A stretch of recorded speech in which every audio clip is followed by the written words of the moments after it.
Hey everyone, I sincerely appreciate your support.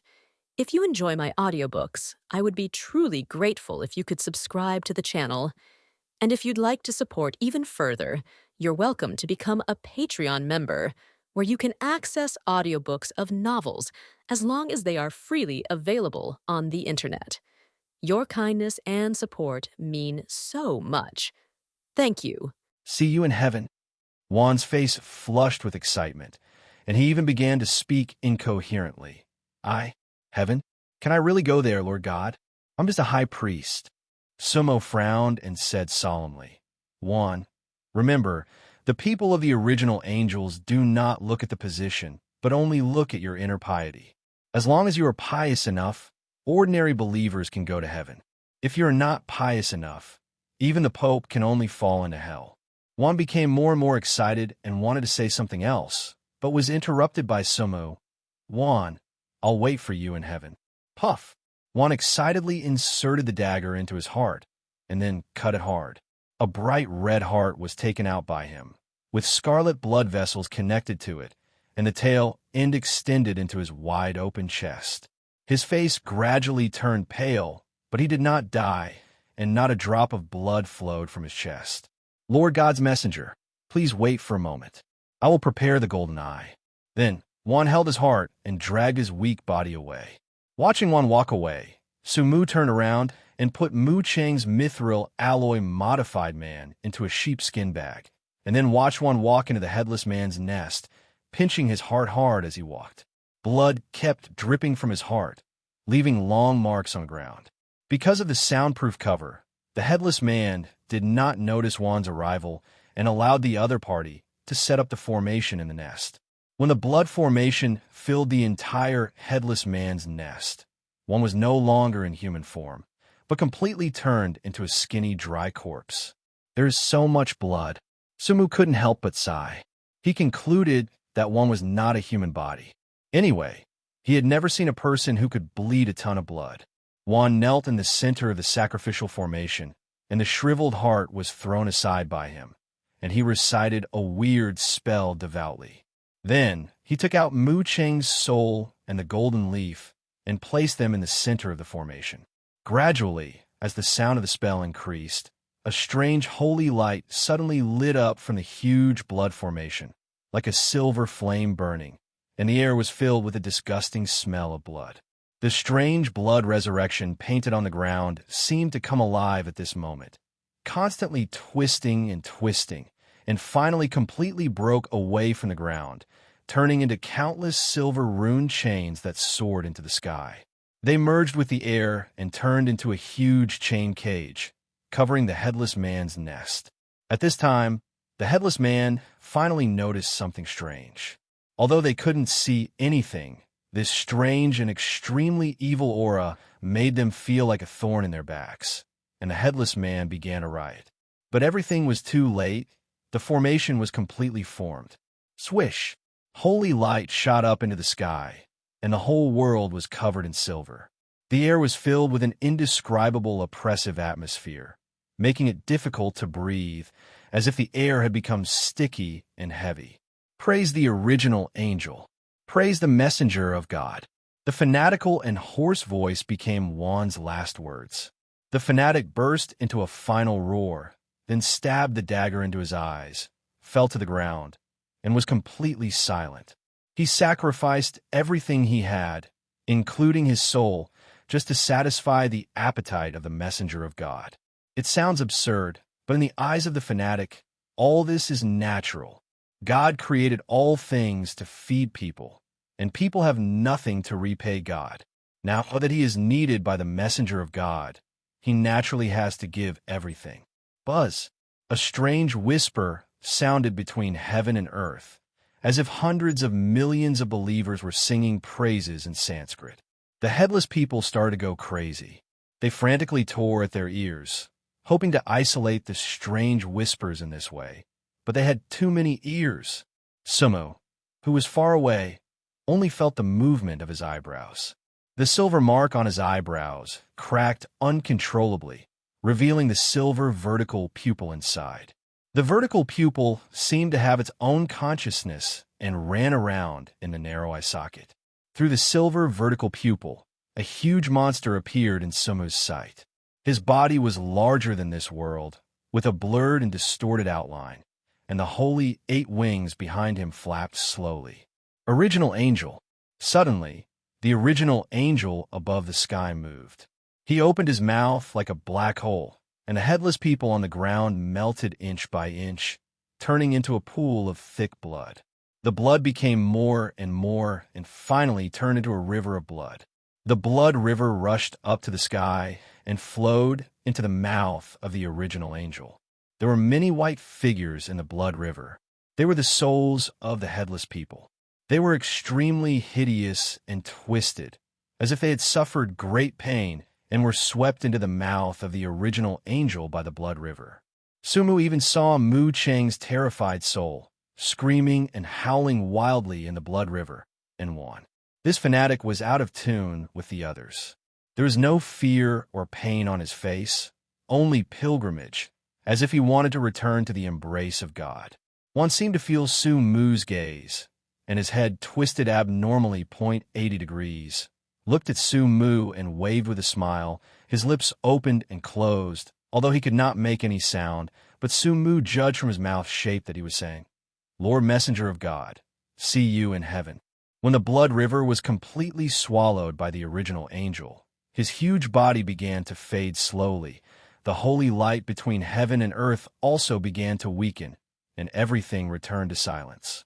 I don't know if it was an illusion. At the last moment when the original angel disappeared, Sumu always felt that the other party looked at him. Sumu didn't care anyway. This was not the first time he was watched by the gods. When the holy light completely dissipated, the entire headless man's nest was empty and became deserted. Only the center of the nest was flashing with a bright golden light.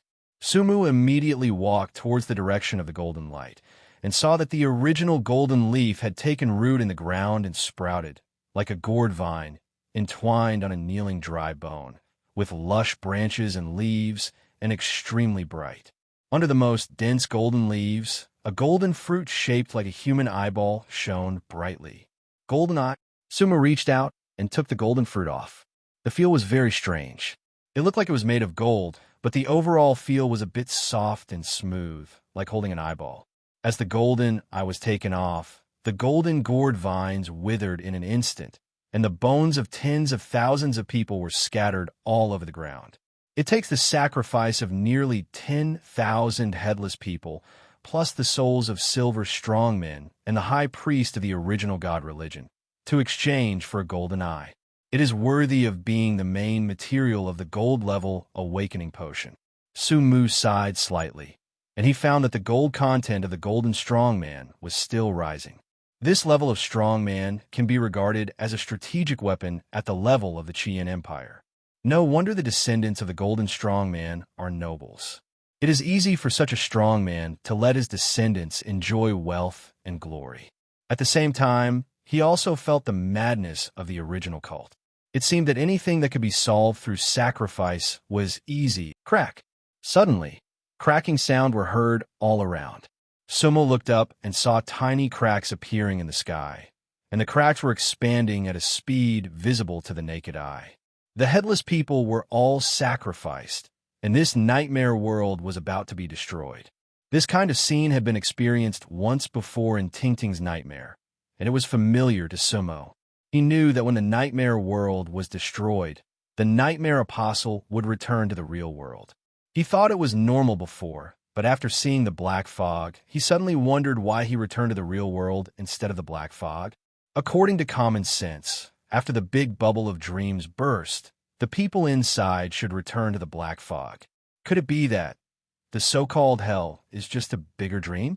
Only people in the real world can return to reality after the dream is broken, and people like Juan, who were originally dreamers, can only live in dreams forever? Sumo couldn't think of the answer, and he didn't want to know the answer so easily. Crack, crack! The sound of the broken dream became more and more frequent, and the whole world was covered with dense cracks. Even the huge stone occupied by the headless leader was cracked at this time. Su Mu's eyes condensed, and there seemed to be something glowing in the broken stone. Seeing that the cracks around him were about to swallow him, he made a lightning move and directly picked up the glowing object. In the ruins of the Viper Gang, Su Mu's figure appeared out of thin air. There was no one around. The cordon had been set up, and there were some warning signs and fences. There were also traces of many people surveying the scene. Su Mu didn't care. Such a huge explosion in the Viper Gang would definitely attract the attention of the entire 13th District and even Star City. It was normal for the Law Enforcement Bureau to block this place. After all, almost 4 days had passed. He spread his palm, revealing a small and exquisite ear, which was shaped like a human ear, but was made of white jade, crystal clear, and emitted a faint glow under the moonlight. When he probed his mental power into it, countless chaotic sounds suddenly rang in his mind, including people's screams, the roars of various animals, the sound of wind, rain, explosions, and collisions. It was like the sound of a world ringing in his mind at the same time, but gradually, as the sound became louder and louder, all the sounds disappeared, and he could no longer hear any sound. As Su Mu withdrew his mental power, blood faintly appeared in his ears. However, there was no pain on his face, but a smile on his lips. Bronze third-level treasure, silent sound of nature. This is a treasure which was created by tens of thousands of headless people using various sounds in the world for an unknown period of time. The function is also very simple. One is to imitate any sound within 100 meters, and the other is to use sound to attack. If you add the storage treasure and sheepskin bag he harvested before, he now has a total of 3 treasures. Although this battle was extremely dangerous, the harvest was not bad. 3 treasures, a mithril alloy cyborg, and a golden eye. Especially the golden eye, which is a priceless treasure. After all, it is a divine object that can help Silver 3 advance to gold. Once it is revealed to the market, even the nobles will fight for it. At this moment, a light suddenly lit up in the distance, and a surprised voice sounded. "Chief, great, I knew you must be fine." Zhao Chaoyao ran over with a flashlight, followed by a man in black with a stern face and a bulging waist. "How did you know I was here?" Su Mu looked at the 2 people who were jogging over. Zhao Chaoyao quickly replied, "Since you disappeared, I have come here to check every day. During this period, people from the Law Enforcement Bureau, people from the Bronze Coffin, and many strangers have come one after another. They all said that you were dead, but I didn't believe it. I thought that if you came back, you must be served by someone, so I came to see you every day." "Well, you are thoughtful." Su Mu praised lightly, and Zhao Chaoyao grinned, obviously very happy. At this time, the man in black on the side suddenly said, "Minister Su, I am from the Bronze Coffin Special Forces. The boss has been worried about you, so he sent me to wait here. Now that you are back, I will notify the boss immediately." The boss mentioned by the man in black is naturally Murong Mengli. Su Mu did not stop the other party from calling. His return is not a secret, and there is no need to hide it. "Minister Su, the boss is calling." Su Mu took the phone, and Murong Mengli's cold voice came from it, mixed with a little imperceptible excitement. Su, I knew you wouldn't die so easily. Although I don't know where you have been these days, but people, I'm glad you're all right." Su Mu smiled slightly. "Thank you for your concern, Miss Mengli. If it weren't for your crimson heart this time, I'm afraid it would be difficult for me to come back alive. In the final analysis, it's all because of me that I've implicated you. After all, they really want to deal with me. If I hadn't invited you to join the Bronze Coffin, you wouldn't. Forget it. Let's not talk about this for now. Come to the Bronze Coffin now. During the days when you and Mu Chung were missing, Qian Ziheo went crazy and even mobilized the Silver Transcendent who was guarding the Mithril Mine to search. Once he knows that you've appeared, he will definitely not give up." Hearing this, Su Mu smiled even more. It sounds really exciting. Bronze Coffin Company. Su Mu saw Murong Mengli, who looked a little haggard. She still had exquisite makeup and excellent clothes. Every piece of her clothes seemed to be tailor-made. The color matching and style selection were just right. However, the haggardness between her eyebrows could not be covered up by the exquisite makeup. When Murong Mengli saw Su Mu, the haggardness between her eyebrows faded a little, and a smile that did not seem to be fake appeared on her face. "Welcome back, Minister Su of our bronze coffin." Murong Mengli slowly stood up, revealing the sumptuous dinner that had been prepared on the table behind her, as well as a bottle of expensive red wine. She did not ask what Su Mu had experienced during his disappearance, but smiled and pointed to the dinner. "Your welcoming banquet." Su Mu accepted the invitation and took a seat. He was indeed hungry, as he had hardly eaten anything in the past few days in the nightmare world. Murong Mengli poured a glass of red wine for Su Mu, and the mellow red wine splashed in the crystal goblet. She picked up the wine glass and looked at Su Mu with a smile. "This is the first glass of wine.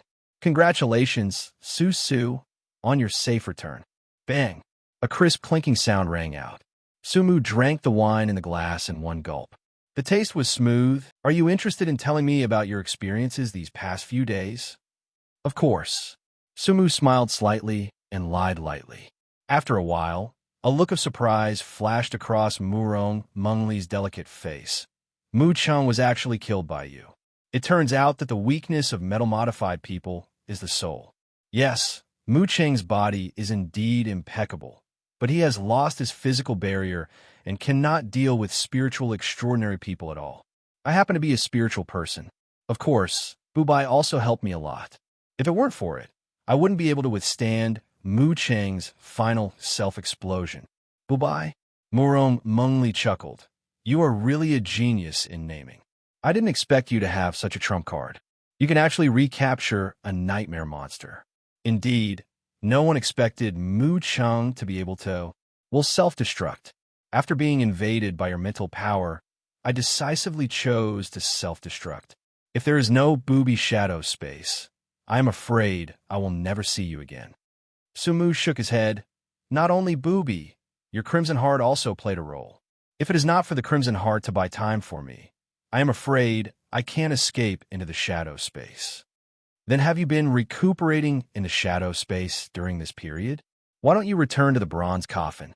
"No, I originally planned to recuperate in shadow space, but then I suddenly felt the call of the nightmare world, so I went to the nightmare world and just came back." Su Mu said seriously. Yes, he lied. What he told Murong Mengli was that he defeated Mu Cheng, the cyborg, with his mental power, concealed the fact that the other party was a silver strongman, and then Mu Cheng self-destructed hid in the shadow space, and later jumped from the shadow space to the nightmare world.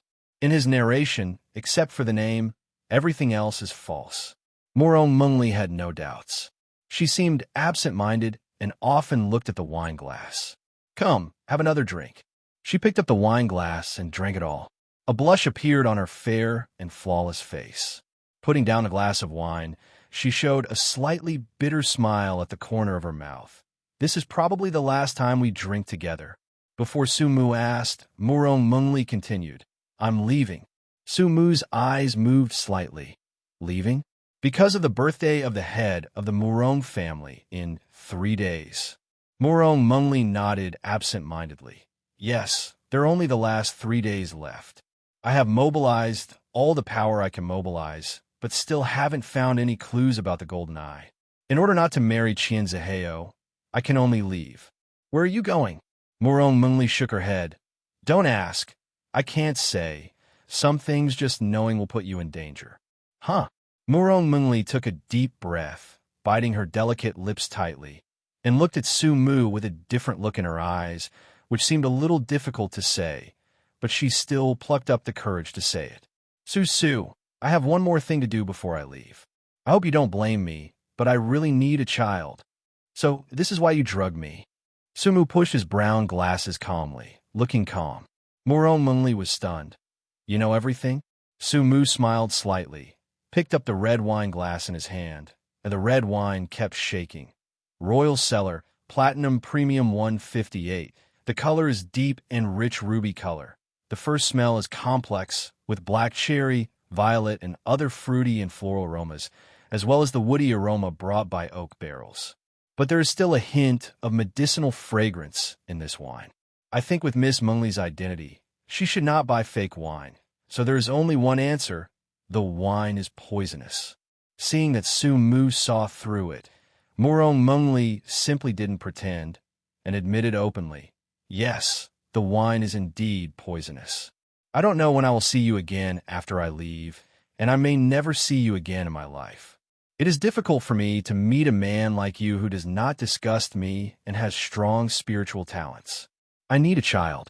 At this time, Murong Mengli had already stood up and gently took off her royal blue coat. As the coat slipped off, the silk suspender skirt inside was exposed. The slender shoulder straps outlined her soft shoulder lines, and the exquisite suspender design highlighted the charming clavicle and swan-like neck. Susu, don't blame me. Without the golden eye, I can only put all my hopes on the child. The voice stopped abruptly. Murong Mengli, who had already walked in front of Su Mu, suddenly became short of breath, and her beautiful eyes stared at Su Mu's palm without blinking. In his palm, a bright golden eye was quietly blooming. This is... Murong Mengli lost her composure. This dignified nobleman. Sister even began to stutter, looking at the golden eye in complete disbelief. Su Mu smiled slightly. As you can see, the golden eye. Murong Mengli suddenly raised her head, and her eyes flashed with a strange light when she looked at Su Mu, shocked, excited, and unbelievable. The figure holding the golden eye pierced her eyes.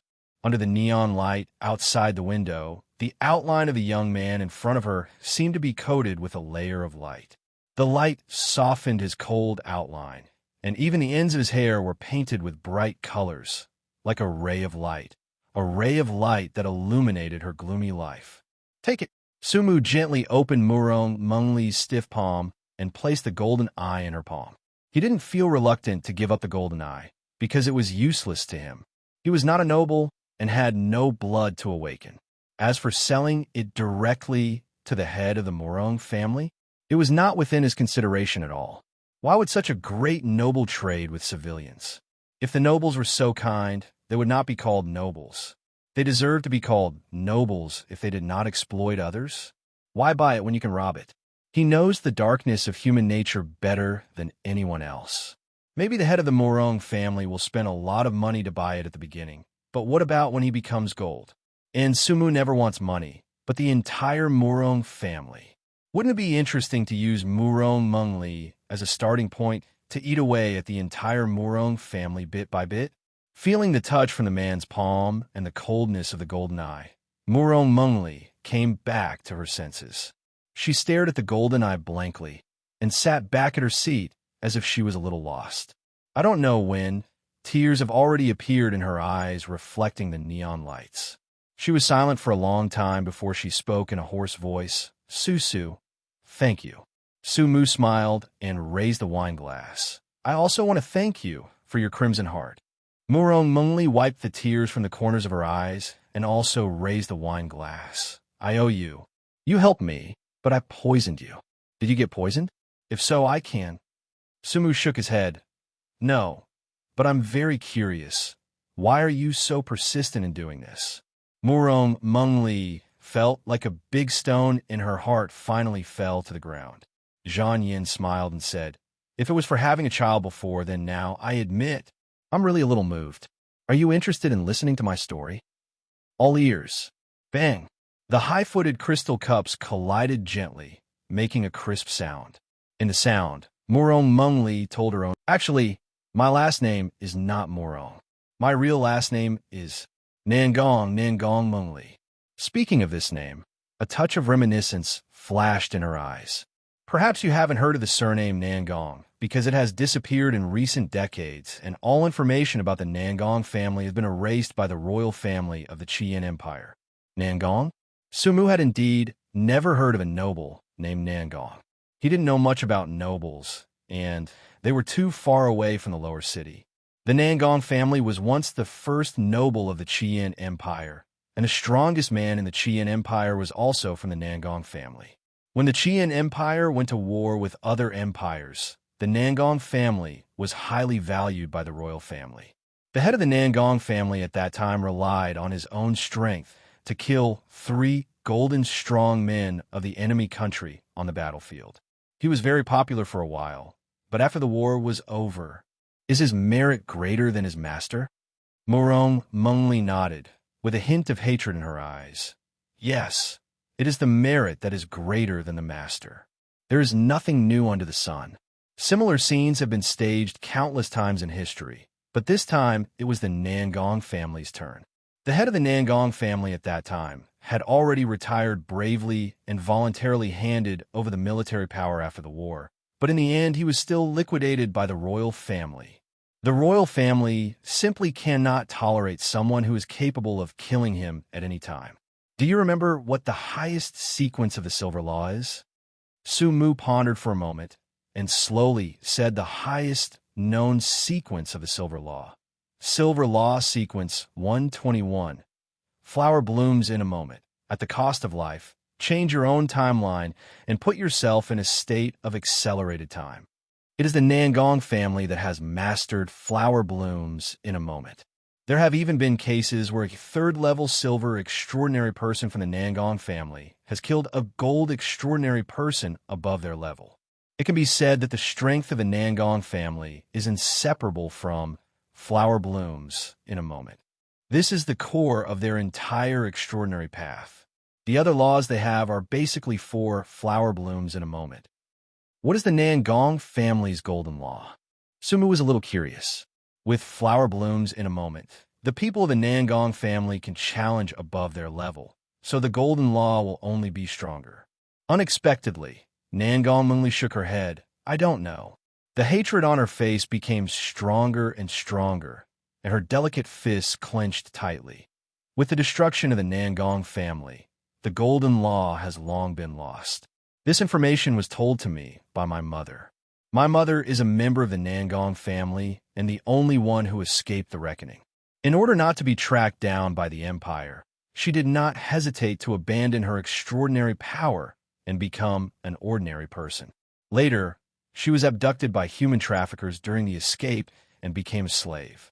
Finally, she was bought by the head of the Murong family. Who is your father? My father is also from the Nangong family. My mother was pregnant with me when she was fleeing. It's ridiculous that Murongjwa always thought I was a premature baby and raised me for the Nangong family for 20 years. When mentioning Murongjwa, Nangong Mengli's face was even more hateful. Su Mu saw the clue. Your real purpose doesn't seem to be to give the golden eye to Murongjwa. I will never give the golden eye to Murong the old thief, even if I die.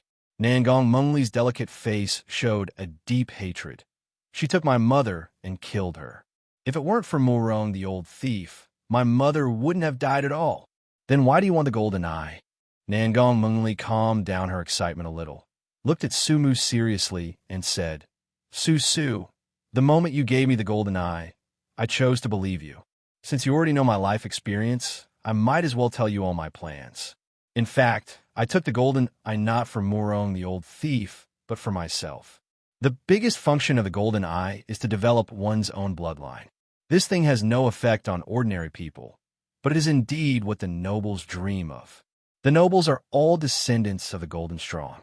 Gold is a qualitative change. After becoming a golden extraordinary, the essence of a person will change. And the power they possess will be passed on to their descendants through the form of blood. In other words, every noble has the potential to achieve gold. Of course, the premise is to be able to perfectly develop the power contained in the golden blood, and the golden eye is the magic medicine for developing the golden blood. Otherwise, Murong the old thief would not have always wanted the golden eye and wanted to use it to advance to gold. I am looking for the golden eye to awaken the blood power of the Nangong family. Over the years, I have been working hard, hoping to awaken the golden blood with my own strength, but my talent is too poor, and I can't do it without external help. Now, with the golden eye, I can reproduce the Nangong family's flower blooms in an instant. Su Mu frowned slightly. Flower blooms in an instant is the silver law. Can you be promoted to silver directly after eating the golden eye? Nangong Mengli smiled slightly. She brushed the scattered hair behind her ears, revealing a delicate profile. Although I hate nobles now, I have to admit that nobles the superiority of the family, as the descendants of the golden strong, the nobles with golden blood flowing in their bodies. As long as they awaken their blood, they will start with silver one. This is the foundation laid by their ancestors for them. And it is also the foundation that the nobles have always been superior to all living beings. Doesn't it sound very unfair? But this is the world. Some people are born with a higher starting point than ordinary people. Or, in other words, the starting point of the nobles is the end point of ordinary, extraordinary people's lifelong efforts. Of course, the premise is that these nobles can awaken the golden blood. Sumu shook the red wine glass in his hand and said lightly, "From a genetic point of view, this is very reasonable. The descendants of people with high IQs are likely to give birth to children with high IQs, not to mention the descendants of the legendary Golden Strong. This explains it. If the nobles did not have this foundation, they would have been overthrown by the people below. After all, this is the world of extraordinary people. Extraordinary people don't care whether you are a noble or not. Since the nobles have not been overthrown, it proves that they can definitely suppress the extraordinary people among ordinary people. Susu, you are indeed different. I have met some extraordinary people among ordinary people. After they learned about the background of the nobles, their first reaction was often jealousy or anger. They felt it was unfair. Why did they have to survive so many hardships to climb to the silver position? But the nobles only need to awaken their bloodline to be promoted to silver. They don't even need to find extraordinary ways in the future. They just need to follow the path of their ancestors, step by step, and develop the golden bloodline little by little, and they will have the hope of becoming gold. Sumu did not comment. I don't think jealousy and anger are absolutely negative emotions. In fact, in many cases, they are the driving force of human progress. Just grasp the scale and don't get lost in jealousy. It seems that you have a good grasp of it, Susu. I can see that you are not jealous at all, which makes me very curious. To be honest, even as a noble, I sometimes envy those nobles with good talents, and envy that they can easily awaken their bloodline.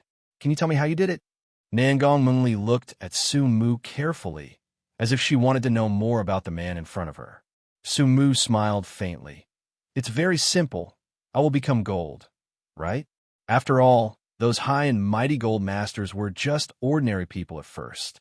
Listening to the confident and calm words of the man in front of her, Nangong Mengli was inexplicably absent-minded. Yes, gold masters were also ordinary people at first.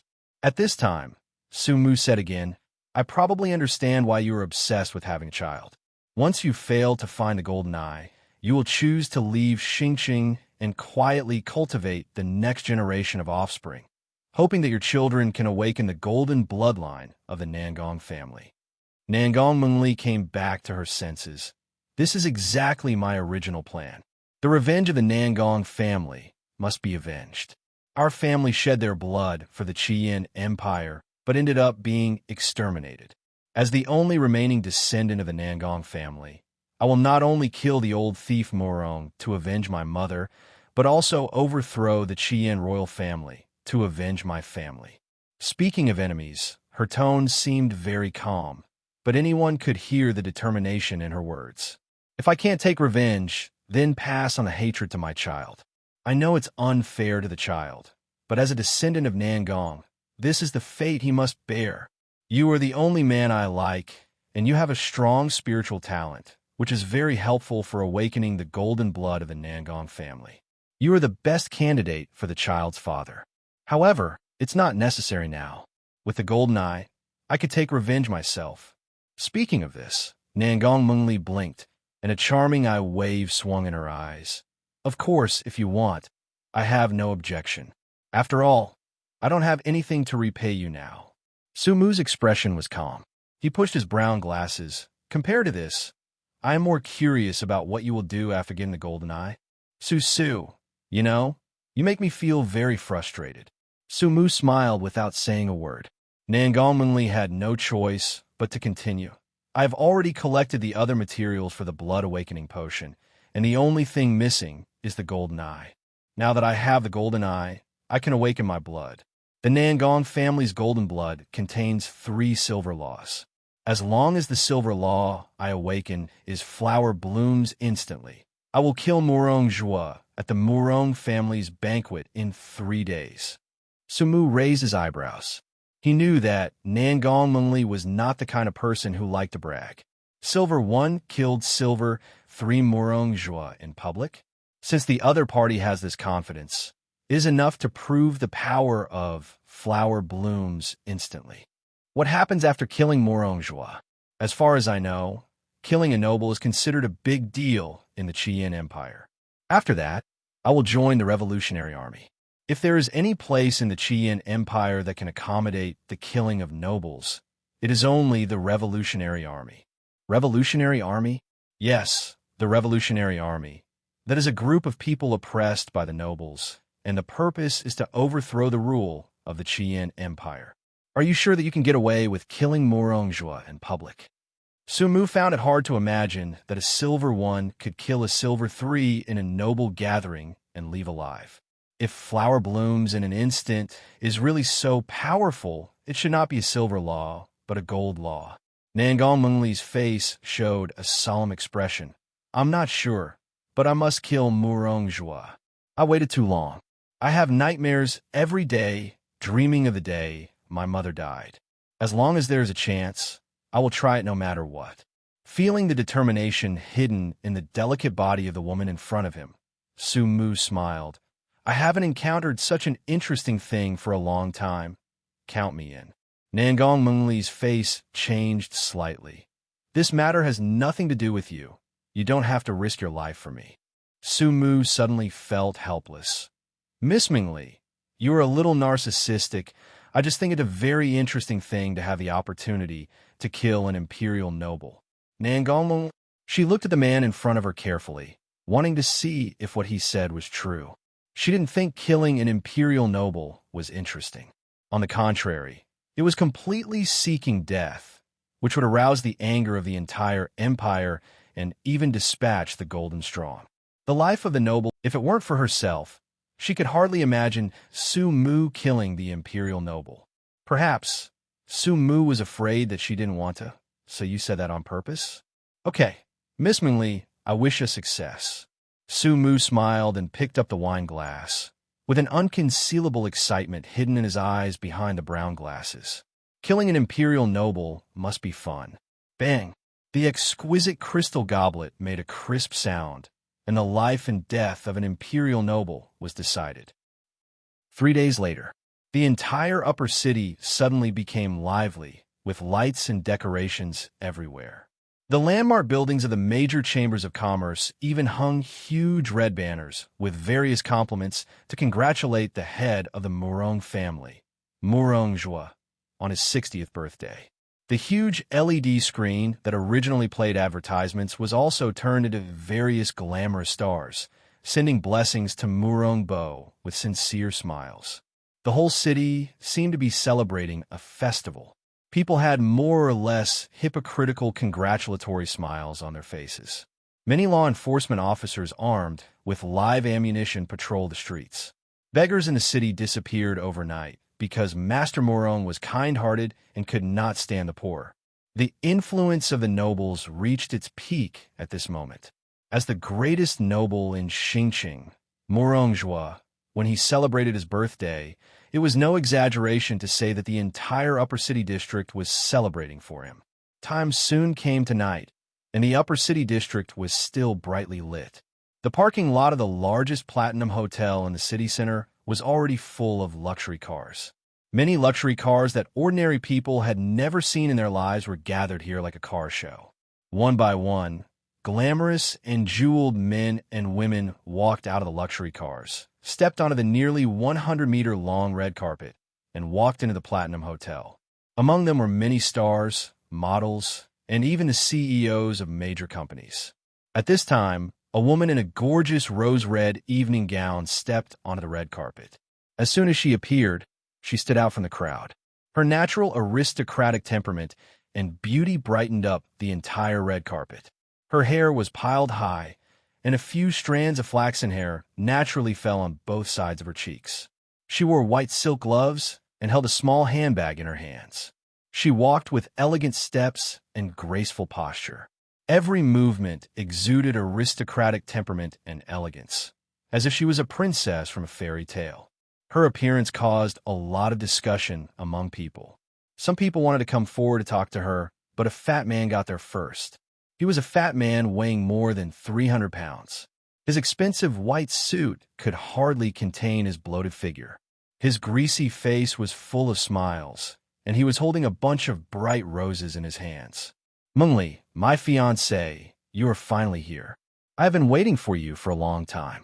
Qian Zihao stretched out his greasy hand, as if he wanted to hold Nangong Mengli's hand, but Nangong Mengli just looked at her coldly and said lightly, "Sorry, I already have a partner." As she spoke, she stretched out her hand to the side, and her soft hair with white silk gloves was quickly grasped by a slender and powerful hand. It turned out that at some point, a young man holding a snake-patterned wooden cane and wearing a neat black suit came over. He gently took Nangong Mengli's hand with a gentle smile on his face. "Sorry, let me pass." After speaking, Su Mu took Nangong Mengli past Qian Zihao and walked towards the Platinum Hotel step by step. From beginning to end, neither of them looked at Qian Zihao more. Qian Zihao's face suddenly sank after being ignored. "Sumo," the low voice was mixed with the sound of gritting teeth. "Damn pariah." He naturally knew that Sumu had returned alive, but Mu Cheng had disappeared. What this meant was self-evident. In the past few days, Qian Zihao thought about it and finally did not act rashly. Others did not know Mu Cheng's strength, but he knew very well that Mu Cheng was not only a silver warrior, but also a completely transformed person. Even against some high-sequence silver warriors, he could fight, but in the end he died at the hands of Sumo. Before he had a thorough understanding of Sumu's strength, he could not send the only two remaining silver warriors to die one by one.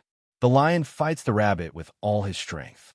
He plans to spend a lot of money to hire another silver warrior after this banquet. When the three silver warriors attack together, Sumu will definitely die. "Forget it, you a lowly person won't be able to jump around for too long. When I marry Meng Li and become a noble, I will be able to take another step forward in terms of money and power. That will be your death." Qian Zihao silently calculated and put on a fake smile again on his face and greeted the people around him enthusiastically. The 68th floor of the Platinum Hotel is a huge banquet hall. When Su Mu and Nangong Mengli walked to the hall, the waiter who had been waiting at the door for a long time slowly pushed the door open and bowed to invite. "Welcome to distinguished guests." The two stepped into the banquet hall, as if they had stepped into a fairy tale world.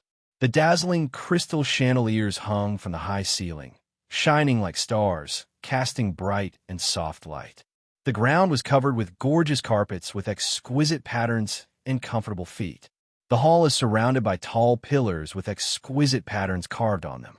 There are huge oil paintings hanging between the pillars. I don't know which famous artist's works they are, adding an artistic atmosphere to the scene. At this time, nearly 100 people had come to the banquet hall, but it did not seem crowded at all, but rather a little empty. The neatly dressed waiters carried trays and shuttled through it, providing snacks and fine wine for the upper-class guests. People were talking in groups of 3 or 5, and everyone had a smile on their faces like a spring breeze. The conversation was just right, lively but not messy. The melodious piano sound flowed slowly in the banquet hall, like a clear spring, nourishing people's hearts, making people feel as if they were in a fairy tale princess and prince dinner. "Have you really decided?" Nangong Mengli smiled and nodded to the guests, while her lips and teeth moved slightly, asking Su Mu beside her. Su Mu had a calm and elegant smile on his face, as if he was the protagonist of the banquet, and he didn't look abrupt when he blended into it. "Such an interesting banquet. I naturally don't want to miss it." Nangong Mengli's eyes flashed with a complex color. She wanted to say something, but was pulled aside by Su Mu. "2 glasses of red wine." "Thank you." The waiter smiled politely and handed over 2 glasses of red wine, respectfully without flattery, then slowly retreated to find the next guest to be served. Su Mu took the red wine, handed a glass to Nangong Mengli, and then took her to the sofa in the corner with ease. I have finished my preparations. Next, it depends on whether your ability is as powerful as the legend. Nangong Mengli's face showed a trace of worry, but she didn't persuade her after all. I won't joke about my life. You disappeared for a long time before. What did you prepare? Su Mu smiled mysteriously. A grand performance naturally requires behind-the-scenes work. You will know in a while. Everything is going according to plan. A day ago, Nangong Mengli relied on the golden eye to successfully awaken the Nangong family's golden bloodline, and she got the highest-ranked silver law. Flower blooms in an instant, as she wished. According to her, it is said that flower blooms instantly is very difficult to awaken, and it is also thanks to the powerful effect of the golden eye that it can be done in one step. Otherwise, even when the Nangong family still exists, except for a very few gifted clansmen, the first awakening is flower blooms instantly, and the rest of the clansmen are the other two silver laws contained in their blood. After that, Nangong Mengli talked with Su Mu once. Her original plan was to tell Murong Jua at the banquet that she had obtained the golden eye, and when offering the golden eye, she would activate flower blooms instantly to put herself into a state of accelerated time and instantly attack and kill Murong Jua. This plan is very simple and straightforward, but it is undeniably effective. The guests present, including Murong Jua, would not have thought that the illegitimate daughter who had always been unwelcome was actually a descendant of the Nangong family, and they would not have thought that the other party had awakened the strongest silver law. Under the deliberate plan, the silver three would also suffer on the spot. Moreover, Murong Jua's silver laws are all offensive, and there is no defense at all. It can be said that a fatal injury will lead to death. As Murong Jua's adopted daughter, Nangong Mengli revealed all of Murong Jua's secrets early on. Murong Jua's three silver laws are Eye of the Storm, Speed of Wind Shadow, and Wind Dance Spirit Blade. These three silver laws give him powerful mobility and lethality, but they have no defense. So for Nangong Mengli, it is not difficult to kill Murong Jua by relying on flower blooms instantly. The real difficulty lies in how to leave alive. The time acceleration of flower blooms instantly is powerful, but it has two fatal drawbacks. One is that it needs to burn life to accelerate its own timeline, and the other is that when entering the time acceleration state, the body will be under great pressure and cannot maintain this state for a long time. These two drawbacks make Nangong Mengli have no ability to fight continuously. In addition, she has just awakened not long ago. It can be said that she is completely a fragile assassin. She can kill with one blow, but after killing, she can only wait to die on the spot, unless she enters the time acceleration state again at all costs and escapes from the scene. But the problem is that after killing an imperial noble in public, Nangong Mengli, who is in an extremely weak state, could not escape from Star City, even if she could escape from the scene. Nangong Mengli's plan was a gamble, betting that she would be lucky enough and her body would be able to support her escape. Su Mu denied her plan and proposed a better plan. The two men and women who were ready to kill the imperial nobles talked calmly, with red wine glasses in their hands, and talked about some interesting things that happened in Star City from time to time. No one could tell that such crazy ideas were hidden under their calm and elegant appearance. Su, do you know that Yang Dongqing has been looking for you a lot during the time you disappeared? Although he said that it would be better to die and that he would kill himself sooner or later, he was very concerned about your news. He should have looked for you in the few days since you came back, right? Nangong Mengli seemed to think of Yang Dongqing's awkward expression, with a faint smile on the corner of her mouth. Su Mu nodded. I have looked for him. He said that good people don't live long, but evil people will last for thousands of years. He knew that I would not die, so he took the next month's salary in advance and left. Puff! Nangong Mengli couldn't help laughing. He also asked me for an advance on his salary, saying that he was going to buy clothes for his girlfriend. I really don't know how many clothes he wants to buy. Su Mu shrugged. This kid said that he was buying clothes to apologize, but I guess he has bad intentions. Oh, what bad intentions? Nangong Mengli moved closer, smiling. Sumu did not answer such an obvious question. With Yang Dongqing's brain, what other intentions could he have? It's nothing more than seeing that the clothes in the upper city are gorgeous and sexy, and plan and put them on Jasmine, and then rush to the upper city at night. While the two were chatting and laughing, on the other side of the banquet, Qian Ziheo's eyes were almost spitting out flames. He stared at Su Mu and Nan Gongmeng Li. And damn you, you bitch. Wait, after tonight you'll be mine completely. Damn, why hasn't Morongjua come yet? The banquet will start in half an hour. Hurry up and announce the engagement. Perhaps Qian Ziheo's curse worked. The protagonist of the banquet, Morongjua, the head of the Murong family, finally appeared. When he appeared, the originally lively banquet hall was instantly paused, and everyone stopped talking and looked at the old man at the entrance. He was wearing a dark and gorgeous dress. The fabric was exquisite, and the exquisite embroidery outlined an ancient pattern. His silver hair was neatly combed and slightly pulled back, revealing a slightly furrowed forehead. His eyes were deep, like a bottomless lake, and his mouth was tightly pursed, and he was majestic without being angry. Beside him, there were 2 men and 1 woman, with the same extraordinary demeanor. They were Murongjua's 3 children, who surrounded him and walked into the hall. "Hello, Master Murong. It's been a long time since we last met." Master Murong is still in high spirits. A group of people came forward and greeted him with all their life's enthusiasm. They didn't ask for anything else but to be familiar with him. As the biggest noble in Star City and a silver level 3 transcendent, Morongjua has an extremely noble status. It is no exaggeration to say that Star City is his one-man show. However, Morongjua seemed to be in a bad mood today. Facing the enthusiasm of the crowd, he kept frowning and just nodded perfunctorily. The guests also stopped when they saw the good, and no one dared to offend him. Why was Morongjua in a bad mood? It was no secret in the circle of Upper City. It was nothing more than the Golden Eye. Without the Golden Eye, he could not break through to the Golden Realm. In addition, when he was young, he was greedy for merit and reckless, and abused transcendental medicine, which led to a serious deficiency of body. The end was approaching.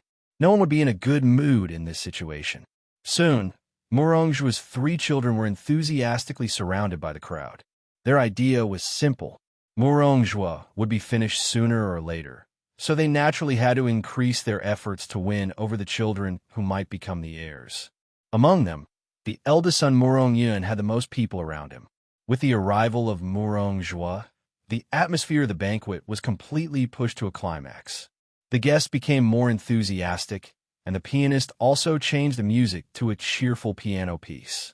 Gradually, men and women began to dance in the middle of the dance floor, and there were even stars singing. Everyone toasted and toasted, taking turns to celebrate Murongjua's birthday. In contrast, Nangongmeng Li was very deserted here, as if she was abandoned by the world. Everyone knew that Morongjua did not like this illegitimate daughter. Except for some people at the bottom of the banquet who wanted to try their luck, almost no one came to find Nangongmeng Li. At this time, Qian Ziheo couldn't sit still any longer. Seeing that the banquet was halfway through, Murong Laoding had no intention of speaking at all. He just sat there frowning. He stood up in anger and dragged his fat body to Morongjua with a wine glass in hand. "Uncle, I, your nephew Qian Ziheo, wish you a long life and a happy family." Qian Ziheo's voice was loud, and his face was full of smiles, which immediately attracted Morongjua's attention. Morongjua looked up at the fat man in front of him, frowned slightly, and seemed a little unhappy. At this time, Qian Ziheo hurriedly said, "To celebrate your birthday, my nephew is willing to offer a mithril mine in the west of the city. Please accept it, uncle." As soon as these words came out, there were uncontrollable exclamations from all around. Giving gifts? Giving mithril mines? What a big deal. In order to please Morongjua, the birthday gifts they prepared were naturally very precious, but no matter how precious the things were, they were nothing compared to the mithril mine. Some people who knew the inside information were secretly shocked. Although the output of the mithril mine in the west of the city was very low, it was also a mithril mine, which was worth a fortune. Qian Zihao really spent a lot of money to marry Murong Mengli. When Murong Zhuo heard the word mithril mine, his brows relaxed. The old nobleman did not show any surprise on his face, but was very calm. "My dear nephew, you are thoughtful." Qian Zihao's smile became even bigger, but he had already cursed in his heart. Old Biden is pretending to be a bastard. If it weren't for the noble status in Mengli, would I have invested so much? It's not enough to agree privately. I have to say it in public. At this time, Murong Zhuo slowly stood up, and his eldest son Murong Yun beside him quickly handed him a glass of wine. Murong Zhuo picked up the wine glass, and all the guests present were quiet and waited for him to speak. "Thank you all for coming to my birthday party. Today I have many distinguished guests and good friends. It is a great pleasure in life. Although I'm already in my twilight years, I feel warm in my heart when I see this lively scene." Murong Zhuo started with a long speech. This old nobleman is very good at this kind of scene. All the guests were smiling and listening attentively, pretending to be more polite than each other. Qian Zihao's hand holding the wine glass was almost stiff, and the fake smile on his face became more and more fake. Damn, old Biden, he can really talk nonsense. He was drooping his face before, but now Today, I would like to take this opportunity of the birthday banquet to talk with you about daily life and express my deep feelings. I wish you all good health, harmonious families, and successful careers. I also hope that our friendship will be like this cup of aged wine, which will become more mellow and fresher as time goes by. Come on, everyone, drink this cup together. Amidst the praises, everyone raised their glasses and drank together, smiling. Qian Zihao drank the wine in one gulp, and the more he cursed in his heart, the happier he became. "Old Biden, you're going to take the postgraduate entrance examination, and you talk like a sow wearing a bra. One set after another. Why don't you announce your engagement? Everyone, in fact, in addition to my birthday today, there's another happy event to announce." In Qian Zihao's excited eyes, Murong Zhuo finally got to the point. Murong Zhuo paused, and his eyes swept slowly across the field, finally landing on Nangong Mengli in the corner. When he found Su Mu next to Nangong Mengli, a hint of coldness appeared in his eyes. Su Mu smiled slightly. "The show is about to begin. Mengli, come here," Murong Zhuo said calmly. Nangong Mengli slowly stood up, with a calm demeanor on her delicate face, and walked towards the center with elegant steps. For a moment, all the eyes in the field were focused on her. She seemed to be born to be the focus of the crowd, and she had no discomfort in facing such an occasion. The piano music in the field suddenly became passionate, as if foreshadowing something. "My daughter Mengli has reached the age of marriage." Murong Zhuo saw Nangong Mengli coming over and was about to announce her engagement with Qian Zihao, but just halfway through the words, a cold female voice suddenly sounded. "Mengli wishes father a happy birthday." When these words came out, everyone was stunned, and the atmosphere in the field became slightly strange. Murong Zhuo was about to announce the happy event. "What did you mean by suddenly interrupting?"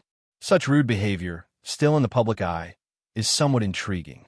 Sure enough, Murong Zhuo's face slowly cooled down, and his eyes fell on Nangong Mengli with a look of dignity without anger. His eyes were deep, and people could not guess his joy or anger.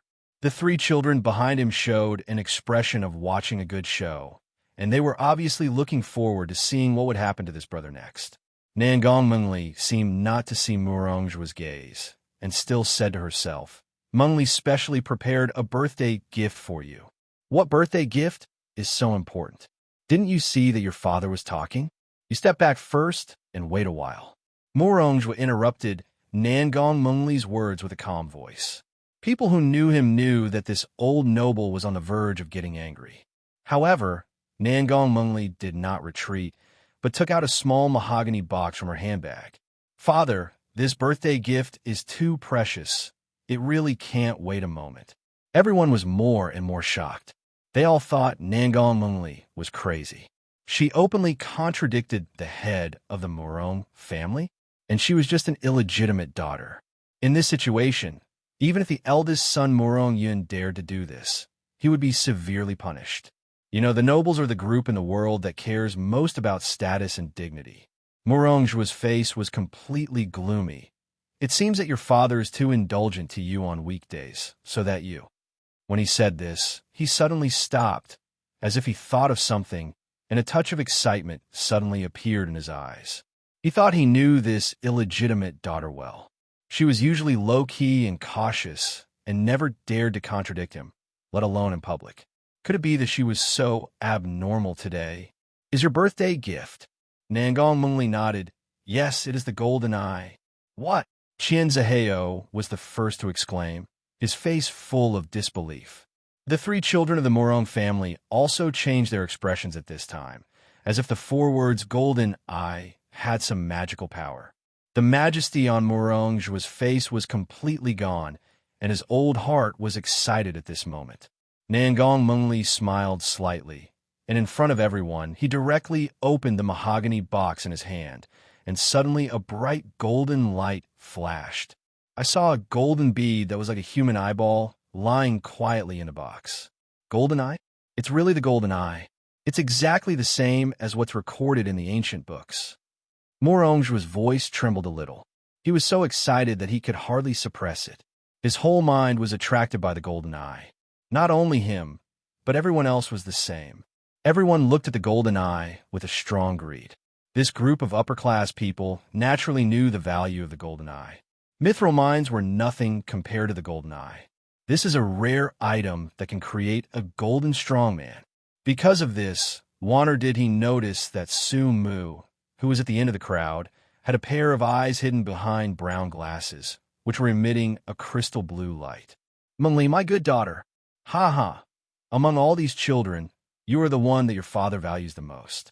Hurry, hurry, and give me the golden eye. When the thing he had been longing for many years appeared in front of him, even this old nobleman couldn't help but lose his composure. Although he said so, his hands were faster than his mouth. He took 2 quick steps and stretched out his hand to take the golden eye. But at this moment, something strange happened. Swish! At the moment when Moronge was about to get the golden eye, the lights in the entire banquet hall were instantly extinguished, and silent darkness enveloped the entire venue. Click! The sound of the huge crystal lamp on the ceiling falling to the ground resounded throughout the venue. Ah! A woman in the crowd screamed shrilly. Ha ha! Golden eye! Golden eye! Moronge laughed wildly in the dark. He was so excited that he didn't care about the lights going out suddenly. He cared about the golden eye in his hand. As long as he got it, he could ignore the explosion of the entire Platinum Hotel. A low and teasing laugh also sounded at this moment. The laugh was obviously not loud, but it seemed to be heard clearly by everyone's ears.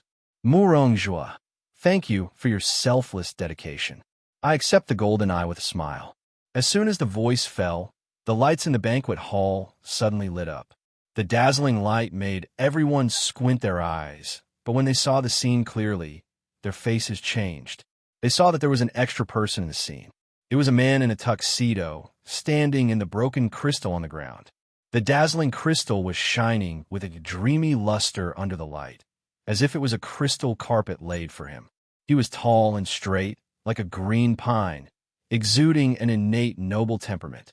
The black tuxedo was perfectly tailored to fit his body, outlining his slender lines.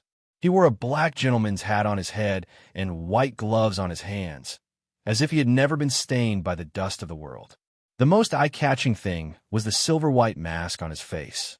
The mask was an arrogant smile, with a slightly upward angle and a hint of disdain, mocking everyone equally. The eyes were hollowed out, revealing a pair of deep and mysterious eyes. The arrogance in the eyes was exactly the same as the smile of the silver-white mask, making people dare not look directly at it. The moment they saw this man, these upper-class guests even had an illusion that the man in front of them was the real aristocrat, and they were just monkeys in disguise. "Where's my golden eye?" Moronge's furious voice shook the whole audience. His old face was bulging with blue veins, and his eyes revealed unimaginable anger. At this time, everyone realized that what Moronge was holding in his hand was not a golden eye at all. but a green and crystal grape. Suddenly, a bright golden light appeared in the masked man's hand, and a golden eyeball was quietly lying on the white glove. Under the silver-white smiling mask, a slow voice came out. "Wrong, it's mine. Looking for death." Morange was shouted, and the air in front of him suddenly twisted. A highly compressed wind blade shot out, carrying countless tiny white air currents, attacking the masked man. Silver Law, Wine Dance Spirit Blade. Swish! The masked man's figure was directly torn apart by the wind blade. The terrifying wind blade had no power left, and even directly penetrated the wall and glass behind the masked man, leaving a smooth crack in the wall. Because this is a high-rise building, when the wall cracked, the cold wind in the sky immediately poured into the banquet hall, bringing a hint of coolness. Just when everyone thought the masked man was dead, they saw that there was no blood flowing out of his broken body. Instead, the body began to fade and finally became completely transparent and disappeared. What? Morange's face was extremely gloomy, and his hawk-like eyes scanned around. He would never allow the golden eye to be taken away by anyone. Morange's women and Chien Zaheo all had different thoughts. Seeing someone snatch the golden eye away, they were relieved because they didn't want Morange to get the golden eye. Chien Zaheo was because of the engagement, and several children were because of the issue of heirs, especially the eldest son, Morong Yun. He hoped that Morong would die quickly. As long as there was no golden eye, Morong would not live for a few years, and then he would be the legitimate heir. At this time, the sharp-eyed Morong suddenly found a black shadow flashing through the window outside, and a cold light burst out of his eyes. Want to escape? Swish! A gust of wind suddenly burst out from him, and his luxurious robes fluttered in the wind. He seemed to have turned into a gust of wind and disappeared directly on the spot. There was a violent explosion in the air, and the exquisite snacks at the banquet, and even some guests who were closer, were blown to the ground by the gust of wind. Bang! The window suddenly burst, and the gusty figure plunged through the window. This is the 68th floor. The Silver Law, Wine Shadow Speed, gave Morong a gust of wind speed, and even allowed him to fly in the wind for a short time. The height of the 68th floor was like walking on flat ground for him. Morong disappeared from everyone's sight, and the guests looked at each other in bewilderment. No one could have thought that such a thing would happen at a good banquet. At this time, the eldest son Morong Yun stood up. As the eldest son of the Morong family, he had to stand up and preside over the overall situation in this situation. Everyone this time. As soon as he opened his mouth, screams suddenly broke out in the crowd. Morong Yun frowned and looked at the screaming people in the crowd, only to find that their eyes were all extremely terrified and staring at him. A chuckle sounded behind him. Morong Yun's pupils suddenly contracted and his scalp exploded. When? He almost didn't hesitate at all and instantly activated Wine Shadow Speed and rushed away. After pulling away, he noticed that a man wearing a silver mask was standing there, staring at him with interest. The arrogant look made Morong Yun shocked and angry. The two sides did not have any words to communicate. He started with Wind Dance Spirit Blade. As the eldest son of the Morong family, he was the top in both talent and resources and had long been among the ranks of Silver II. Except for the Morong family's strongest, Eye of the Storm, which he had not yet comprehended, he believed that the other two Silver Laws were no worse than Morongjua. But he soon realized the difference, and the highly compressed wind blade attacked the masked man with the power to tear everything apart. But the next second, the masked man disappeared like a ghost. Morong Yin was shocked. He didn't expect the other party's speed to be faster than his own. He didn't even see the other party's moving trajectory clearly. At this time, the same chuckle sounded again behind Morong Yun. Can't even touch the corner of my clothes? It seems you are far worse than your father. Swish! Morong Yun, as if in response to the pressure, threw a wind blade behind him fiercely, but the result, the masked man didn't hit it, and the wind blade hit the crowd instead. Several screams and screams resounded throughout the venue.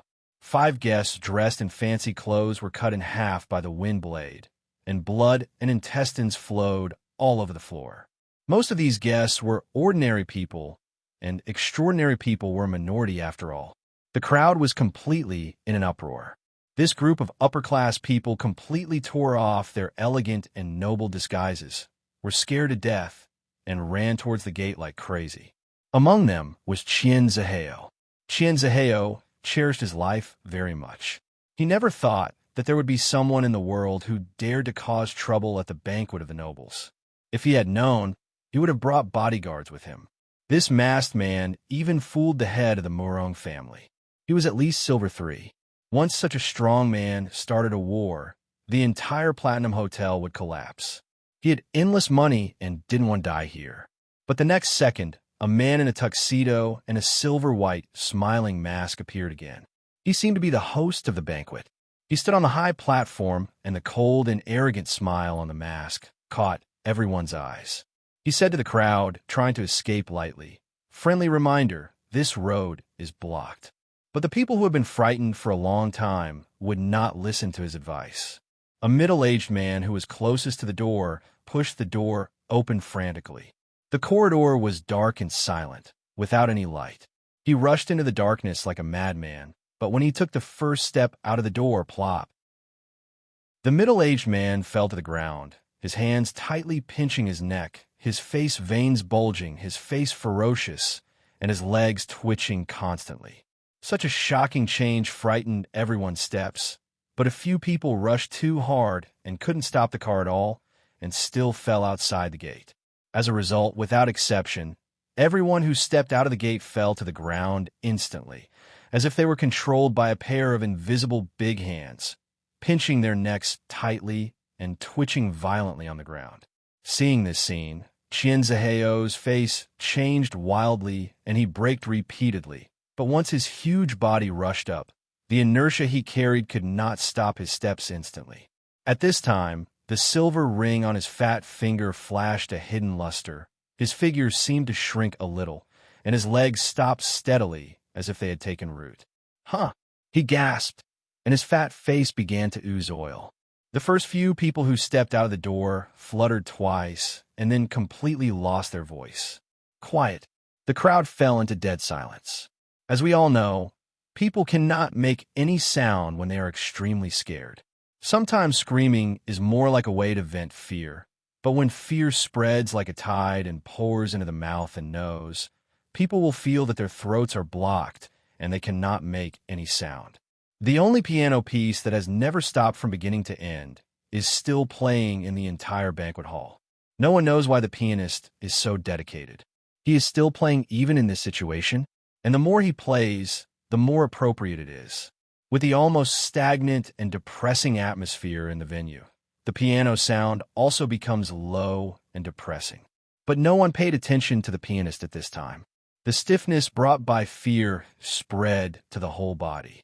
No one could have imagined that the masked man's method was so strange that he killed people from a distance. Pop, pop. The masked man on the stage clapped his hands. "Everyone, the night is long. I estimate that Murong Zhuo will not be back for a while. Before that, why don't we play a game first?"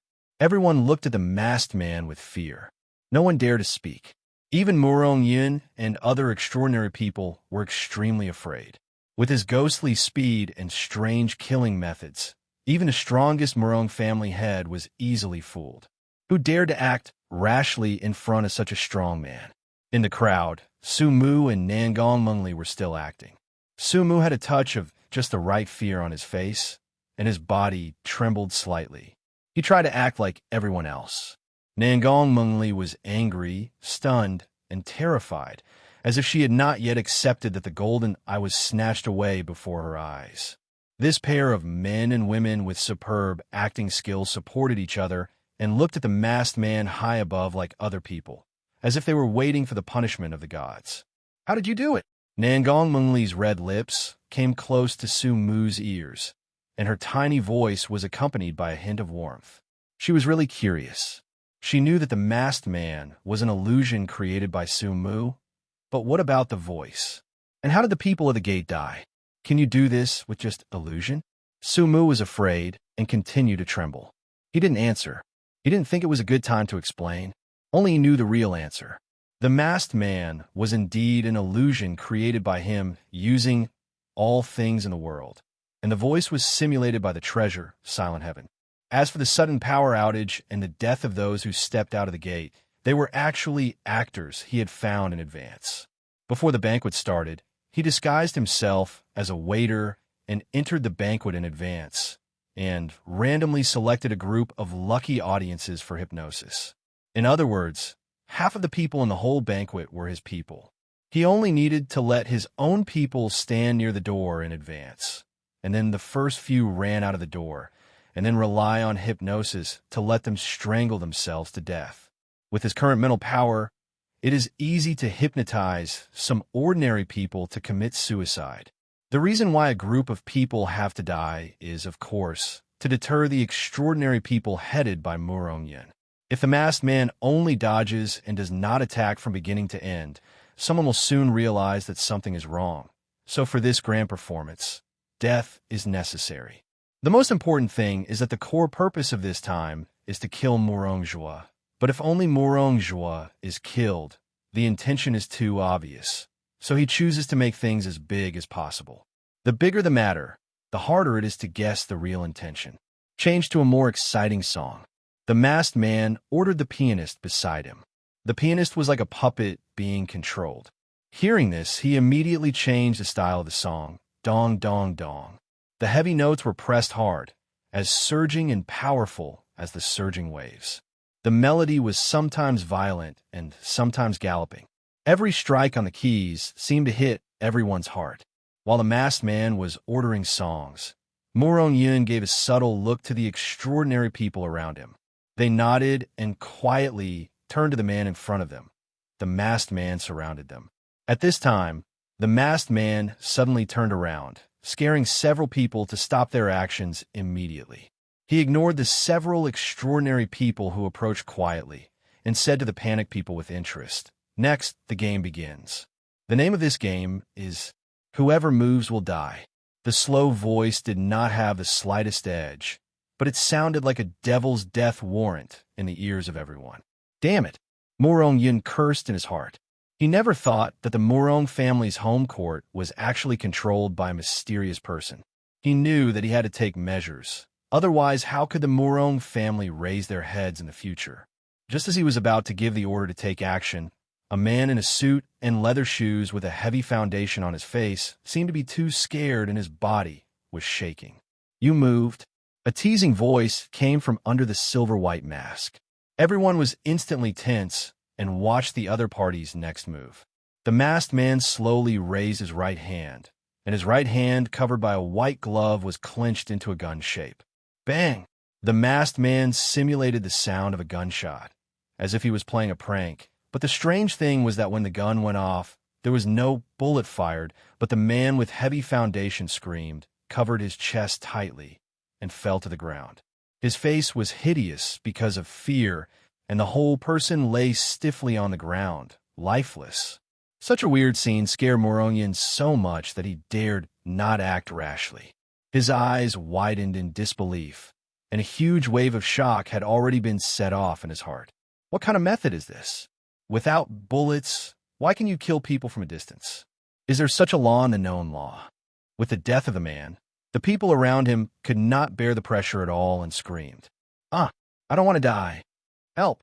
The panicked people rolled and crawled to escape. They were already panicking, but in fact, these people were just actors controlled by bang, bang, bang. The masked man still simulated the sound of shooting slowly, and his fingertips with white gloves were like the fingers of the god of death.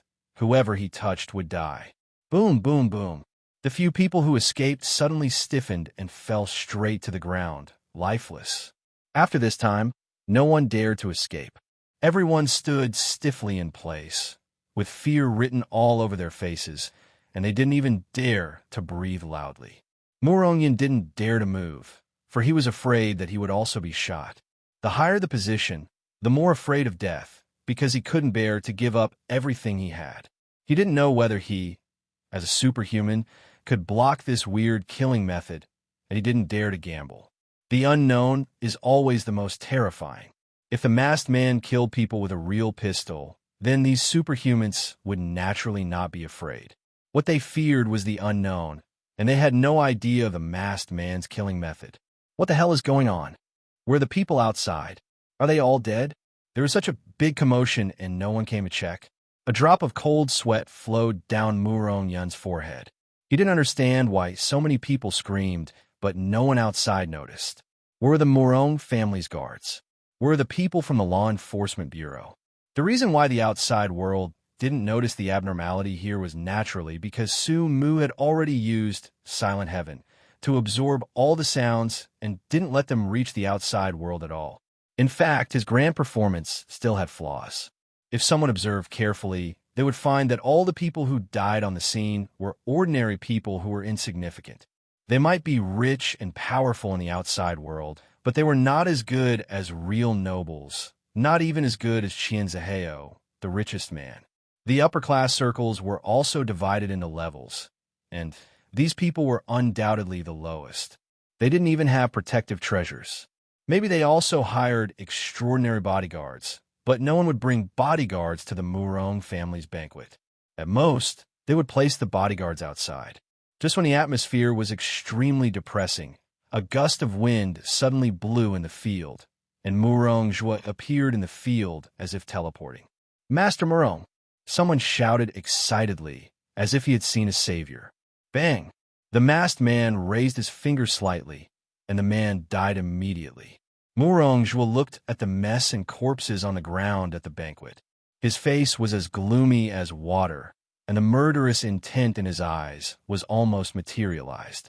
He stared at the masked man on the high platform. "Who are you?" He let out a hoarse roar, like a lion issuing a warning and threat.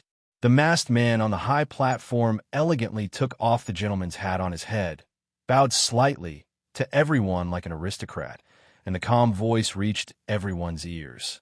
"Formally introduce yourself. I am the first of the 7 deadly sins. Arrogance, impeccable etiquette, modest self-proclaimed. It looks like a very humble self-introduction, but for some reason, everyone can feel this self-deprecating arrogance. Sumu made up a non-existent organization to give the Qian Empire a false target.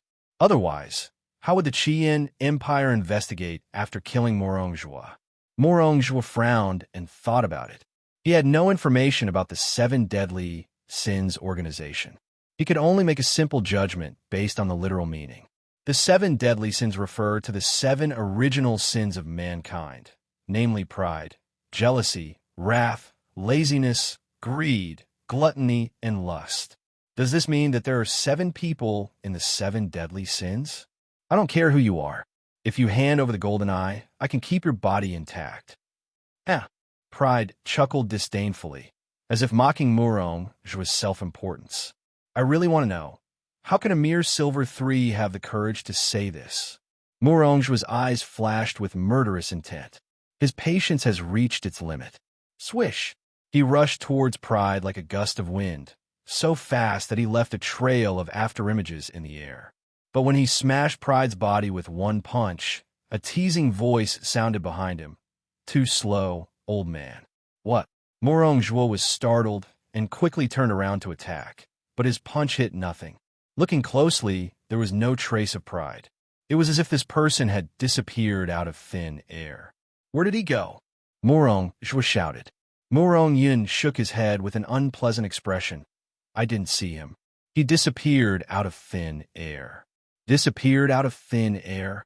Murong Zhua scanned everyone present. He couldn't have disappeared out of thin air. What I was chasing just now was just an illusion. If this person really had such a terrifying speed, he would have escaped long ago. He must be hiding among these people and blocking this layer. No one can leave. "Yes, father." Murong Yin quickly agreed. He knew that his father was in a rage, but he didn't dare to have any without any violation. He quickly led people to block the gate and windows. The atmosphere became extremely depressing again. Murong Zhua's hawk-like eyes kept searching in the crowd, trying to find Pride, but no matter how he looked, he could not find anyone in the crowd who was similar to Pride. Dang, dang, dang. The passionate piano music continued to play, and Mourong's temples jumped when he heard it. "Stop playing!" he yelled, but the pianist seemed not to hear it and continued to play. Swish! A wind blade instantly passed through the pianist's body, and his body was directly broken into two sections, and the bright red blood dyed the black and white keys red. After killing people, Mourong was stunned. Not only him, but others were also like this, staring at the piano in a daze. Dang, dang, dang. The passionate piano music continued. The dense piano sounds hit everyone's heart like a heavy hammer. "Ghost! Ghost!" someone screamed. This completely unreasonable thing constantly challenged everyone's rationality. "Shut up!" Mourong shouted, and his broad palm suddenly chopped down. Countless white air currents suddenly wrapped around his palm. Swish! The wind blade with a sonic boom directly cut the piano in half, but the piano sound continued. At this time, the string in the hearts of some fragile people was completely broken. "Ghost! He is a ghost. I can't stand it. I want to leave. Let me go." A man rushed to the door and begged Mourong. Mourong's face was extremely ugly. "Get out." He flipped the man to the ground. "Father, what should we do now?" "Umph." Mourong snorted coldly. "He must be hiding among these people. He seems to be elusive, but in fact he is playing tricks. If he is really powerful, why doesn't he dare to fight me head-on? I wanted to play for a while longer, but it seems that you are already elusive." An arrogant and frivolous voice sounded in the room. When the voice sounded, everyone present was horrified. Some guests who were closer to Mourong at the door even collapsed to the ground in fear. Because the voice came from Mourong. Mourong's eyes were red with anger, and he scanned his surroundings frantically, but there was no one. At this time, Mourong's hawk-like eyes were cast. "No, it's not me. Father, I didn't say that just now." "Of course it's not you." The arrogant voice sounded again, and then a terrifying scene appeared. Mourong's body turned into a double image, and arrogance slowly walked out of his body. You. Mourong was so scared that he almost peed on the spot, and hurriedly checked his body, fearing that the other party had done something to him. Pride walked leisurely, and the crowds dispersed wherever he passed. The silver smile on his face pierced Mourong's eyes deeply, making his pupils shrink uncontrollably. As a silver level, third level transcended. Although he didn't have to fight on weekdays, he still had good eyesight. This kind of weird method was not one of the known laws. Teleport? Possession? Killing people from a distance? What kind of law is this? I'm a little tired of playing for so long. It's time to end this show. Pride walked towards Mourong, and was step by step. His contemptuous attitude even made Mourong's face gloomy. Swish! Mourong took the initiative, and several wind blades shot out, blocking all directions around Pride. The sharp wind blades passed through Pride's body, but it was like passing through the air without any effect. The attack didn't work, but a sneer appeared on his lips, and his old eyes flashed with a light that saw through everything. As expected, you didn't bring up the slightest wind when you moved, and you were able to ignore my wind dance spirit blade. If I'm right, this is not your true body at all. Oof, it's just an illusion. The old nobleman finally found the clue. All his laws are related to the wind. As long as you perceive it carefully, you can naturally notice that the arrogance every move did not bring up the slightest wind. The wind is everywhere, whether it is walking, or the throat vibrating to make a sound, or even the trembling of hair. It will bring up the wind. This is difficult for ordinary people to detect, but it is not difficult for Mourong. He didn't notice it before, because people are used to perceiving with their eyes, and his whole mind has long been disturbed by the golden eye. The arrogant man whose true background was known was still arrogant, and his voice became more and more playful. So you are used to calling things that you can't understand illusions? It seems that I have to be a little more serious. After the voice fell, the whole banquet hall suddenly flickered frequently, as if the circuit was disturbed by some kind of interference and became poorly connected. The arrogant figure was looming, like a ghost, and the silver, smiling mask on his face seemed to come alive at this moment, and the sneer at the corner of his mouth became stronger. Suddenly, low and ancient whispers sounded in the air, as if pouring out from the dark abyss. It was an incomprehensible whisper full of chaos and madness, and it was a serious provocation to human reason. Ah, ah, ah. The screams continued to ring out, and some ordinary people in the field seemed to be crazy, collapsed to the ground with painful expressions, and their bodies kept struggling. The whispers were like slender fingers scratching their eardrums. The shadow under Pride's feet bloomed and twisted like a kaleidoscope, and in the blink of an eye it split into 10, surrounding him. The shadows dispersed, and countless tiny runes that moved like tadpoles in the twisting covered the entire banquet hall. Moronge's face suddenly changed, and he suddenly doubted his judgment. This terrifying whispering sound obviously carried some evil power, and it didn't seem like an illusion. This was certainly not an illusion, but Su Mu's simulated whispering of the snake god using Silent Heaven. Although it was tangible but not spiritual, it was more than enough to influence some ordinary people. Moronge, I pronounce you dead. In the strange whispering sound, Pride's voice sounded like a judgment of God, and his tone was filled with indifference and superiority. The next moment, Pride slowly raised his arm and gently stroked Moronge, who was still several meters away, and the strobe lights just went out. Flowers bloomed in an instant.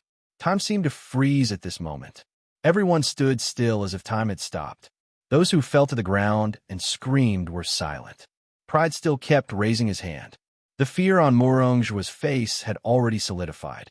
The fear on the faces of the others was the same. But if you look closely, this is not time stopping at all. People are still moving, but their movements have become extremely slow. In the face of Pride's movements, Moronge's old eyebrows crawled like a turtle. Ate tea this time. Nangong Mengli in the crowd moved. She walked out of her body as if her soul had left her body. There was another identical her in the original place, maintaining the original movement. The one in the original place was an illusion created by Su Mu in advance. The real Nangong Mengli had cold eyes, and her body seemed to be under great pressure, trembling forward. Her speed was not fast, but compared with the movements of others who were countless times slower, her speed was so fast that the human eye could not form an image in the retina. She walked step by step, her body was shrouded in darkness, and soon walked behind Pride. She continued to move forward, her figure gradually overlapped with Pride, and then walked out of Pride's body as if through a mold, and came to Moronge. Moronge finally reacted. The fear and shock on his face took shape at an extremely slow speed, and the pupils in his eyes began to shrink. He seemed to realize something and raised his right hand little by little. Watching the other party's movements that seemed to be slowed down 10 times, Nangong Mengli's mouth showed a cold smile. Go to hell, Moronge. Swish! A flash of cold light passed by. It was a mithril dagger in Nangong Mengli's hand. She used all her strength in this attack, carrying 20 years of hatred, and slashed Moronge's neck without any hindrance. A thin bloodline appeared, exposing the throat, cervical vertebrae, and blood inside. The blood was sprayed, crawling into the air little by little. After doing all this, Nangong Mengli seemed to be exhausted. Her face turned pale, and she forced herself to return to her original position. But her expression was extremely relaxed, as if she had unloaded a heavy burden. The moment she returned to her position, time flowed normally again. The strobe lights flashed brightly, illuminating the horrifying scene in front of her.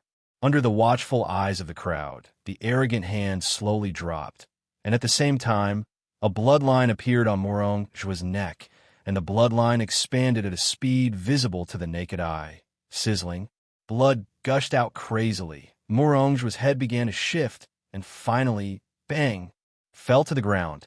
The whole place was silent for a moment. Moronge was dead. In the eyes of everyone, Arrogant just raised his hand and cut off Moronge's head. This silver level 3 strongman died in such an absurd way. The remaining fear and shock on the head that fell to the ground lingered.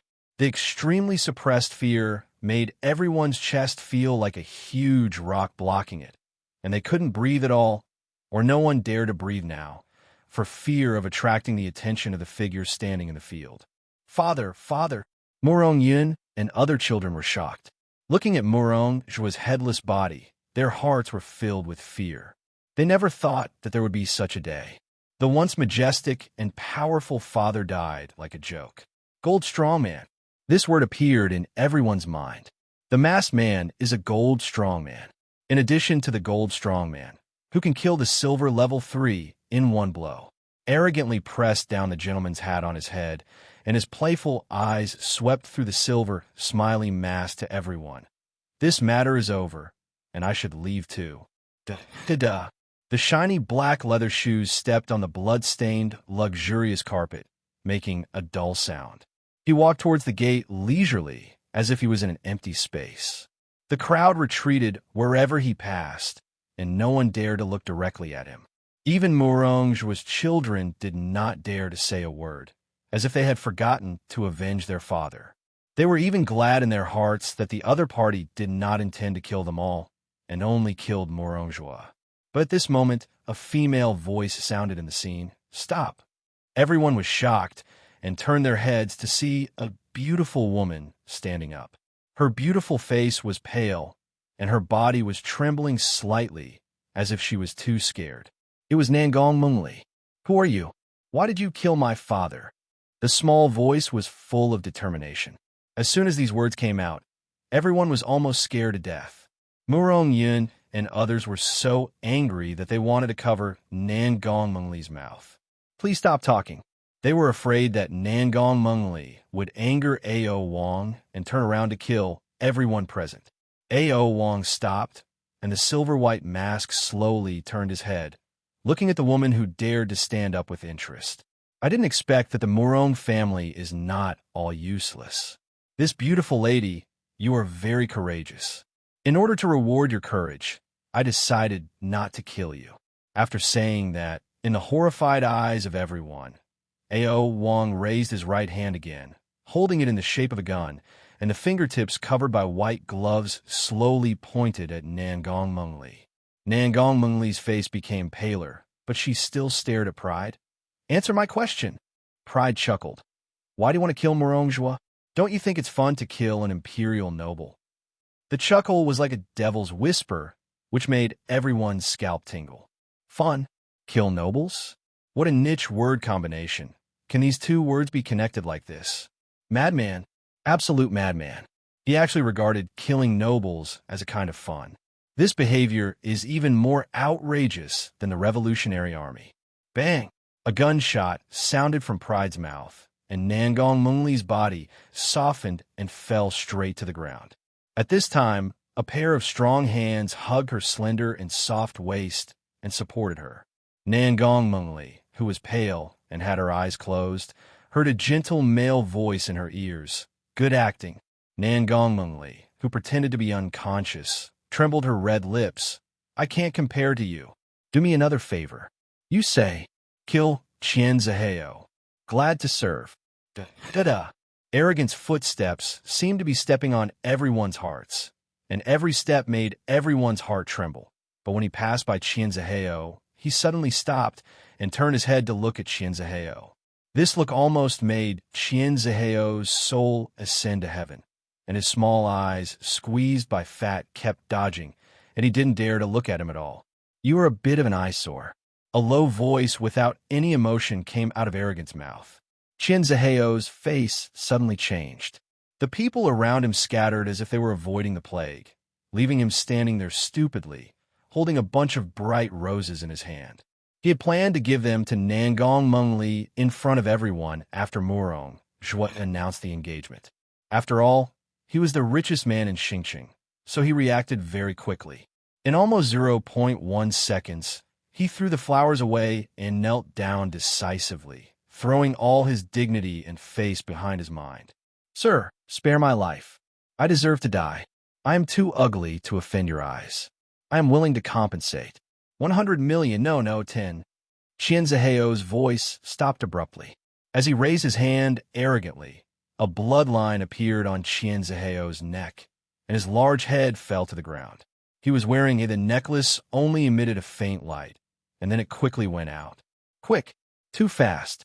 The speed of flower blooms instantly has exceeded the speed of the treasure's self-protection, and there is no time to react. After dealing with Qian Ziheo, pride left completely, and his slender and upright figure stepped out of the doorstep by step and disappeared into the darkness.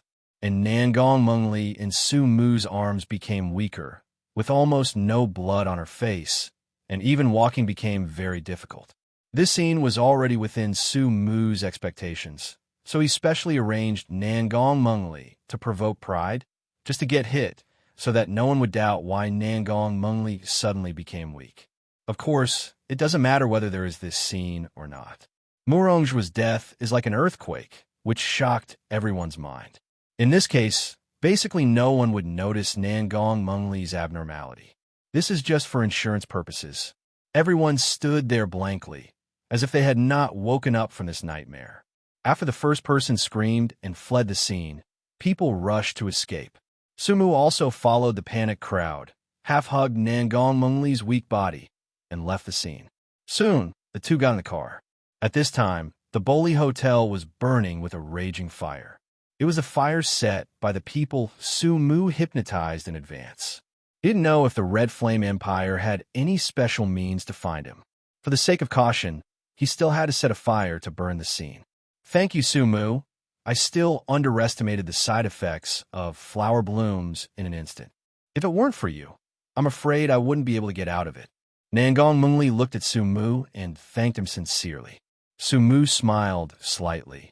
I should thank you for letting me enjoy an interesting banquet. I didn't expect that the blood of nobles is also red. Nangong Mengli smiled weakly. Golden blood is just called this name. How can humans bleed golden blood? By the way, this is for you. She put a silver ring in Sumu's hand.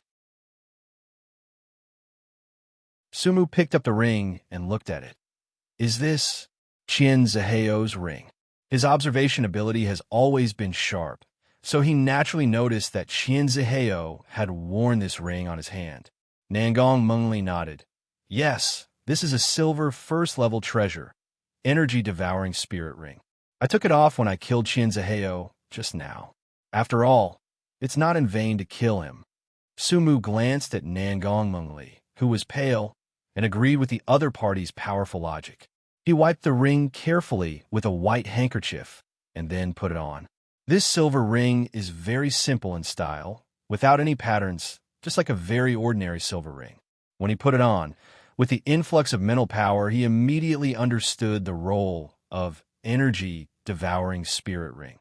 It can directly convert physical energy or mental energy into attack power. For example, an adult man can punch with 200 kilograms of force with all his strength, but after using energy-devouring spirit ring, the ring can absorb the energy stored in the body and burst it all out, allowing you to punch with 1,000 kilograms of force. But the price is to become skinny because the energy stored in the body is drained. This conversion also applies to mental power, which can be converted into strength, but few people do this because it is 10 times more difficult to recover mental power than to recover physical power. Physical weakness can be compensated by eating and drinking, but mental power rarely has any means of compensation. Usually, it depends on time to recover slowly. An excessive extraction of mental power may turn oneself into a fool. Sumu has no such worries. He thinks this ring is very suitable for him because he has enough mental power, and this ring can convert mental power into real combat power. He also roughly understands why Qian Ziheo wants to eat so much. He should be storing energy. Once in danger, he can burst out with terrifying power that is not weaker than that of a transcendent with the energy-devouring spirit ring. This ring is not a thank you gift. I said that I will definitely repay you. As long as I have it, I can give it to you. Nangong Mengli leaned weakly on the back of the chair, and her eyelids were already a little unable to open. You know, I've waited for this day for too long. I will never forget the day my mother died. She grabbed my hand and told me to forget hatred and not to seek revenge. But I really can't forget that the hatred of the Nangong family and my mother are reminding me all the time. In fact, I've been confused and have read many books that persuade people to be good. It says that people cannot live for hatred, but should let go and cherish the living. But where are the living people? I'm the only one left. I'm the only one in the entire Nangong family. If I don't avenge them, who else can? As long as I think of those who killed my family and are still living happily in this world, I hate them. I hate them. Why should we die? Why? Nangong Mengli is not talking to Sumu, but more like talking to herself, a self-narration of an avenger. Her head is getting heavier and heavier. Her eyelids have fallen more than once, and her voice is getting smaller and smaller. In a trance, she smelled a hint of floral fragrance, and the refreshing fragrance penetrated into her nose, making her feel itchy. Where did the fragrance of flowers come from? She opened her eyes with some effort, and what caught her eyes was a broken rose, as if it had been thrown to the ground and stepped on twice. Very ugly. Very ugly. Sumu's voice rang out from the side. Although it's a bit inappropriate, it's almost 12 o'clock, so happy birthday. Nangong Mengli stared blankly at the rose in front of her. At this moment, she seemed to have forgotten her hatred and fatigue. Where did you get the flower? I picked it up from Chienzaheo. Just like you said, after all, it's not in vain to kill him after all the effort, right? Puff. Nangong Mengli chuckled, and her eyes that were filled with hatred before softened a lot. She carefully took the rose that was about to break, lifted up the scattered hair, and sniffed it gently. Her eyes curved into a pair of beautiful crescents, and her bright eyes reflected the neon lights passing by the roadside, as well as Sumu and the rose. Thank you, Sumu. Sumu drove without looking around, and the bright and dark lights of the neon lights on the roadside kept interweaving on his angular face. You're welcome. It's only right to send blessings on your birthday. After saying that, Sumu suddenly felt his lips were a little wet. He was sure that he didn't lick his lips, which made him frown slightly. The air humidity in the car should not be so high. Unless... He slightly side-glanced and looked at Nangong Mengli, but found that the other party had fallen asleep holding the rose tightly, obviously because of excessive consumption of energy and too much fatigue. One day later, the entire Star City was under unprecedented martial law. A large number of law enforcement officers wearing uniforms and with guns on their waists appeared in every corner and conducted a carpet-style investigation. Star City was in a state of panic. Even the pedestrians on the streets in the past were much less. The most pitiful were the shops selling tuxedos. Several of them were directly closed down because the styles they sold were very similar to those worn by Pride, the head of the 7 deadly sins. They were taken back and tortured. The name of Pride, the 7 deadly sins, seemed to resound throughout the entire Star City overnight. To be precise, not only Star City, but also other surrounding cities, and even the entire Qian Empire were alarmed. The murder of the imperial nobles was equivalent to breaking the sky in the Qian Empire. You must know that even during the war with other countries, the nobles have the right to pardon. Even if the nobles are captured, they must be treated favorably by the enemy country and wait for the other family to redeem them with a large sum of money. This was the case even during the war, let alone during the peacetime. The news of Murong's murder was so shocking that it dominated the front pages of all the major newspapers. The aristocratic circles in Star City were all saying that the imperial family was furious and had sent a golden warrior to the city to catch the 7 deadly sins. Pride. The 7 deadly sins, a non-existent organization, also successfully topped the wanted list of the Red Flame Empire, and for a time even outshone the Revolutionary Army. Because even the Revolutionary Army had never killed aristocrats. According to rumors, they had only captured aristocrats and used them in exchange for a large amount of resources. Have you heard about the fire at the Platinum Hotel yesterday? I heard that a noble died in it. I heard that not only one aristocrat died, but many celebrity bosses died, and even the richest man in Star City. You heard about it, but I saw it with my own eyes. I was a waiter at the Boli Hotel that day.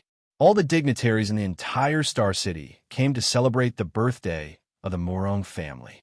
You don't know that the pride of the 7 deadly sins appeared out of thin air like a ghost. He raised his hand, and the Murong family's head fell off on the spot. Isn't it exaggerated? Not exaggerated at all. I was scared to death at that time. Not only the Murong family, but also many VIPs. Whoever was pointed at by him would die. Everyone was so scared that no one dared to move. In the end, they watched the other party leave. Oh, by the way, it was the 3rd daughter of the Murong family who was brave. She really dared to stand up and question Pride, asking him why he killed people. Do you know what Pride said? What did he say? What did he say? He said, the man lowered his voice. Don't you think it's fun to kill imperial nobles? Hiss. There was a sound of gasps all around. There are many similar scenes in the streets of Xingqing. There are too many witnesses.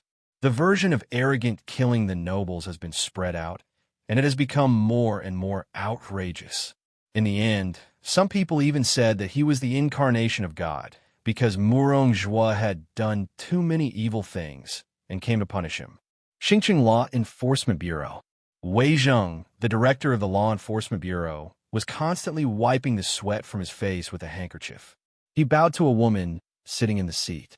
The woman was wearing a black tight suit, similar to leather, very slim, outlining a slender figure, with black shoulder-length hair, showing her capable, delicate face and a healthy, wheat-colored skin.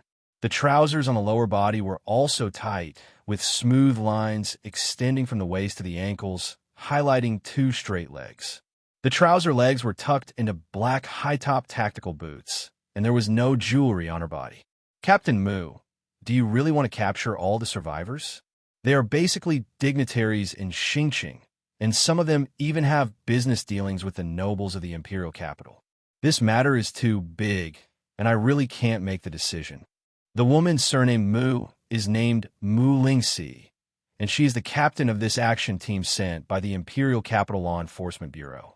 Hearing Wei Zheng's reluctance, Mu Lingxi said coldly, "This is what Lord Sikong meant." Hearing the word Sikong, Wei Zheng subconsciously trembled all over, and his peripheral vision unconsciously looked at the man sitting on the sofa at the back of the office. He was a middle-aged man. The years left some traces on his face, but it did not reduce his majesty and charm at all. His hair was slightly silver gray, combed meticulously and neatly tied back. His thick eyebrows were like swords, his eyes were sharp, and his facial contours were clear, showing a bronze color. Just sitting there, he was like a towering mountain, giving people a sense of unshakability. Lord Sikong Zhen, this. Wei Zheng looked embarrassed. Sikong Zhen raised his eyes and looked at Wei Zheng. At that moment, Wei Zheng suddenly felt like he was being stared at by a top predator. He began to have difficulty breathing, as if he was being pressed down by something and couldn't breathe. This strong sense of oppression made him dare not say the following words. "Do as I say," Sikong Zhen slowly said, his voice calm but unquestionable. "Yes, Lord Sikong." Wei Zheng stood up straight suddenly, like a soldier facing a general. Wei Zheng left to execute the order. When he left the office, his face was immediately replaced by a bitter look. These people sent by the higher-ups were not ruthless at all. Now, they were arresting people for fun. When the time comes, you could just pat your butts and leave. I will offend everyone. He is the director of the Xingqing Law Enforcement Bureau, and he will have to work in Xingqing in the future. Although he thought so in his heart, he didn't dare to say it to her face. If it was just Mu Lingxi who put pressure on him, he could still get away with it. After all, the other party was just a captain of the General Bureau. Strictly speaking, he was at the same level as himself.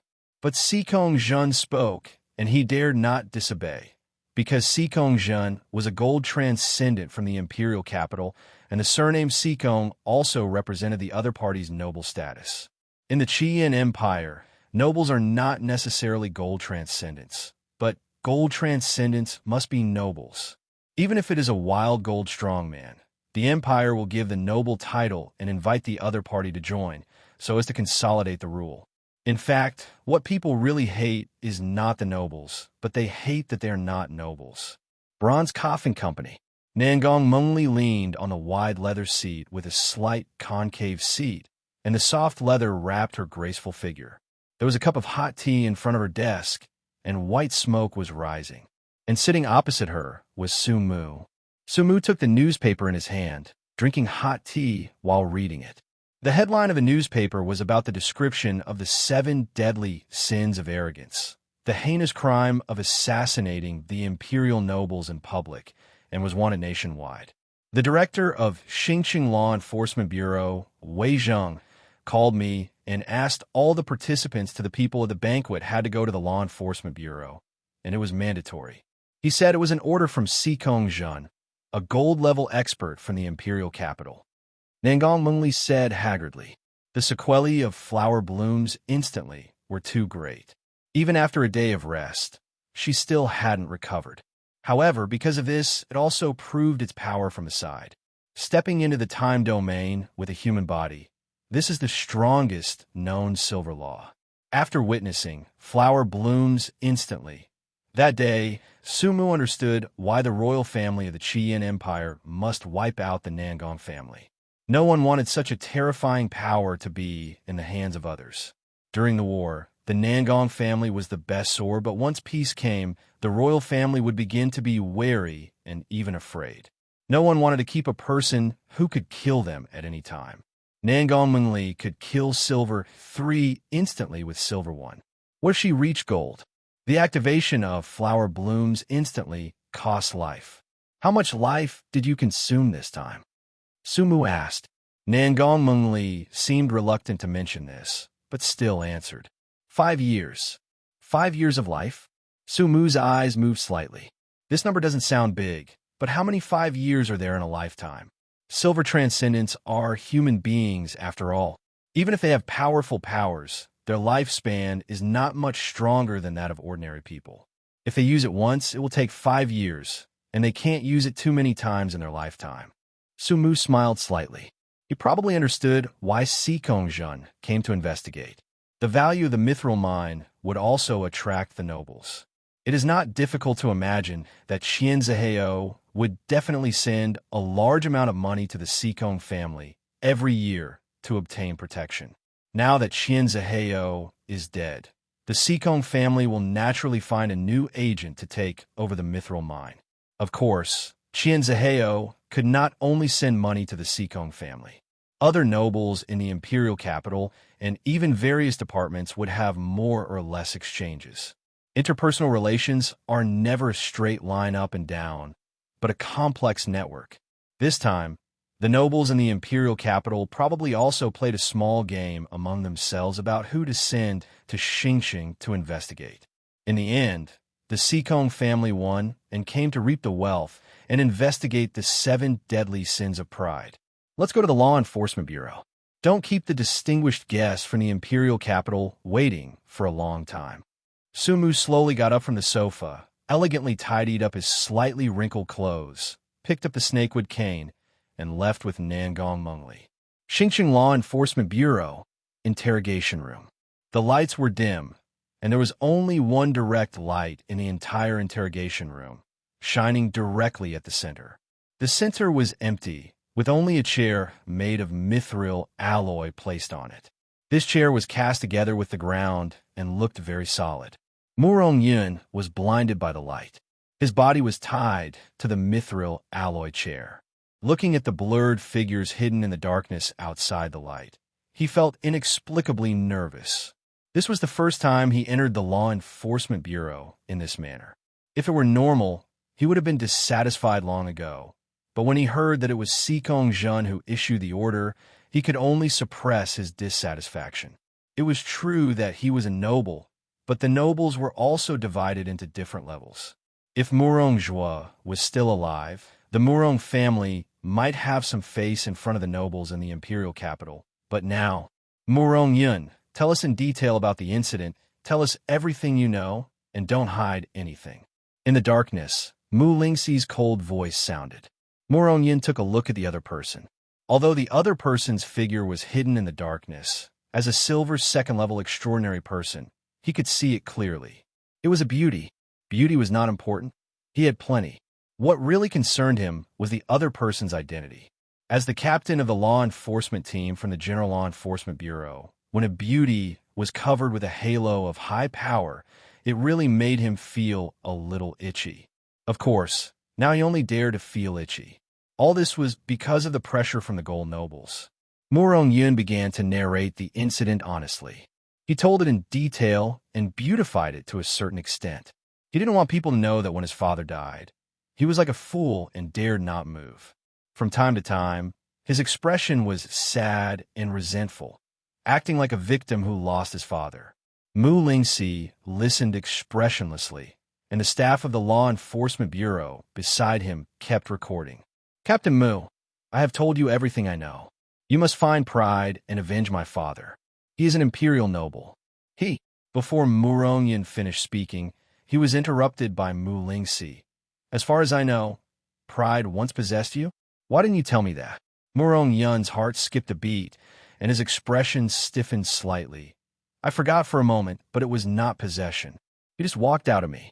He was like a ghost, as if he had no entity. I didn't feel anything unusual at the time. After I went back, I checked and found that my body is indeed fine. A ghost? Other witnesses said that at that time, the head of the Murong family suspected that Pride was not a physical entity, but an illusion. What do you think about this? Murong Yin shook his head repeatedly. How could it be an illusion? How could there be such a real illusion in this world? I saw Pride kill people with my own eyes. He killed many people, and his methods were very strange. He just pointed at anyone with a finger and killed them. Even my father, he just waved his hand and let his head fall to the ground. When Murong Yin talked about his father, he began to choke unconsciously, and his eyes turned red. The reason why my father made this judgment is that Pride walked without wind. He was harmed by his inherent experience. The golden strong can perfectly restrain all his own breath and blend into the surrounding environment. It is not difficult to walk without wind. Do you think Pride is a golden extraordinary? Mu Lingxi narrowed her eyes slightly. Murong Yun looked a little excited. Of course it's a gold transcendent. Who else can do this? You don't know. At that time he said he had enough fun and was going to do something serious. And then his powerful momentum directly affected the lights in the banquet hall, causing them to flicker. Strange whispers were heard all around, and many guests died on the spot just because they heard the sound. This is not a gold transcendent. What else could it be? Who else could do it except a gold transcendent? He was still exaggerating. In fact, the snake god's whispers did not kill the guests at that time. At most, it gave ordinary people a splitting headache or fainted. After all, it was a whisper imitated by silent heaven, and its power was limited.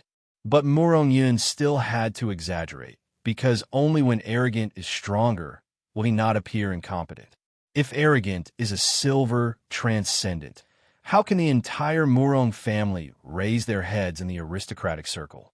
They will spread outside. Have you heard? The Murong family held a banquet on their own territory, and a silver transcendent came to the door. Not only did he kill the head of the Murong family with one move, but he also scared the entire Murong family so much that no one dared to move. Thank you for your cooperation. Come on, take Mr. Murong Yun down for a physical examination. Murong Yun's face changed slightly.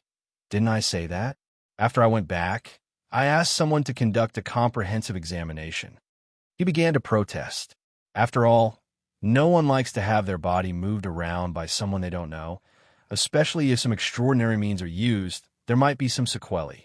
However, no one paid attention to his protest. This Star City noble was not good enough in front of the real Golden Noble. After Murong Yun was taken away, the staff member at the side asked, Captain Mu, the polygraph just sounded several alarms. Murong Yun lied in many places, especially when he expressed his grief for his father. Mu Lingxi's mouth curled up with a hint of sarcasm. I have seen a lot of this kind of stuff. He wishes that the head of the Murong family would die sooner, and then he would inherit the entire family. I don't care about the bullshit between the nobles. I have only one purpose for coming here, which is to catch arrogance. Bring the next one in. Soon, Nangong Mengli, dressed in plain clothes and without makeup on her face, walked into the interrogation room. Her appearance made Mu Lingxi narrow her eyes slightly. After Nangong Mengli sat on the interrogation chair, Mu Lingxi began to ask questions. Ms. Murong, I heard that you're the only one in the whole banquet who dared to stand up and question the arrogant person. Nangong Mengli's cold face showed no expression. She nodded calmly. Mu Lingxi raised her eyebrows and picked up the information on the table. Murong Mengli, 23 years old, birthday is September 17th. Mother Wang Suiping, once a slave bought by the Murong family from a human trafficker. Is the above information true? Nangong Mengli's expression remained unchanged. True. Mu Lingxi casually threw the information on the table, leaned forward slightly, and her sharp eyes seemed to penetrate the darkness and fell on Nangong Mengli. According to the evidence I have, Murong doesn't seem to treat you well. There are even some rumors that your mother also died indirectly at his hands. This makes me very curious. Your brothers and sisters don't have the courage to stand up. So why do you dare to stand up for Murong Zhua? Nangong Mengli raised her eyes slightly and met those sharp eyes. She pondered for a moment and finally said slowly, That's not a rumor. My mother died because of him. Oh, Mu Lingxi's mouth curled up slightly. That's even more interesting. According to common sense, you should hate Murong Zhua, but you did something contrary to common sense. Why is that? What do you think I am? Nangong Mengli suddenly asked a very strange question. This made Mu Lingxi frown. What do you mean? Aren't you the third daughter of the Murong family? Do you have another identity? Nangong Mengli nodded calmly. When Murong Zhua was alive, I was the high and mighty third daughter of the Murong family.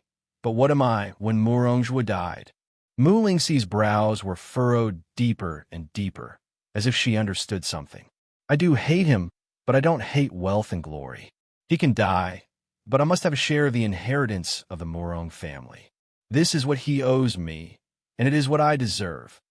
There was a hint of firm ambition in the cold words. So, you stand up for yourself? To help yourself become famous and fight for the right of inheritance. What else? Nangong Mengli raised the corner of her mouth with a hint of pleasure. If not for yourself, is it for Murong Zhua? Aren't you afraid that arrogance will kill you? No. Why not? Because arrogance is also a man's, and beautiful women always have some preferential treatment in front of men, and the facts prove that this is also the case. Nangong Mengli smiled, and the dazzling lights became soft under her smile, and her eyes and eyebrows were painted with a layer of bright colors by the lights. The two male law enforcers in the field suddenly breathed heavily, and their eyes flashed with irrepressible surprise. Cough! Mu Lingxi coughed lightly, which made the two male law enforcers come back to their senses, and they lowered their heads in embarrassment. Next question, Miss Murong. What is your relationship with Sumu? He is a shareholder of the Bronze Coffin and my partner. I'm afraid it's more than that.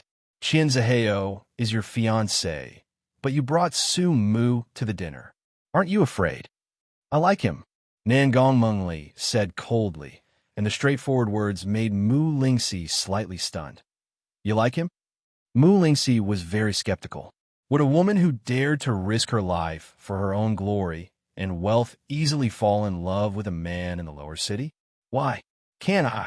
Miss Murong, from what you just said, in your heart, wealth and power should be more important than love. A nightmare apostle from the lower city is only at the bronze level.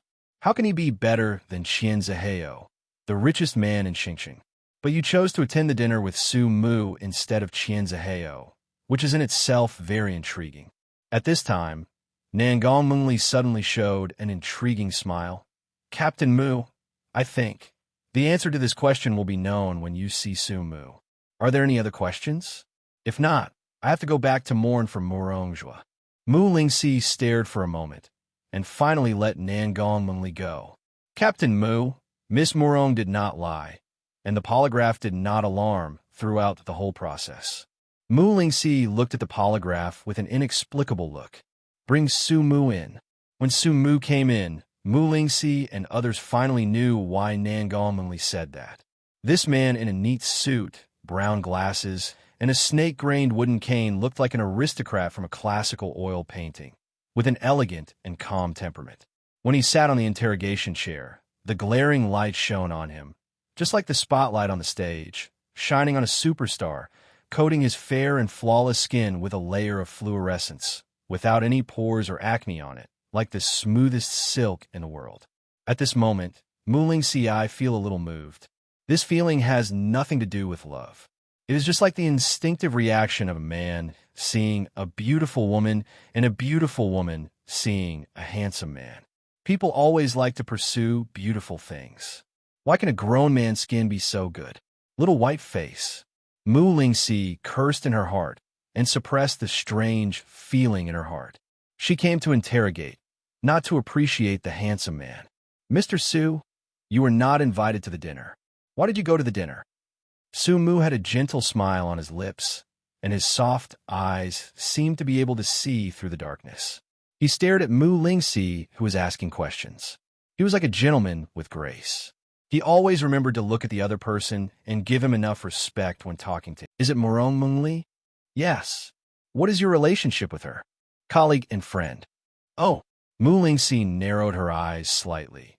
But I think Miss Murong seems to have a close relationship with you, and she just admitted that she likes you. As far as I know, when Ao Wang was leaving, he suddenly stopped and turned around to kill your rival Qian Zihao. Why didn't he kill others, but only killed Qian Zihao? Also, the golden eye is the one you have from the nightmare world. It was brought back from the world, and then given to Murong Mungli to present to the head of the Murong family. But it just happened that Pride suddenly appeared and snatched the golden eye? What do you have to say? Mu was still laughing. Do you suspect that I am Pride? If you can't answer this question, then I have reason to suspect you. Mu calmly pushed his brown glasses and smiled gently. Captain Mu, forgive me for being blunt. If I were Pride, do you think you can still sit there and ask me questions safely? Huh. The male law enforcer on the side slammed the table. Mu, watch your tone. This is the Law Enforcement Bureau, not your home. He had been unhappy with Mu for a long time, and the jealousy between the same sex was the most obvious. Mu looked at the male law enforcer with a faint gaze. Even though he was restrained by the interrogation chair, his words still made people feel like falling into an ice cave.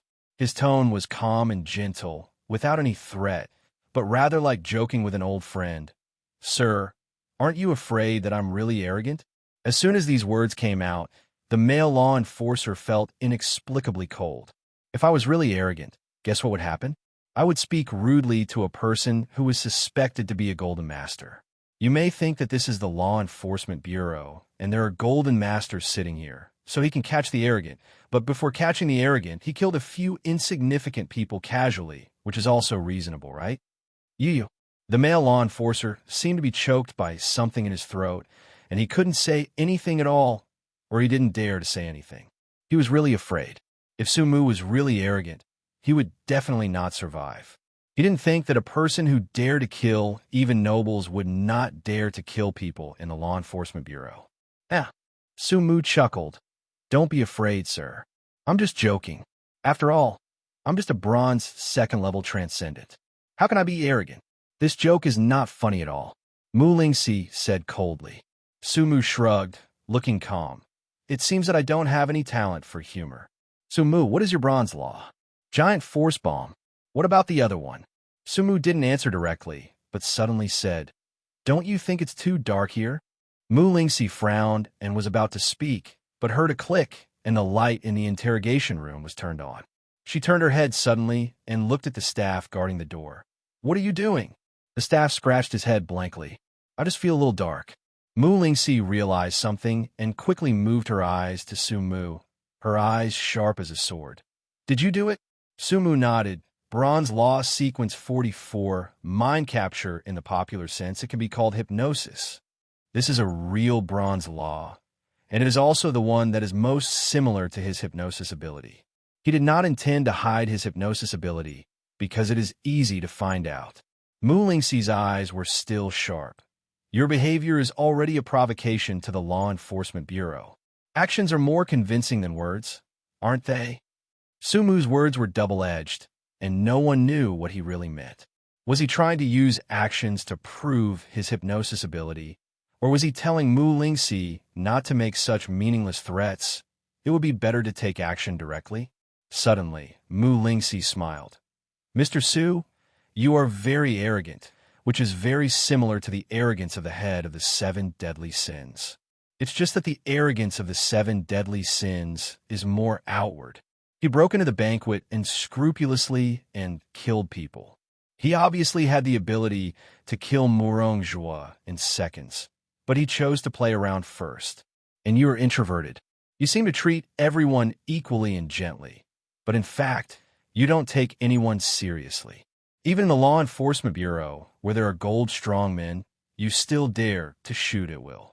As a silver second and noble, Murong Yin can't help but feel nervous and anxious when he comes here. But you, who are bronze second from the lower city, have never panicked from beginning to end. I am really curious why this is. Maybe you are really arrogant. Su Mu smiled slightly and gave an answer that surprised Mu Lingxi. Because I am a nightmare apostle. Mu Lingxi was stunned. Nightmare apostle? Yes, he is a nightmare apostle, a kind of person who has to face the danger of a nightmare world at any time. This kind of people are either hysterical or paranoid, and it is difficult to find a normal person. Not every normal person can stay mad when they know clearly that they are about to die. This explanation is reasonable, but she always feels that something is wrong. She feels that Su Mu has the madness of a nightmare apostle, but he is not like a nightmare apostle. However, she finally said nothing and let Su Mu go. After Su Mu left, the law enforcer who was threatened before said with an ugly face, "Captain Mu, just let him go? Look at his attitude. Maybe he is really arrogant." Mu Lingxi glanced at him and said lightly, "Do you think we can survive if he is really arrogant?" Lord Sikong Zhen went to the mithril mine and was not in the Law Enforcement Bureau at all. Even if he is arrogant, do you dare to arrest him? The law enforcer's face froze, and he was speechless. And, according to normal logic, he should not be arrogant. Arrogant has the power to kill a silver level 3 transcendent in seconds, and is suspected to be a gold powerful man. Su Mu is just a nightmare apostle from the lower city. I have checked his information. He has not been a nightmare apostle for long.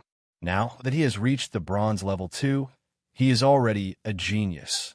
The law enforcer raised his head and said in a slightly hurried tone, "Since if he is bronze 2, then arrest him too." Mu Lingxi's sharp eyes stared at the law enforcer, causing him to tremble and swallow the rest of the words. He is not arrogant. Why arrest him? Just because he played a joke on you? We are law enforcers, not gangsters. Yes, Captain Mu, I understand. The law enforcer lowered his head in shame. Of course, it was all pretending. There are few magnanimous people in this world.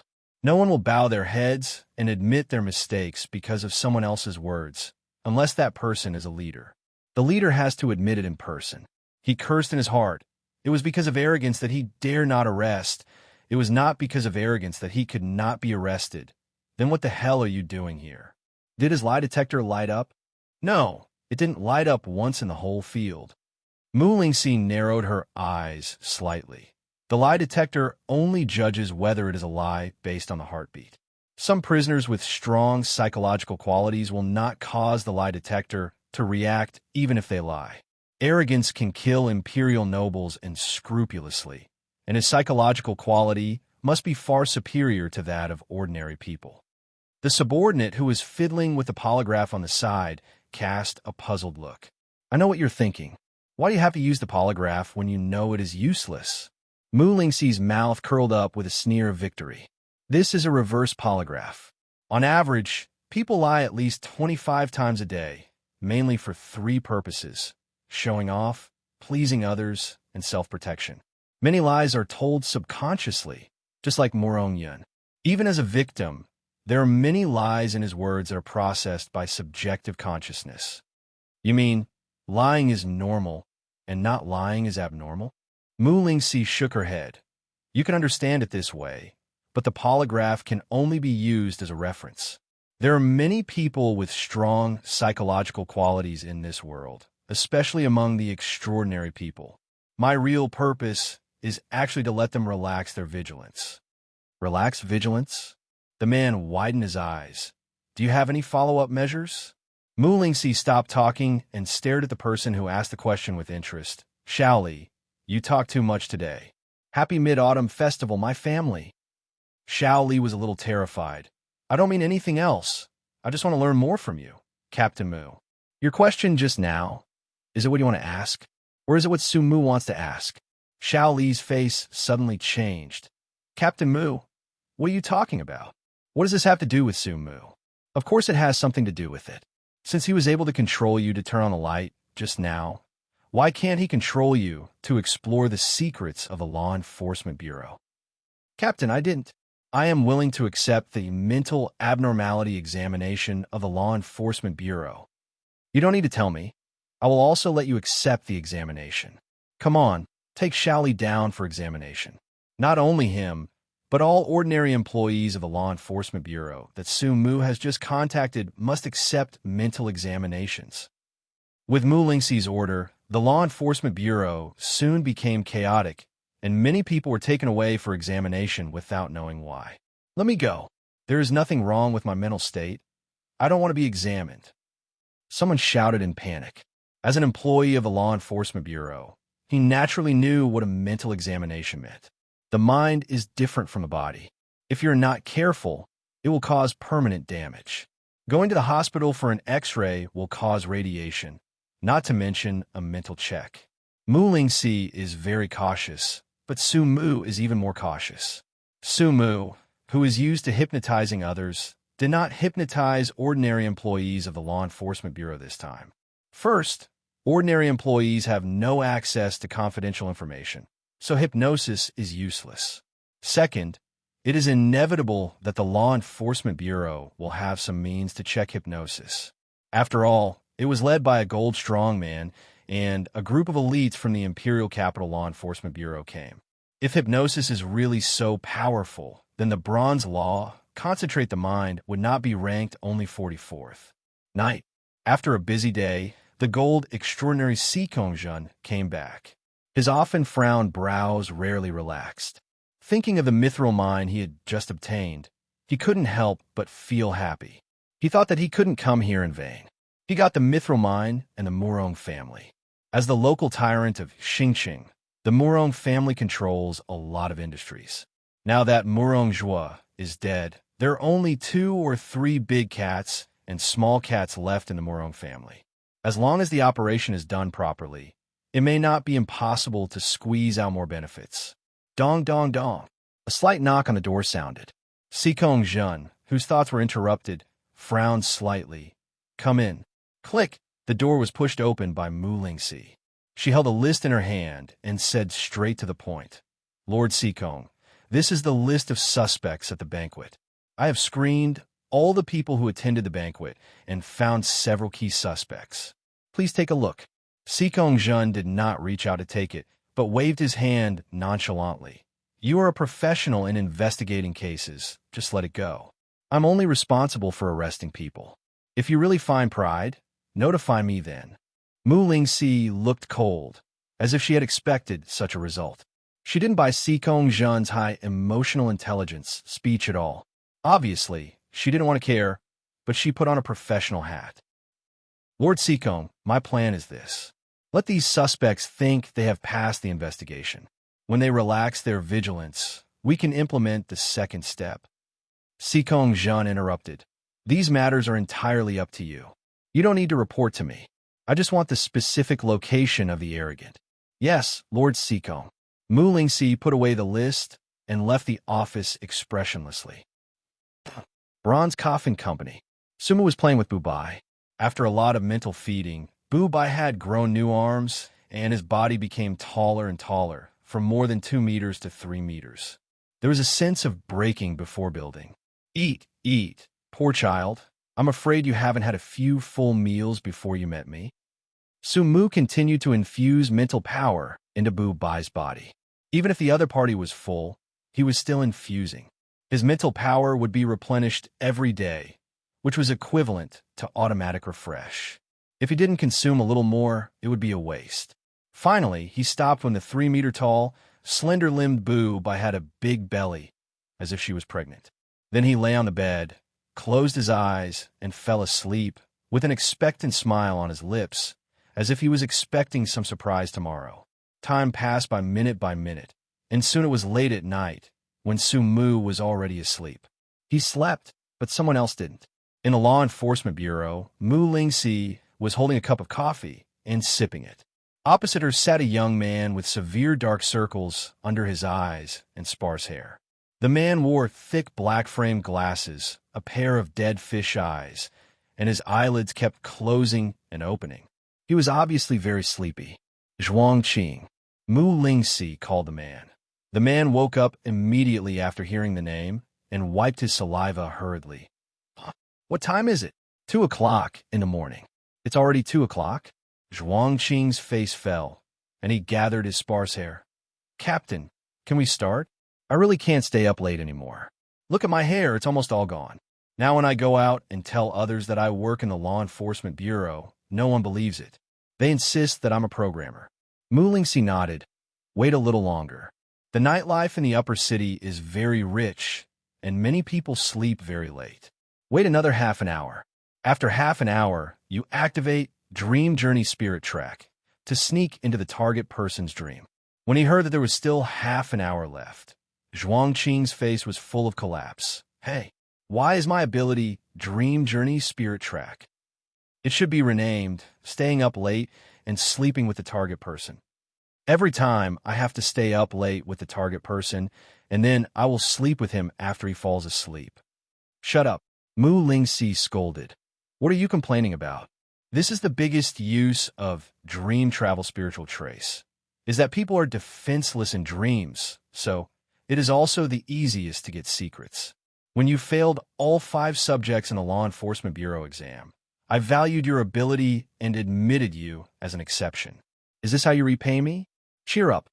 Zhuang Qing shrank his neck, obviously a little afraid of Mu Lingxi, but he kept muttering, You want me to cheer up, but let me drink a cup of coffee? No. What if you can't fall asleep after drinking coffee? Zhuang Qing shook his head repeatedly. No, I have learned a particularly effective way to fall asleep. I will feel sleepy as soon as I use it, and it will definitely not delay my sleep. What method? Zhuang Qing was embarrassed. He looked at the cold and beautiful Mu Lingxi, thinking that the other party should not understand. So he said it out. Airplane sleeping method. Mu Lingxi sneered. Are you going to use this method to fall asleep in my office? Using my own photos to provide you. Zhuang Qing's face turned red like a monkey's butt, and he hesitated for a long time. Are there cooler photos? Mu Lingxi said nothing, just looked at him expressionlessly. Zhuang Qing's head was getting lower and lower, almost digging into his crotch. It's almost time. Let's go to bed. Oh, Zhuang Qing quickly lay on the bed sideways. But the strange thing is that he was so sleepy just now, but now he can't fall asleep. Captain, can you stop looking at me? Mu Lingxi frowned fiercely, grabbed Zhuang Qing's collar, and pulled him up. You kid really plan to use the airplane sleeping method, right? No.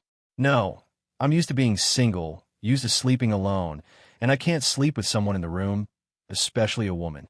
Bang! Mu Lingxi threw Zhuang Qing back on the bed and left without looking back. Before leaving, she said, If I find any strange smell in the office, you're dead. Zhuang Qing was so scared that his face turned pale, and he immediately gave up the original idea in his mind. He lay on the bed and began to count sheep. There was no way.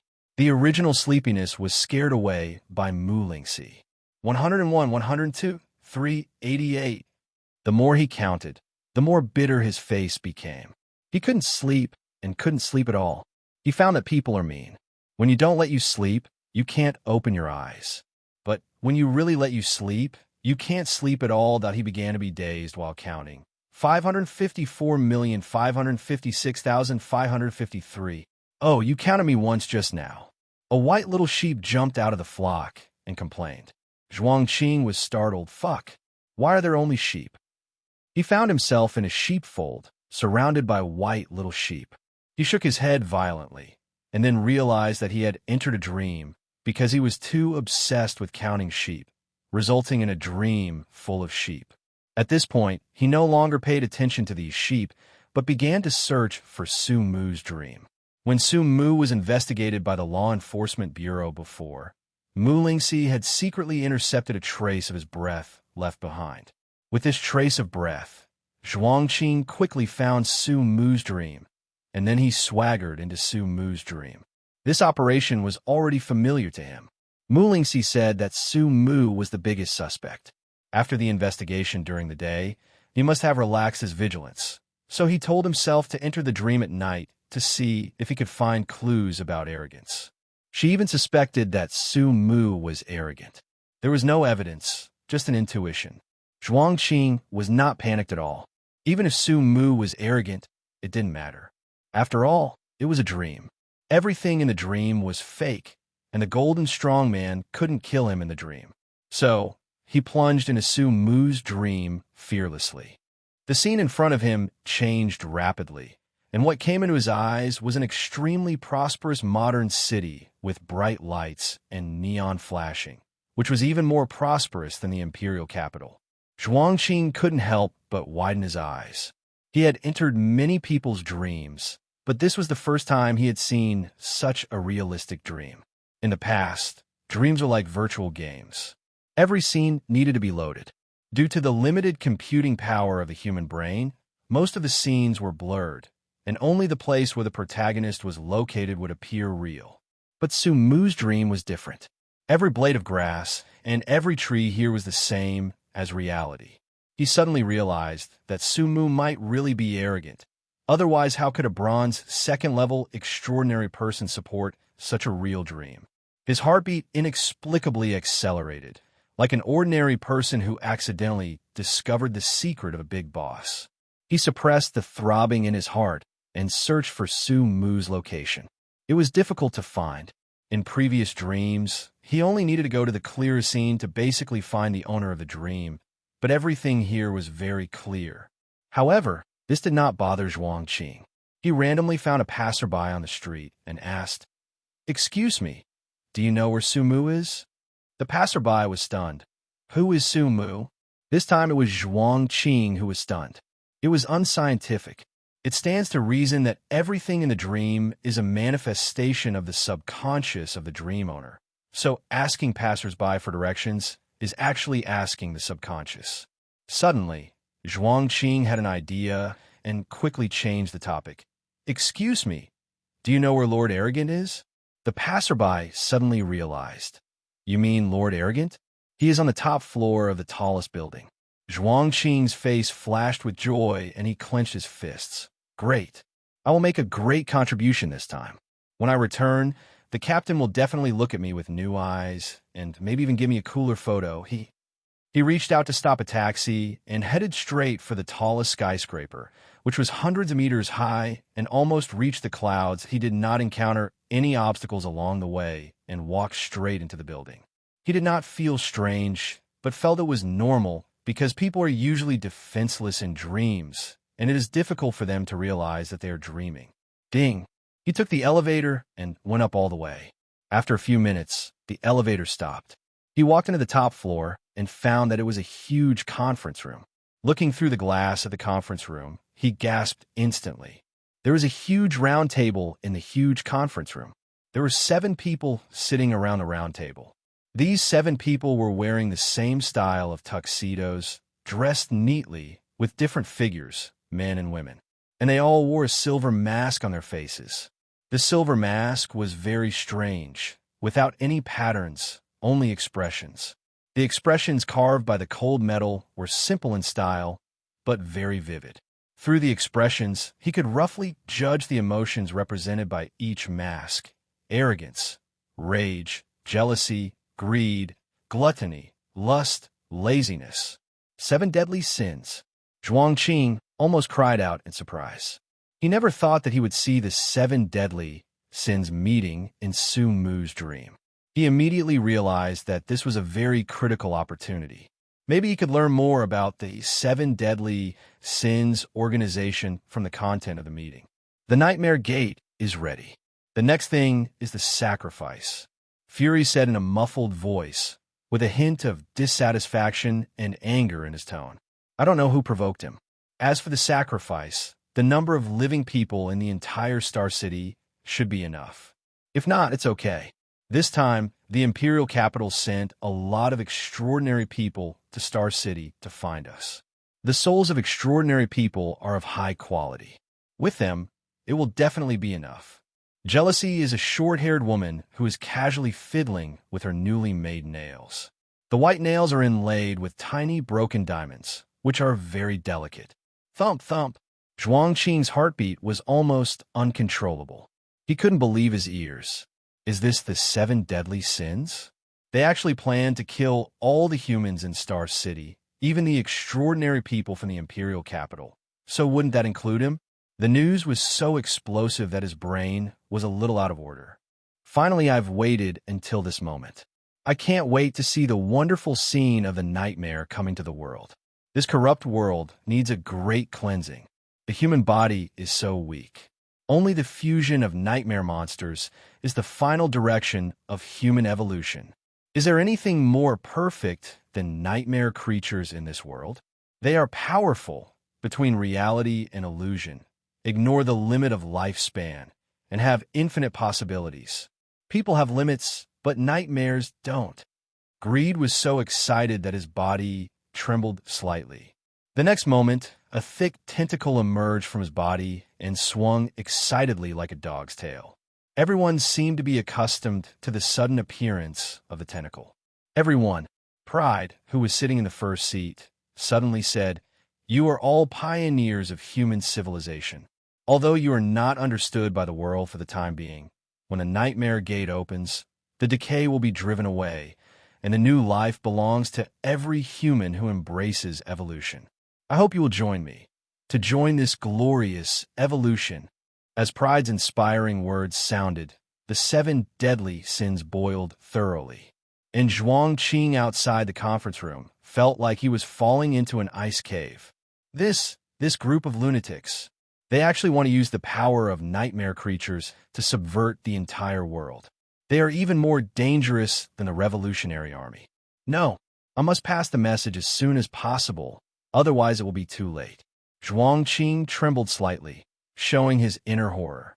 While being shocked and horrified, he also had a sense of mission in his heart, the mission of a savior.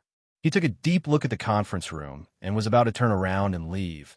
But at this moment, he suddenly found that Pride in the conference room was gone. He was shocked.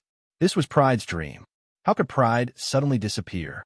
The sudden change made him a little scared. He didn't care about Pride. The crazy plan of the 7 deadly sins made him feel unsafe even in his dream. A group of people who tried to subvert the world. You can think with your toes how terrifying their strength is. Just as he was about to turn around and flee, a teasing voice suddenly sounded behind him. "Sir, what are you afraid of?" Zhuangqing was instantly shocked. He turned around quickly and saw a silver-white, smiling mask with a sneer on the corner of his mouth. His face suddenly turned pale. He glanced at the conference room from the corner of his eye, but found that the other 7 deadly sins all turned back at this moment and stared at him. "It seems that a little mouse has sneaked into my dream." Pride chuckled. "Bronze Law Sequence 1, Dream Journey Spirit Trace. Who gave you the courage to invade my dream?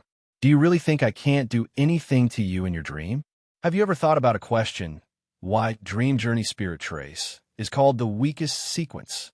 At this moment, Zhuangqing felt his scalp exploded suddenly, and the whole person was out of breath, as if drowning. He almost subconsciously turned around and ran away, not daring to stop at all. He didn't even have the courage to look back to see if Pride was chasing him. As Pride said, Dream Journey Spiritual Trace is the weakest bronze law with almost no bonus to the body, which also led to his 0 combat power. He has never participated in any battle and has a very poor psychological quality. Zhuangqing jumped down from the window, standing 100 meters high in the air, and frantically chanted to return in his heart. The next moment, a dazzling white light flashed before his eyes. When he opened his eyes again, the prosperous city disappeared, and there was only an endless flock of sheep. Meow, meow, meow. The white little sheep surrounded him and cried, "Get out of the way! Get out of the way! I want to wake up quickly!" "Wake up!" Zhuangqing was sweating profusely in a hurry. He didn't dare to delay at all because he had been discovered by pride. Maybe he had led the 7 deadly sins to attack the Law Enforcement Bureau, and he had to pass on the news. Maybe God will not let down those who work hard, and the sheep around him began to blur. Zhuangqing was overjoyed, and his dream was shattered. The ceiling of Mu Lingxi's office appeared in front of him. Tung! He jumped up from the bed and ran out anxiously, but the door suddenly opened. Mu Lingxi frowned and looked at the panicked Zhuangqing. What are you, Captain? There's no time to explain. Take me to see Lord Xikongzhen. Something bad has happened. Mu Lingxi realized the seriousness of the matter. What happened? Did you see something in Su Mu's dream? Captain, hurry up. Otherwise, it will be too late. Let's talk while walking. The two of them quickly went out and went straight to Xikongzhen's office. What's going on? Lord Xikongzhen is resting. If there is nothing urgent, you know the consequences if you disturb him rashly. Su Mu is arrogance. What? Mu Lingxi was shocked. Are you sure? I'm sure, Zhuangqing shouted. I saw it with my own eyes in my dream. There are 7 people in the 7 deadly sins. They're all crazy. Their goal is to open the door to the nightmare world and let the nightmare monsters invade reality. While talking, the two have arrived at Xikongzhen's office. Dong dong dong. Mu Lingxi kept knocking on the door. Her fingers with exquisite manicures bent, and her knuckles hit the door frame. However, no one responded after knocking for a long time. Zhuangqing became more and more anxious. Where's Lord Xikongzhen so late? Captain, if not, call Lord Xikongzhen. This matter concerns the lives of the entire Star City and even the entire empire. Mu Lingxi nodded solemnly.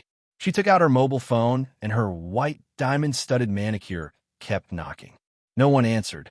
She continued to try to make the call. Calm down first, and tell me all the information you know. Have you forgotten what I taught you? Stay calm when encountering things. Don't panic. The more panicked, the easier it is to make mistakes. Zhuangqing forced himself to calm down and began to tremble as he described everything he saw. I saw the 7 deadly sins were having a meeting.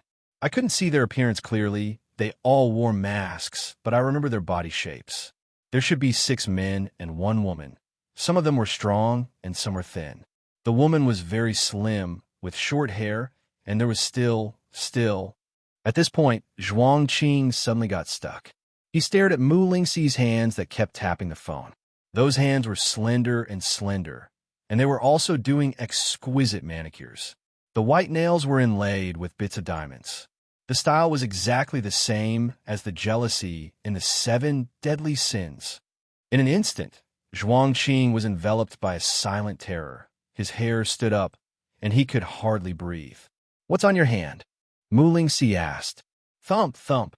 Zhuangqing's heart began to beat wildly, but the expression on his face gradually cooled down. No, nothing. I can't remember it clearly. Captain, go and gather the team members to find Lord Xikongzhen. I will go and take notes and write down everything in the dream first. I'm afraid I will forget it in a while. Mu Lingxi raised her eyes and smiled inexplicably. She rarely smiled, but she looked very beautiful when she smiled. However, Zhuangqing only felt fear. Finally, you look a bit like a law enforcer. Okay, go ahead. Remember what I said. Stay calm when encountering things. Don't panic. Think carefully about the details in the dream. If there is anything unusual, you must report to me as soon as possible. After that, Mu Lingxi left. Zhuangqing's back was almost soaked with cold sweat, and his brain felt dizzy. Captain, what? He stared at Mu Lingxi's departing back with sad eyes. The next moment, he shook his head fiercely, and his eyes became firm. Zhuangqing, cheer up. No matter what, you must pass the message to Lord Xikong. You must not let the plan of the 7 deadly sins succeed. He turned and walked towards the dark corridor, and his figure was gradually swallowed by the darkness, like a lone hero. On the street, Zhuangqing drove all the way and headed straight to Qianziheo's manor. He guessed that this was the most likely place for Xikongzhen to stay. Half an hour later, they arrived at Qianziheo's manor. Stop, who are you? Two black-clad bodyguards blocked Zhuang Qing's way. Zhuang Qing was overjoyed to see the two men, because they were subordinates brought by Xikong Zhen or servants of the Xikong family. I am Zhuang Qing from the Law Enforcement Bureau. I came to Xingxing with Lord Xikong Zhen. We have met before. This is my ID. I have something important to report to Lord Xikong Zhen. He took out his ID and handed it to the two men for inspection, and was soon released. Anxious Zhuang Qing rushed into the manor and saw Xikong Zhen sitting on the sofa in the hall. Xikong Zhen was wearing a gray pajamas and had a stern face. You'd better really have something important. Zhuang Qing didn't care about the other party's dissatisfaction, and hurriedly told everything he saw, including the jealousy that Mu Lingxi suspected of being one of the 7 deadly sins. Who knew that after hearing such explosive news, Xikong Zhen didn't have any expression at all, as if he had heard a trivial matter. Lord Xikong Zhen, Zhuang Qing asked cautiously, you said Captain Mu is jealous, one of the 7 deadly sins? Xikong Zhen said with a cold expression. Zhuang Qing nodded repeatedly, fearing that the other party would not believe him, and hurriedly explained, Jealous has short hair and white diamond-studded nails, and the captain also has short hair and white diamond-studded nails, and their figures are almost exactly the same. This is definitely not a coincidence. Although I don't want to believe it, the facts tell me that the captain is jealous. Yeah. Xikong Zhen nodded, and suddenly asked the dark side, Captain Mu, what do you think about this? Mu, Captain? Zhuang Qing turned his head in disbelief, and saw Mu Lingxi slowly walking out of the dark corner with a calm expression. Tong! Zhuang Qing was so scared that he jumped up from the sofa and stepped back repeatedly. You! Lord Xikong Zhen, catch her quickly. She is jealous. Neither Xikong Zhen nor Mu Lingxi moved, and their expressions were equally calm. Mu Lingxi raised her hand and looked at her beautiful nails, feeling a little annoyed. I should have known not to do a manicure earlier, but I didn't expect to be discovered. Master Xikong Zhen, did you hear that? She admitted it herself. She is just jealous. You should catch her. Zhuang Qing was almost dying of anxiety, fearing that Mu Lingxi would suddenly attack and hurt someone. Well, I know she is one of the 7 deadly sins. Xikong Zhen said calmly. Zhuang Qing was stunned. Then why don't you do it? Suddenly, Xikong Zhen slowly stood up, his tall body carrying a majestic aura, staring at Zhuang Qing and saying word by word, because, me too. A thick tentacle stretched out from his body, with a silver mask on the end, with a greedy smile on it, and finally buckled on Xikong Zhen's face. Mu Lingxi smiled slightly, took out the jealous mask, and buckled it on her face. The two masks stared straight at Zhuang Qing. Fear. The real fear penetrated the sky. Zhuang Qing's body was stiff, his eyes were bloodshot, he couldn't believe his eyes, and his throat was filled with fear, and he couldn't say a word. Jealous? Are you going to kill him? Xikong Zhen asked. Mu Lingxi shook her head. Forget it, I like him very much. Silly, and besides, a bronze-level extraordinary person, or the weakest sequence one, is not qualified to be a sacrifice. Let him go. Let him go? Aren't you afraid that he will go out and talk nonsense? Mu Lingxi chuckled. I am the captain of the Law Enforcement Bureau. What is he? She didn't say the rest, but this silent contempt was self-evident. Zhuang Qing left the manor in a daze. He didn't remember how he left, nor did he know where he was going. He laughed at himself, he smiled. So I'm not even worth being killed? While speaking, he clenched his fists, veins on his face popped out. At this moment, he even wanted to go back to the imperial capital and tell the General Law Enforcement Bureau and the royal family about the matter. But he remembered Mu Lingxi's words. I'm a captain of the General Law Enforcement Bureau. What is he? He let go of his fists weakly. Yes, what am I? What am I? Who will believe me? Forget it. I'm tired. Destroy it. In the dream, Su Mu sat on the throne of the Emperor of Heaven, frowning slightly at Zhuang Qing in front of him. At this time, Zhuang Qing's eyes were closed. His expression was sometimes ferocious and sometimes sad, like schizophrenia. Hey, he sighed. Why did you come in to send it off? Sumu sighed a little. He didn't expect that there was someone who dared to break into his dream. The last person who was so brave was called the original angel. He noticed the moment Zhuang Qing fell asleep, and then he casually wove a small illusion for him. He originally planned to wait for Zhuang Qing to wake up from this illusion, then weave another illusion, and then wake up and weave again, and so on. To put it bluntly, it was a dream within a dream. He thought he woke up from a dream, but in fact he entered the second dream, and then woke up from his second dream, and came to the third layer, and the cycle continued infinitely until a year later. Because the dream time he could control was 1 year, and he couldn't extend it any further. But he didn't expect Zhuang Qing to be so fragile. He had a mental breakdown just in the second dream, which made Sumu a little dissatisfied. He hadn't had enough fun. Forget it. Let's just leave it at that. The next moment, a huge mental force poured into Zhuang Qing's body and successfully hypnotized him. In Mu Lingxi's office, Zhuang Qing opened his eyes, stretched his body, and shouted to the outside, "Captain, I'm fine." Not long after, Mu Lingxi walked in, looked at Zhuang Qing, who looked lazy, frowned and sniffed the room, and found that there was no strange smell. Then his expression eased a little. "What do you mean you're fine? Don't say such ambiguous words next time." Zhuang Qing's face fell. "No, Captain, are you too strict with me? I can't even say I'm fine. What's the ambiguity, you think?" Mu Lingxi opened the gun bag on her waist, and Zhuang Qing was so scared that he shut up immediately. Did Sumu find anything in his dream? No. What did he dream about? It was some nightmare monsters. He fought with them in his dreams. "Captain, I tell you, this guy is quite perverted. He dismembered many nightmare monsters. That scene was so weird." Mu Lingxi fell into thought. Did he dream about nightmare monsters? It was normal.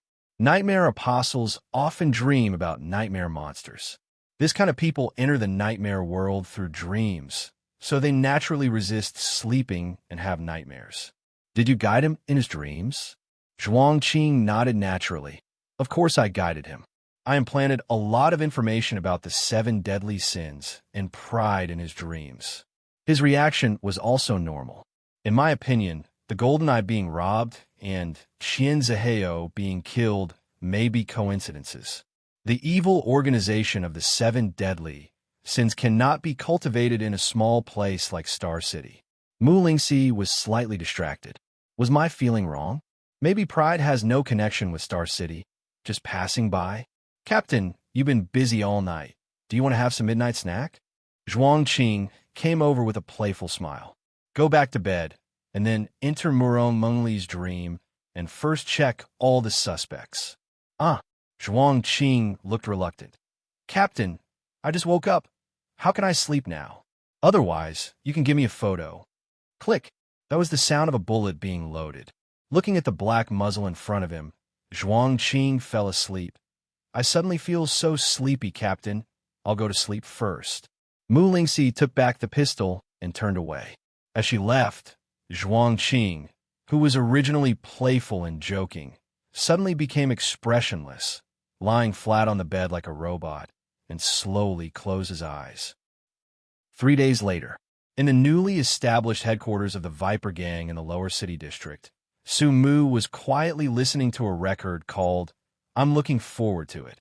The wooden base of the record player has natural texture and warm color. The slender tone arm is like a flexible batten, transforming the texture on the record into a beautiful female voice.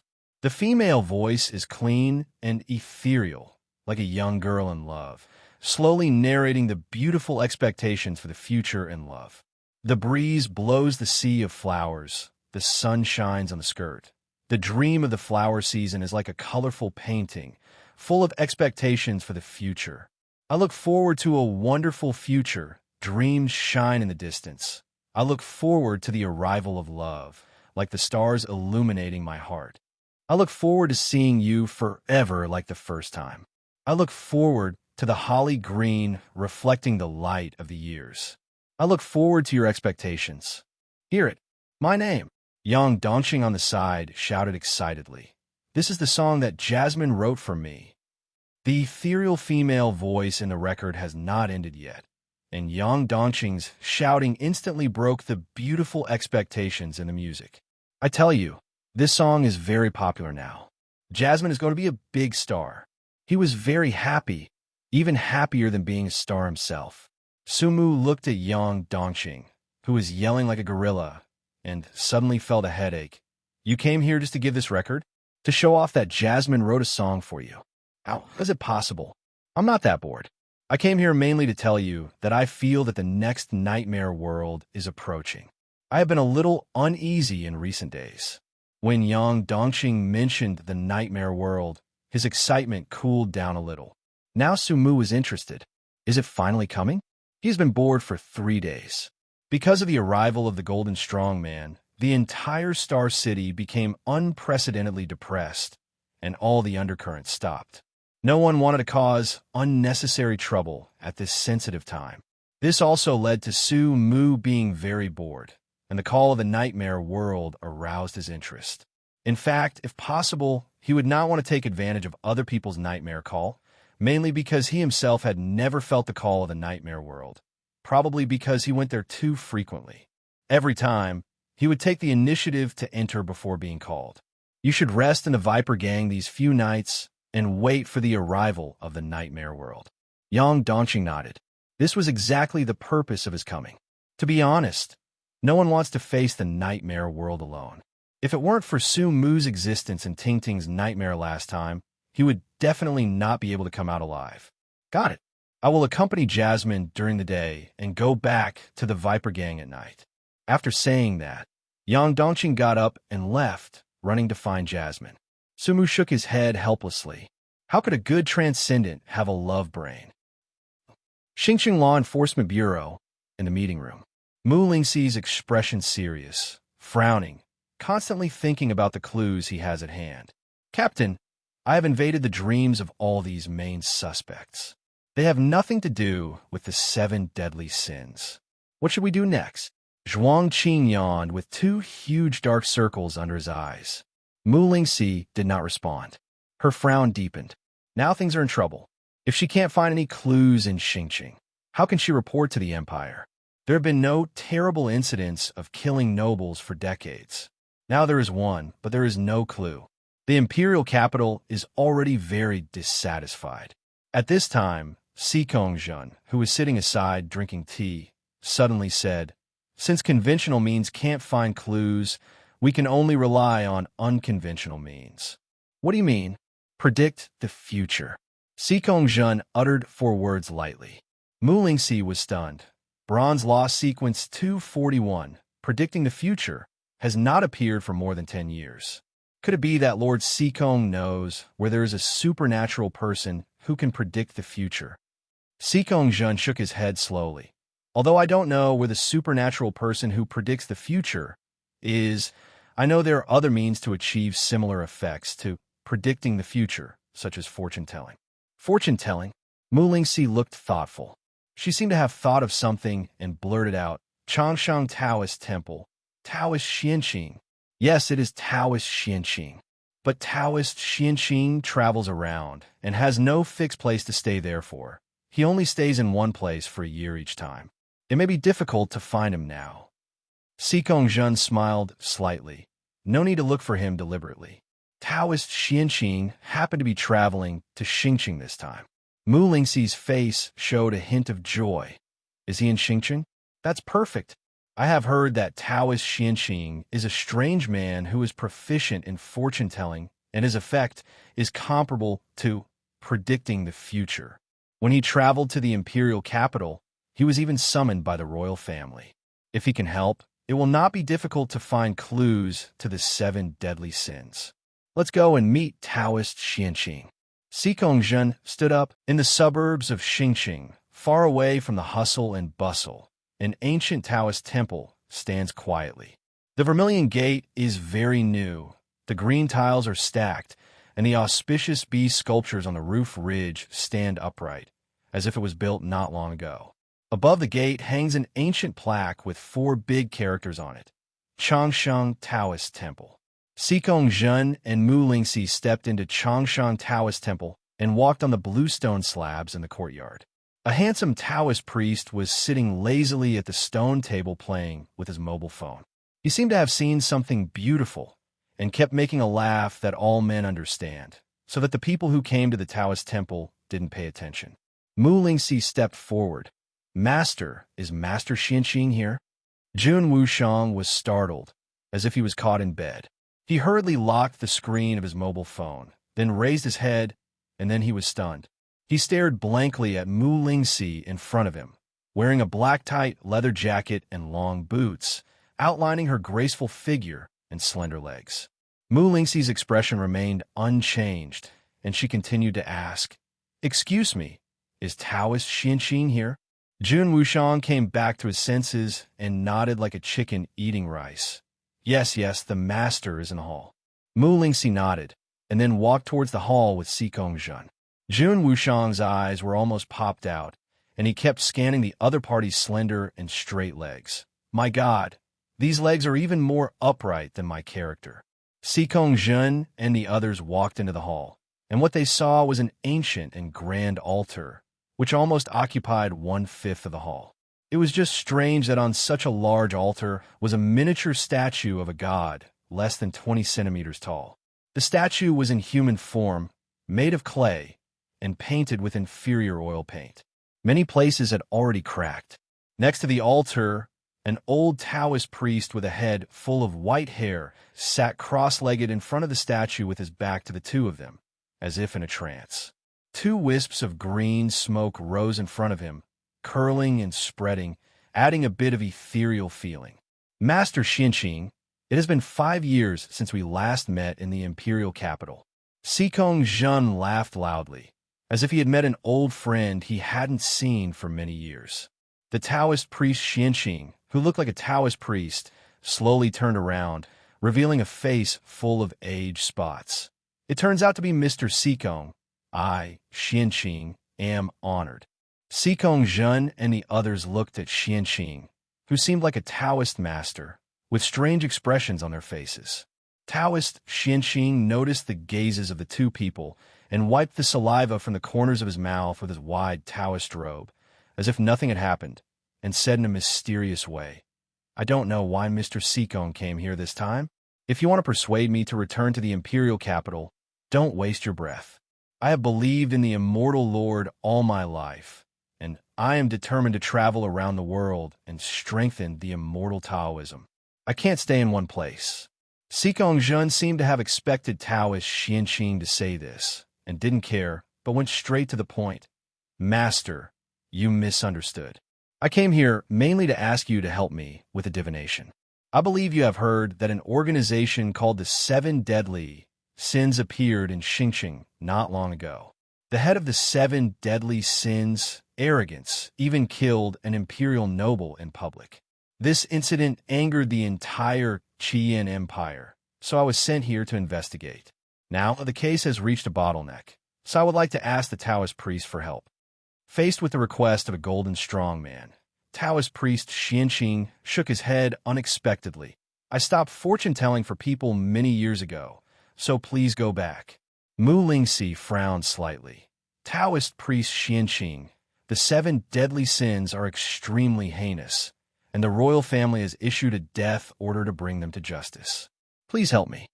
It is a heinous crime, and it is also the royal family." She directly brought out the 2 mountains of morality and imperial power to put pressure on Xianxing.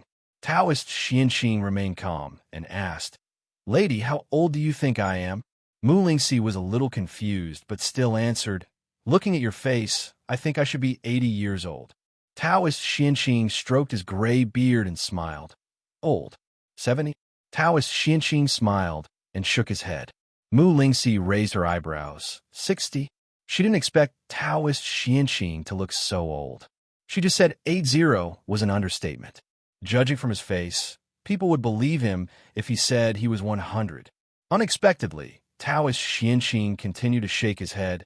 "It's still too high." Mu Lingxi was a little surprised. 50? 49. Taoist Xianxing reported his age.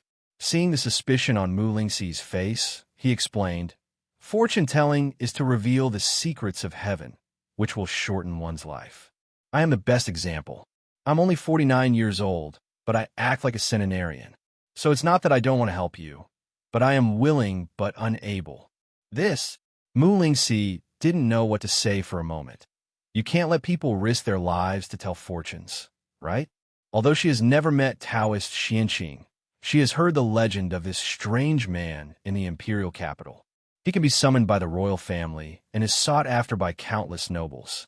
Such a person will not be afraid of threats. Xikong Zhen seemed to be used to it and said directly, "Master, please name a price." Taoist Xianqing immediately showed agility that was not suitable for his age and quickly stretched out a finger. 100 million. Mu Lingxi. Xikong Zhen nodded calmly. Okay, I haven't finished speaking yet. 100 million plus a piece of extraordinary material. 8-leaf phone lawn. Pay first and then deliver. In addition, if you can't calculate it, the money will not be refunded. Taoist Xianqing set a series of requirements like a string of cannonballs. Mu Lingxi. If it weren't for the certification of Xikong Zhen, a golden strongman, she really suspected that Taoist Xianqing in front of her was a liar. Okay, I'll go back and prepare. I'll come with the money and the 8-leafed orchid at this time tomorrow. I'll trouble you, Taoist priest. Xikong Zhen said calmly, and then left with Mu Lingxi. As soon as they left the Taoist temple, Mu Lingxi couldn't help asking, Master Xikong, isn't 100 million too much? And the 8-leafed orchid is also very rare.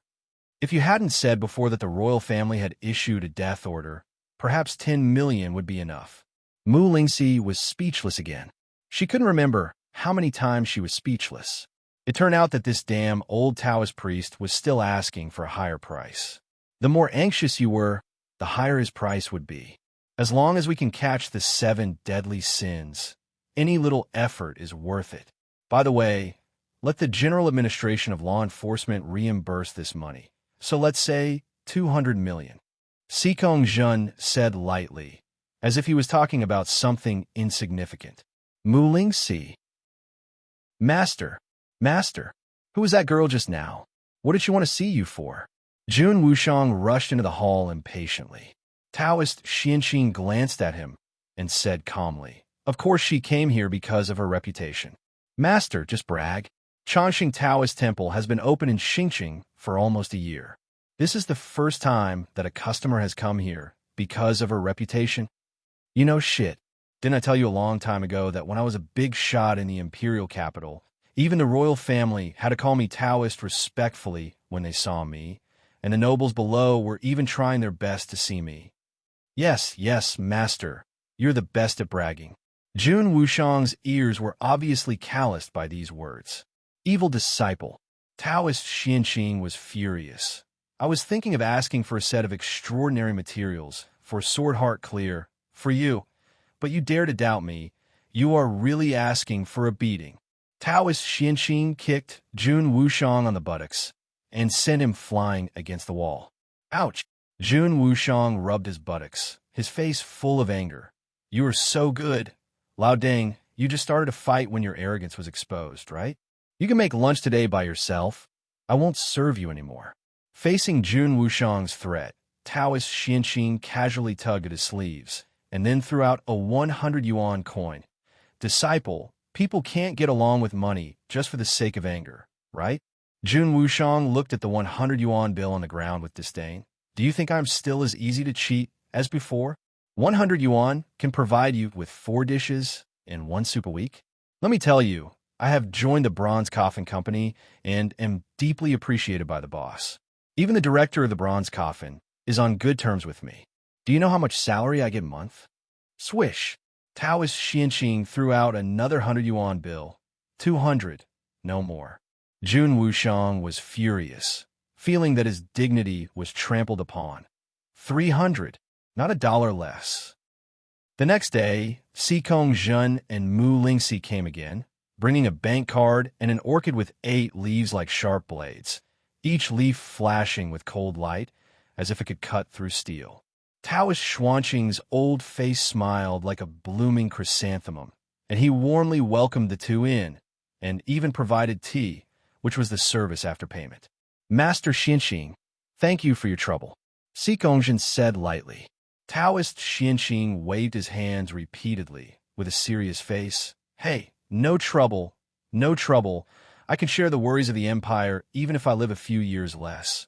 What's the harm? Xikongzhen didn't care about the other party's change of face. He just wanted the result. Taoist Xianxing began to bathe and burn incense.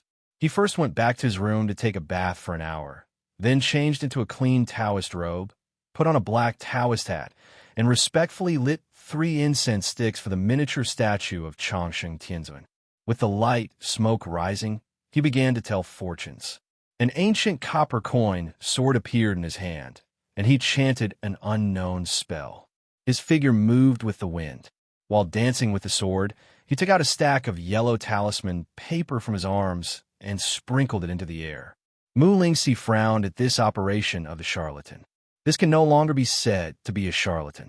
It is simply a charlatan. She even suspected that Taoist Xianxing learned the fortune-telling method from some garbage TV dramas, which is exactly the same. Is it time to spit fire next?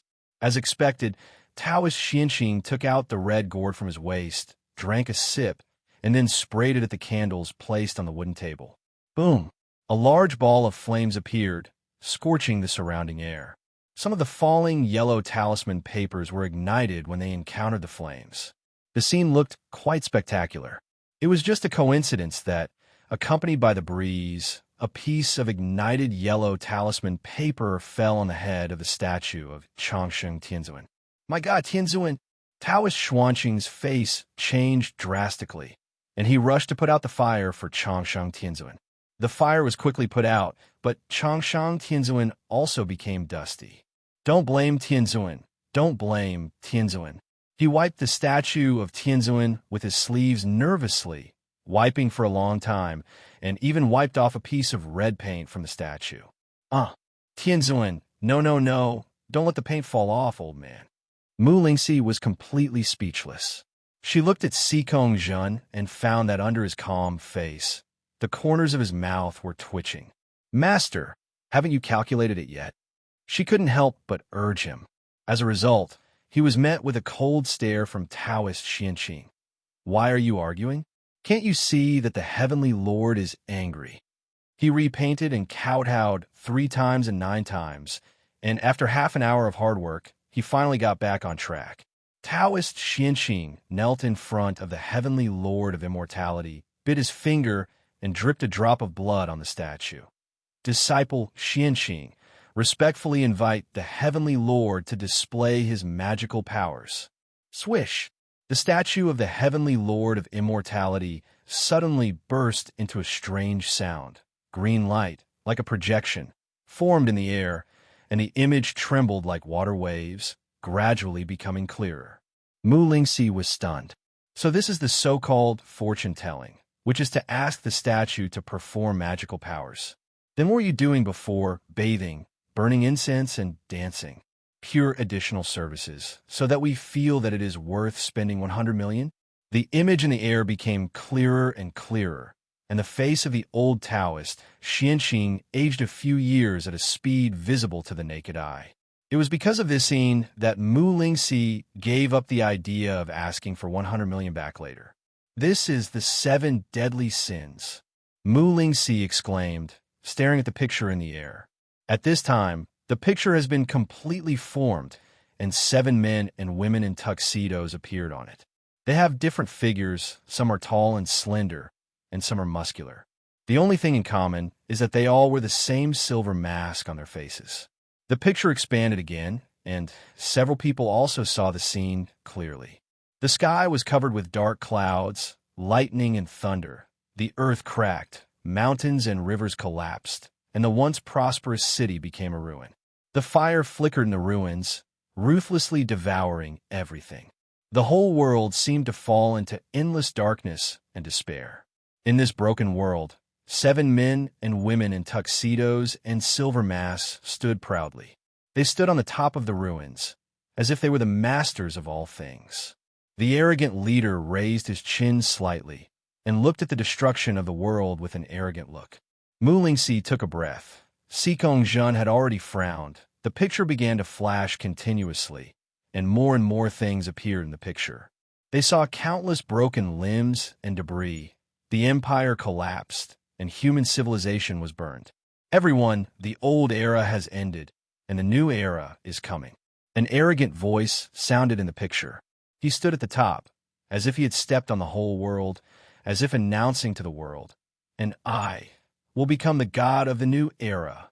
There was a deep arrogance in the calm words, which was the arrogance that was above all living beings and belonged to God alone. Master Xianxing, what's going on? Sikong Jun was also not calm. He knew Master Xuanqing's methods. Although he looked unreliable, he might have been recognized by the royal family and had real skills. Master Xianxing? Master Xianxing did not reply. He stared at the picture in the air with a horrified expression and even sat down on the ground in fear. The world is destroyed. The world is destroyed. The world will perish because of the 7 deadly sins. What? Sikong Jun and Mu Lingxi exclaimed at the same time, their faces full of disbelief. They never thought that a fortune-telling would predict such a sensational future. While the two were shocked, no one noticed the abnormality of Master Xianxing. If you observe carefully, you will find that Master Xuanqing's eyes are fixed on one of the 7 deadly sins, lust. It was a silver-white mask with a lewd smile covering the man's face. His long hair was tied up with a simple hairband, and he was carrying a long sword behind him. The whole thing was extremely blurry, like a mosaic, and it would take an hour for even his mother to distinguish it. Taoist Xianxing seemed to know him, and his eyes were filled with incomparable shock. This slut, there is no mistake, absolutely no mistake. Oh my God, my good disciple, if I had known you would be so awesome in the future, the master would not have kicked her ass. He regretted in his heart. Taoist, do you mean that the 7 deadly sins will destroy the world in the future? Sikong Jun said hurriedly, and for the first time, the face of this golden strong man showed worry. How would I know? Isn't this the future scene? See for yourself. Sikong Jun's face was as gloomy as water. Although he didn't want to believe it, he believed in the ability of Taoist Xianxing. When Taoist Xianxing was in the imperial capital, he never missed a single one. Master, I remember you once said that the future is not immutable. Count who the members of the 7 deadly sins are. Even if the world is destroyed, it is a matter of the future. Now, as long as we know their true identities, we may not be able to stop it. There are 7 of them in total. How can I have so much life to count 7 people at once? Taoist Xianxing said, with a flickering look in his eyes. Arrogant, Mu Lingxi said coldly. He is the head of the 7 deadly sins. It is enough to just figure out who he is. Taoist Xianxing gritted his teeth and looked at the man in the picture who was wearing a black tuxedo, a gentleman's hat, and a silver smiley mask on his face, and silently pinched the magic formula in his hands. But at this moment, a shocking change happened. The arrogant in the picture slowly turned his head, and the sneering silver mask came into everyone's eyes, as if silently mocking. Everyone was shocked. At this moment, they actually had an illusion that Arrogant was looking at them. The arrogant eyes seemed to cross the cracks of time and look from the future to the past. Puff! Taoist Xianxing suddenly spat out a large mouthful of blood. His face was as white as paper, and his expression was horrified. He found me. Arrogant chuckled in the picture. Just a person from the old era dare to spy on the gods of the new era? Bang! The picture broke, and all sounds and visions stopped abruptly. The whole hall was dead silent, and the 3 people looked at each other in horror. Such a weird scene made their scalps numb. They never thought that there would be someone in this world who could talk from the future to the past. This is impossible. Taoist Xianxing suddenly roared, breaking the silence in the field. He looked ferocious. I borrowed the power of Changsheng Tianzuan to predict the future. How can he see the past through the future? Is he stronger than Changsheng Tianzuan? No one could answer his question. Changsheng Tianzuan is the greatest god. How could there be someone in this world who can surpass Changsheng Tianzuan? Taoist Xianxing, can you calculate the identities of the 7 deadly sins again? If arrogance doesn't work, can you calculate the others? The Empire is willing to pay another 100 million. Xikongzhen said in a deep voice. Taoist Xianxing regained some composure when he heard the others and directly refused. This is not about money. Do you think I'm a charlatan who sets up a stall on the street? I can calculate with my mouth. This time I was backfired. I can't calculate again in a short time. I know. Xikongzhen nodded absent-mindedly. He left Changshan Taoist Temple with Mu Lingxi without any courtesy. Lord Xikong, do you really believe in the future predicted by this old charlatan? And the eternal heavenly Lord he believes in? There is no such thing as a god in this world. I guess he just controls some unknown laws. Mu Lingxi was obviously a little unconvinced. She didn't believe that the world could be destroyed with the power of just 7 people. Even if these 7 people are all gold masters, it won't work. You have to know that there are 7 empires in this world, and the Red Flame Empire is just one of them, and it is not even ranked high. Even so, 7 gold masters can't even overthrow the Red Flame Empire. So how can they destroy the world? Xikongzhen shook his head. There really are gods in the world. Mu Lingxi was stunned. She didn't expect that Xikongzhen, a gold master, could say such a thing. In her cognition, the so-called gods are just more powerful people. In the past, when information was not well developed, some gold masters were also mistaken for gods. Sir, have you seen a god? You misunderstood. The god I'm talking about is not the god you think of in your mind, but a nightmare monster. Mu Lingxi understood immediately and thought of the answer immediately. You mean gods are also the product of the nightmare world? Xikongzhen nodded. People can dream of monsters. Why can't they dream of gods? Some fanatics believe in their own gods, and it is normal to dream of gods at night. So many fanatics dream of the same god, which leads to most of the gods in the nightmare world being unprecedentedly powerful, far beyond ordinary nightmare monsters. Mu Lingxi thought. So that's it. The credibility of the future picture created by Changshan Tianzuan is questionable. No. Xikongzhen's face gradually became heavy. There is no doubt, but it is very credible. Didn't I just say that these so-called gods are very powerful and have all kinds of magical abilities? In other words, the future scenes deduced by Changshan Tianzuan are even more credible than the extraordinary people who can predict the future. Mu Lingxi was shocked. It was difficult for her to accept the news that the 7 deadly sins would destroy the world in a short period of time. What should I do next? Xikongzhen slowly looked up at the sky and said solemnly, I need to go back to the imperial capital and report this matter to the royal family. The 7 deadly sins organization may be more powerful than imagined. This is no longer something that I, a golden extraordinary person, can handle. Impossible. Absolutely impossible.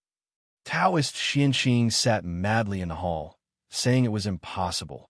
The immortal Lord is omnipotent. How could anyone in this world see through his magical powers? I understand. Taoist Xianxing suddenly shouted excitedly. The only one who can see through the immortal Lord's magical powers is himself. So Pride and I are also believers of the immortal Lord. I use the power of the immortal Lord to spy on him in the future, and he uses the power of the immortal Lord to talk to me now. It must be like this. After all, my evil disciple is the lust of the 7 deadly sins. It makes more sense to think so. Ha! After understanding the key, Taoist Xianxing felt refreshed. In his opinion, it doesn't matter whether the world is destroyed or not. What matters is that the immortal Lord must be omnipotent. In the empty hall, he danced like crazy, circling around the statue of the immortal Lord. Suddenly, he stopped. The whole person became extremely excited, almost lying on Changshan Tianzuan with a fanatical look. You said that Pride is the person you have been looking for?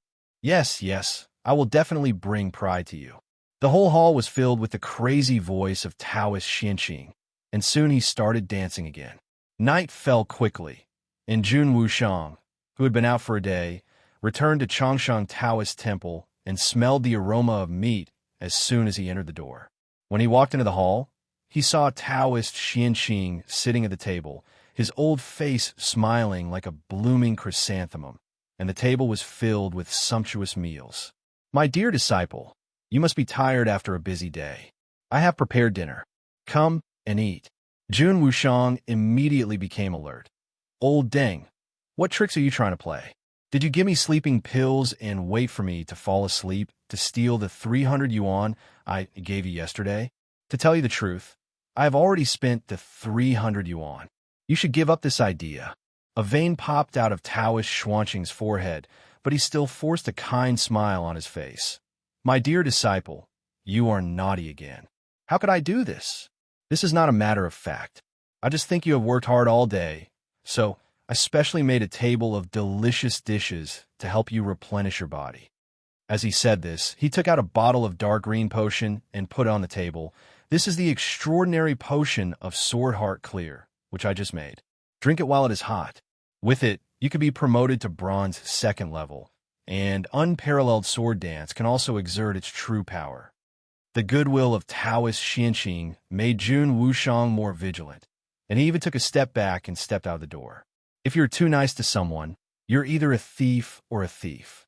Did you find out that I stole the money from the merit box? So you want to punish me?" "What? You stole the money from the merit box?" "Huh." Taoist Xuanqing's forehead had another vein. He took a deep breath, suppressed his anger, and continued to say kindly, "It's okay, just take it. Changsheng Tianzuan is the most kind and magnanimous god in the world. He won't blame you. Come and eat." "I won't eat unless you tell me your real purpose." "I'm giving you face, right?" Taoist Xianqing couldn't help it anymore and roared, "Come and eat." "Tis." Jun Wushang snorted disdainfully, then strode into the hall, sat down, and started to eat. "Wouldn't you have said so earlier? Fuck you." Taoist Xianqing resisted the urge to kick Jun Wushang and silently said in his heart, "Don't be angry, don't be angry. This kid will be the lust of the 7 deadly sins in the future.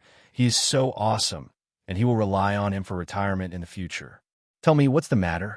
Let me make it clear first. No money for you." Jun Wushang said vaguely while eating chicken legs. "Ahem." Taoist Xianqing cleared his throat. "Today a big happy event happened. Eggs were distributed in the city." "Screw you." Bang. Taoist Xianqing finally couldn't help it and kicked Jun Wushang out. "Master is talking about a big happy event. How can distributing eggs be a big happy event? At most, it's a small happy event. Listen carefully, this big happy event is the thing that Changsheng Tianzuan has been looking for has been found." "Oh." Jun Wushang rubbed his butt, got up from the ground, and continued to eat. "What's your attitude? Didn't you hear what I said? Changsheng Tianzuan. I heard it. Didn't I just find something? If you have time, go to the psychiatric department of the hospital and get treatment for your auditory hallucinations so you don't have to chat with the statue every day." "Humph. This is called a great blessing for the teacher to listen to the teachings of Changsheng Tianzuan. You know nothing." Okay, I don't understand. What is the thing that Changsheng Tianzuan has been looking for? I remember you said before, however, the reason why you travel around and stay in one place for a year is to find this thing. When you ask you what you're looking for, you can't tell the reason. You also say that it may be a person, it may be an object, it may have a physical body, or it may not have one. Master Xianqing smiled mysteriously. "Now I have confirmed that it is a person." "Who? I don't know yet." Jun Wushang put down his chopsticks, reached out, and touched Master Xuanqing's forehead, and said seriously, "Master, I will take you to the hospital to register tomorrow. This mental illness can't be delayed any longer. You don't even know who it is. Are you happy? Your mental state is really problematic." Master Xianqing smiled and shook his head. "Master's mental state is very good, never so good. Although Master doesn't know who that person is, you must know it." "Me?" "Yes. He is most likely someone you have met recently. He should be familiar and have a deep influence on you. Do you remember that Master has helped you to tell your fortune before? At that time, you were considered to have lived a life of mediocrity and died in depression, but now your fate has changed, which means that you have recently met a noble person, and this noble person is what I am looking for." "Oh." Jun Wushang took out a small card from his pocket. "Call this number, contact number 8, and you can get a discount if you mention my name. Bang! Jun Wushang was kicked away again. What do you want to do, Lao Deng? What I am looking for is a noble person who can change your destiny, not number 8. You just said that you have met recently, are quite familiar with him, and have a deep influence on him. It is number 8. Bang! This time, Jun Wushang was greeted by a knife, which hit him hard on the back of his neck and knocked him out directly. God, I don't want to do this, but this kid's brain is not working well, so I can only search his memory myself. A translucent tentacle emerged from under Taoist Xuanqing's wide robe, penetrated into Jun Wushang's ear, and then attached itself to his cerebral cortex. This kid is playing around. No, let's find the person that Tianzuan wants first. He turned his tentacles and read Jun Wushang's memory. Moronlingli? The little girl is pretty. Could it be her? According to the hexagram, the turning point of this kid's fate is after joining the bronze coffin. But this Moronlingli is a woman and an ordinary person. She should not be arrogant. He continued to search and finally locked his target on Sumu. TSK, this Sumu is not simple. He can actually kill the unmemorable. The bronze law he used is also something I have never seen before. The silver vertical pupil seems to be related to the evil god. Even if this person is not arrogant, I am afraid he is related to arrogance. Bring him to Tianzuan first, and let Tianzuan identify the rest. Brother Su, my master said he wants to invite you to the Changshan Taoist Temple for dinner. Thank you for saving me from the unmemorable last time. Jun Wushang handed over an invitation. Su Mu's eyes moved slightly. Invite dinner? He felt a little strange. It was normal for a master to thank his apprentice for saving his life and treat him to a meal, but the strange thing was the timing. Because it had been a long time since the killing of the unmemorable, if he wanted to treat him, why did he delay until now? He took the invitation and looked at it. It was nothing more than some polite words written on it. I, Xian Xingzi, thank the layman for saving my inferior apprentice and specially held a banquet at Changshan Taoist Temple. Please be sure to honor me. When he finished reading the invitation, suddenly, the words on the invitation came alive, like a group of tadpoles crawling. They twisted and turned and finally formed 3 big black characters. 7 deadly sins. Seeing this scene, Su Mu's mouth curled up slightly. He looked up at Jun Wushang, who looked normal, and asked, "Is your master a supernatural being?" Jun Wushang shook his head. No, he is a Taoist priest who believes in Changshan Tianzuan. He usually relies on a few Taoist techniques to fool others. What Taoist techniques? It's just breathing fire, fortune-telling, and dancing. He said it was a Taoist technique, but in my opinion, it's just a trick of the underworld. He's still unwilling to teach me this, saying that I'm not sincere and can't get the true teachings of Changshan Tianzuan. It's been a long time since I saved you last time.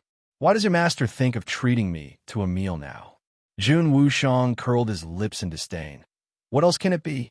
I didn't have money before. You don't know how stingy my master is, Sugu. He gave me 100 yuan, allowed me to have 4 dishes and 1 soup for a week.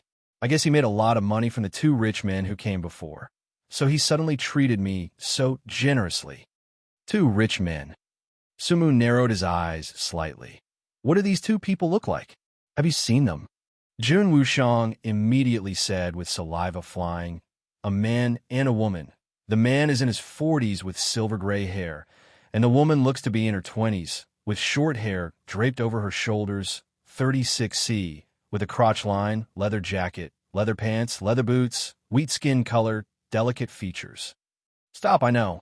Sumu interrupted the other party's long speech directly. He already knew who the 2 were.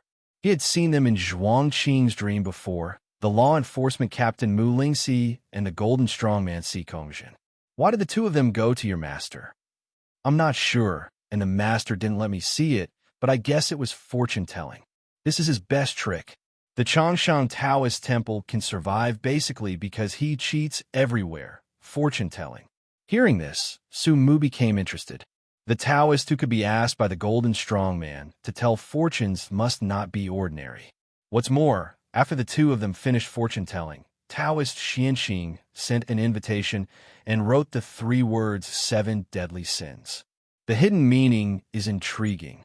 A series of clues connected in his mind. He could roughly guess the cause and effect. A strong man like Sikong Jun would definitely not go to fortune-telling for no reason. It is very likely that he wanted to find the 7 deadly sins through Taoist Xuanqing's fortune-telling technique. Taoist Xianxing should have calculated it on his head, so he sent Jun Wushang to deliver the invitation. But since the other party has already calculated it, why didn't he tell Sikong Jun? He didn't believe that Sikong Jun would not come to arrest him after knowing that he was arrogant. If a gold strongman didn't even have this confidence, he would not be worthy of being called gold. So it could only be that Taoist Xianxing didn't say it. Interesting. Since your master has invited me so kindly, I will not refuse it. Su Mu accepted Jun Wushang's invitation. He liked this kind of unknown surprise. In the evening, Su Mu, led by Jun Wushang, was invited to the Chongqing Taoist temple. This small Taoist temple in the suburbs really looked like a paradise. An old Taoist with a white beard stood at the door of the Taoist temple to greet him early. When he saw Su Mu coming, his old face was full of smiles. I guess this is Su Jushi. I am Xianxing, the poor Taoist. Su Mu smiled and returned the greeting. Meet Taoist Xianxing. Come in quickly. Taoist Xianxing welcomed Su Mu into the Taoist temple. Jun Wushang, who was standing by, trotted over and whispered in his ear. What kind of food have you prepared? Don't just beat a cucumber and add a plate of peanuts. Brother Su is the director of my company. Don't embarrass me. Taoist Xianxing glared at Jun Wushang. Is your master such a stingy person in your eyes? Jun Wushang squinted at him. Yeah. Evil disciple, there are guests here today. Your master will not bother with you. Go and buy some wine. Your master forgot to buy it. Jun Wushang was immediately furious. How could you forget? You clearly deliberately asked me to spend money to buy wine. Stop talking nonsense. Go quickly. Taoist Xianxing sent Jun Wushang away, and then smiled and introduced the Chongqing Taoist temple to Su Mu. Master Xianxing, may I ask which god Chongqing Tianzuan is? Chongqing Tianzuan is the true god who controls the lifespan of all things in the world. He is the most honorable god, no one else. Master Xianxing seemed to be a different person when he mentioned Chongqing Tianzuan, and his old face was full of piety. For some reason, when Su Mu saw his expression, the first person he thought of was one of the original god religion. If you observe carefully, the expressions of the two people seem to be the same. Oh, then I wonder if this banquet was your idea, Master, or Chongqing Tianzuan's idea? Su Mu smiled politely. Taoist Xianxing frowned, then suddenly opened his brows and laughed loudly. As expected of the arrogance of the first of the 7 deadly sins, you really have a sharp eye. Su Mu's smile widened. Master, do you mean that I am arrogant? Taoist Xianxing nodded. If it was just suspicion before, but now that I see you, I am extremely sure. Why? I have seen countless people in my life, and I have never made a mistake. It's a pity that you did make a mistake this time, Su Mu said lightly. He was telling the truth because he was not arrogant, and there was no arrogance in this world. Arrogance, don't worry, Mr. Su. I am not from the Qian Empire. I have only believed in the immortal Lord for my whole life. The main reason I invited you here this time is that you are the person that the immortal Lord has been looking for. Oh, Su Mu's eyes moved slightly. A being that looked like a god was looking for him? I have never seen the immortal Lord. Why is he looking for me? Master Xianxing shook his head. To be honest, I don't know. Before I met you, I didn't even know whether the immortal Lord was looking for a person or an object. This time, it was also a coincidence that I found you by chance through the deduction of the 7 deadly sins. The statue of the immortal Lord is in the hall. You will know when you go in. Su Mu glanced at the hall with smoke curling up. It was dark inside without lights. What if I say no? Master Xianxing sighed. Then I can only discuss Taoism with Mr. Su. Su Mu looked up and down. Master Xianxing, who looked almost 100 years old, looked as if his thin and old body could be blown down by a gust of wind. Taoist Xianxing smiled calmly. Mr. Su, I know that arrogance is a golden strongman. Don't look at me like this, but if you really risk your life, you may not be my opponent. I believe in the strength of the Taoist. You suspect that I am arrogant, and you dare to invite me to come, which explains everything. I am afraid that even if I don't come this time, the Taoist will come to me in person, right? Yes, the person that Changshang Tianzuan wants to see. I will bring you even if I die. In addition, Mr. Su does not need to worry. Changsheng Tianzuan is not one of those evil gods who harm people. He is a serious god. Changshang Taoist Temple has been passed down to this day. I dare to say that he has never harmed anyone. I don't know if it is an illusion, but Taoist Xianxing always feels that after he said that Changshang Tianzuan is not an evil god who harms people, Su Mu's face seems to be vaguely disappointed. Su Mu strode into the dark hall. He must see Changsheng Tianzuan. He is very curious whether the gods in the real world are the same as the gods in the nightmare world. The original angel, the snake god, and now there is Changsheng Tianzuan. Were these so-called gods? When he entered, the silent darkness enveloped him. Sumo continued to move forward and soon saw the miniature statue on the huge altar, Changsheng Tianzuan, who was less than 20 centimeters tall. Changsheng Tianzuan looked very shabby and even had some paint peeling off, like a clay sculpture placed casually on the street stall. But when he saw Changsheng Tianzuan, Sumo found that there was a huge monster in his sight. The other party's tall body almost broke through the sky, just like a huge planet placed in front of him. And this huge monster was Changsheng Tianzuan. The surrounding darkness and the hall disappeared, replaced by a fairy palace on the top. Sumu sat in it wearing the robe of the Emperor of Heaven, and not far away was Changsheng Tianzuan, who was taller than the sky and the earth. Dreaming, Sumu's eyes moved slightly. He found that Changsheng Tianzuan and the original angel seemed to be the same kind of people. How come they all fell into a dream right away? The sound of Tao filled the dream world. Changsheng Tianzuan, who was as big as a planet, looked indifferent. He didn't say anything or make any movements. He just stood there. A dazzling green light rose from him, like the sun rising in the east. In an instant, the green light filled the whole dream world. As the green light rose, Sun Mu found that his body was also covered with a layer of green. The green color spread on his body like a plague, with the abdomen as the center, and continued to infiltrate. Sure enough, it's the same way as the original angel. As he thought, Su Mu's body collapsed inch by inch, and his soul moved to the endless dimension. With the original angel, he already had some experience in dealing with gods. He didn't know why these gods wanted to occupy his soul. Was it because of this dream? Just as he was thinking, he suddenly found that the soul body hidden in the endless dimension was still spreading green light. Those green lights seemed to be unaffected and were invading the soul at a speed visible to the naked eye. For a moment, waves of Tao sounded from the depths of Su Mu's soul. The sound was so grand that people couldn't help but get lost in it. Is the dream isolation ineffective? Could it be that this Changsheng Tianzuan is more powerful than the original angel? At this time, the green light had covered the entire body below the neck and continued to spread towards the head. No, it's not that the isolation is ineffective, but Changsheng Tianzuan is not invading my soul. He is invading the dream. My soul and the dream are one. So when the dream is invaded, the soul will also be affected.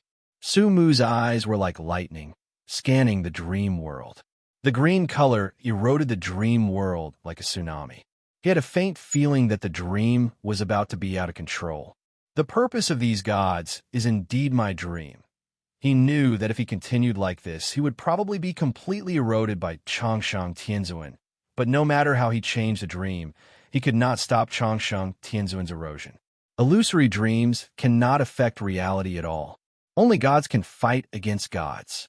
The next moment, a crack appeared between Su Mu's eyebrows, and a silver vertical pupil full of divinity squeezed out from it. The sacred light rushed up to the sky, constantly dispersing the green light in the dream.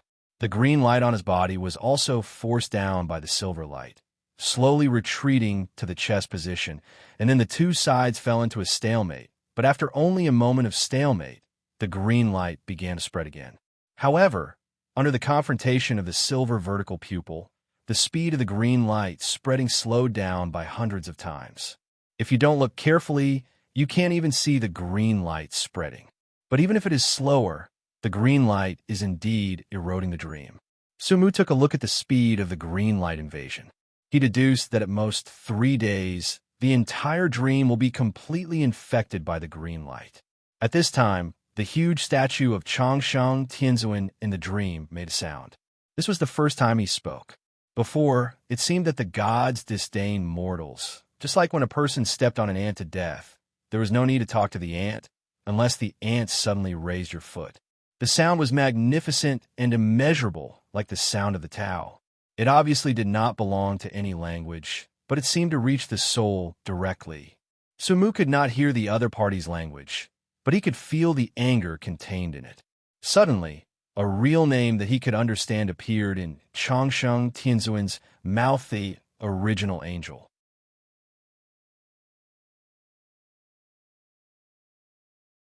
He had the divinity of the original angel, and when the other party read the original angel's real name, he understood it. Although he didn't know what Changsheng Tianzuan was saying, he could feel the other party's anger towards the original angel, as if someone else had taken something he loved first. Sumu quickly reacted. Changsheng Tianzuan's goal should be his own dream. When he thought he could easily control the dream, he encountered the obstacle of the original angel's divinity, so he was angry. He had no intention of talking to mortals from the beginning to the end, and now he was expressing his anger towards the original angel. Is this the arrogance of the gods? Sumu laughed silently, even though he only had 3 days left before he would be swallowed by Changsheng Tianzuan. He was not panicked at all. It was just death, and he had simulated such a trivial matter as death countless times in his dreams before. Now he was more excited. How interesting it was to be able to play against the gods. And he became more and more curious about what his dream was, which could actually cause the gods to snatch it. But now is not the time to think about these things. Since Changsheng Tianzuan cannot be solved in the dream, he can only start from the outside world. With this thought, Sumu slowly woke up from the dream. After waking up, he heard a very miserable cry. Changsheng Tianzuan, Changsheng Tianzuan, how did you break into this state? Sumu, it's you. You broke the statue of Changsheng Tianzuan, right? Taoist Xianqing burst into tears. Seeing Sumu wake up, his eyes flashed with extreme hatred, as if there was an irreconcilable feud. Swish! An ancient long sword was pulled out. Taoist Xianqing walked towards Sumu while crying and holding the sword. Why? Why do you do this to Changsheng Tianzuan? Although he cried miserably, his aura became more and more terrifying. The air around him was almost stagnant. The Changsheng Taoist temple, which was originally filled with birds and insects, fell into a dead silence. Thick tentacles stretched out from under his wide Taoist robe and squirmed in the air. Sumu slowly stood up and calmly watched the approaching Taoist Xianqing. He realized that Taoist Xianqing probably didn't know the real purpose of Changsheng Tianzun. With Changsheng Tianzun's arrogance, he certainly didn't bother to tell Taoist Xianqing anything. Changsheng Tianzun is the best god in the world. He is kind, tolerant, and great, but you destroyed the statue of Changsheng Tianzun, you damn. Changsheng Tianzun. Bang! The long sword in Taoist Xianqing's hand fell directly to the ground. He stared at Sumu, who was emitting green light all over his body, and his whole body was trembling with excitement. Why you have the power of Changsheng Tianzun? Sumu lied, because Changsheng Tianzun chose me. In fact, this is not a lie. He was indeed chosen by Changsheng Tianzun.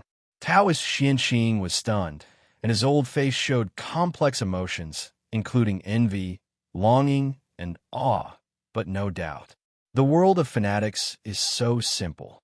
If you have divine power, you are a messenger of God. In their concept, the God they believe in is omnipotent, so it is impossible for mortals to steal divine power from gods. Only gods can give it. Especially when he thought of the conversation between the future arrogant and the present self before, he inferred that the future arrogant must have borrowed the power of Changsheng Tianzuan. Now he understands everything.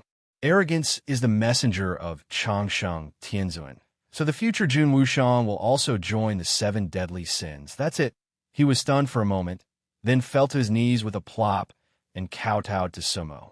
Sumo looked at the familiar scene in front of him and felt a little emotional. Would he become a messenger of the major sects in the future?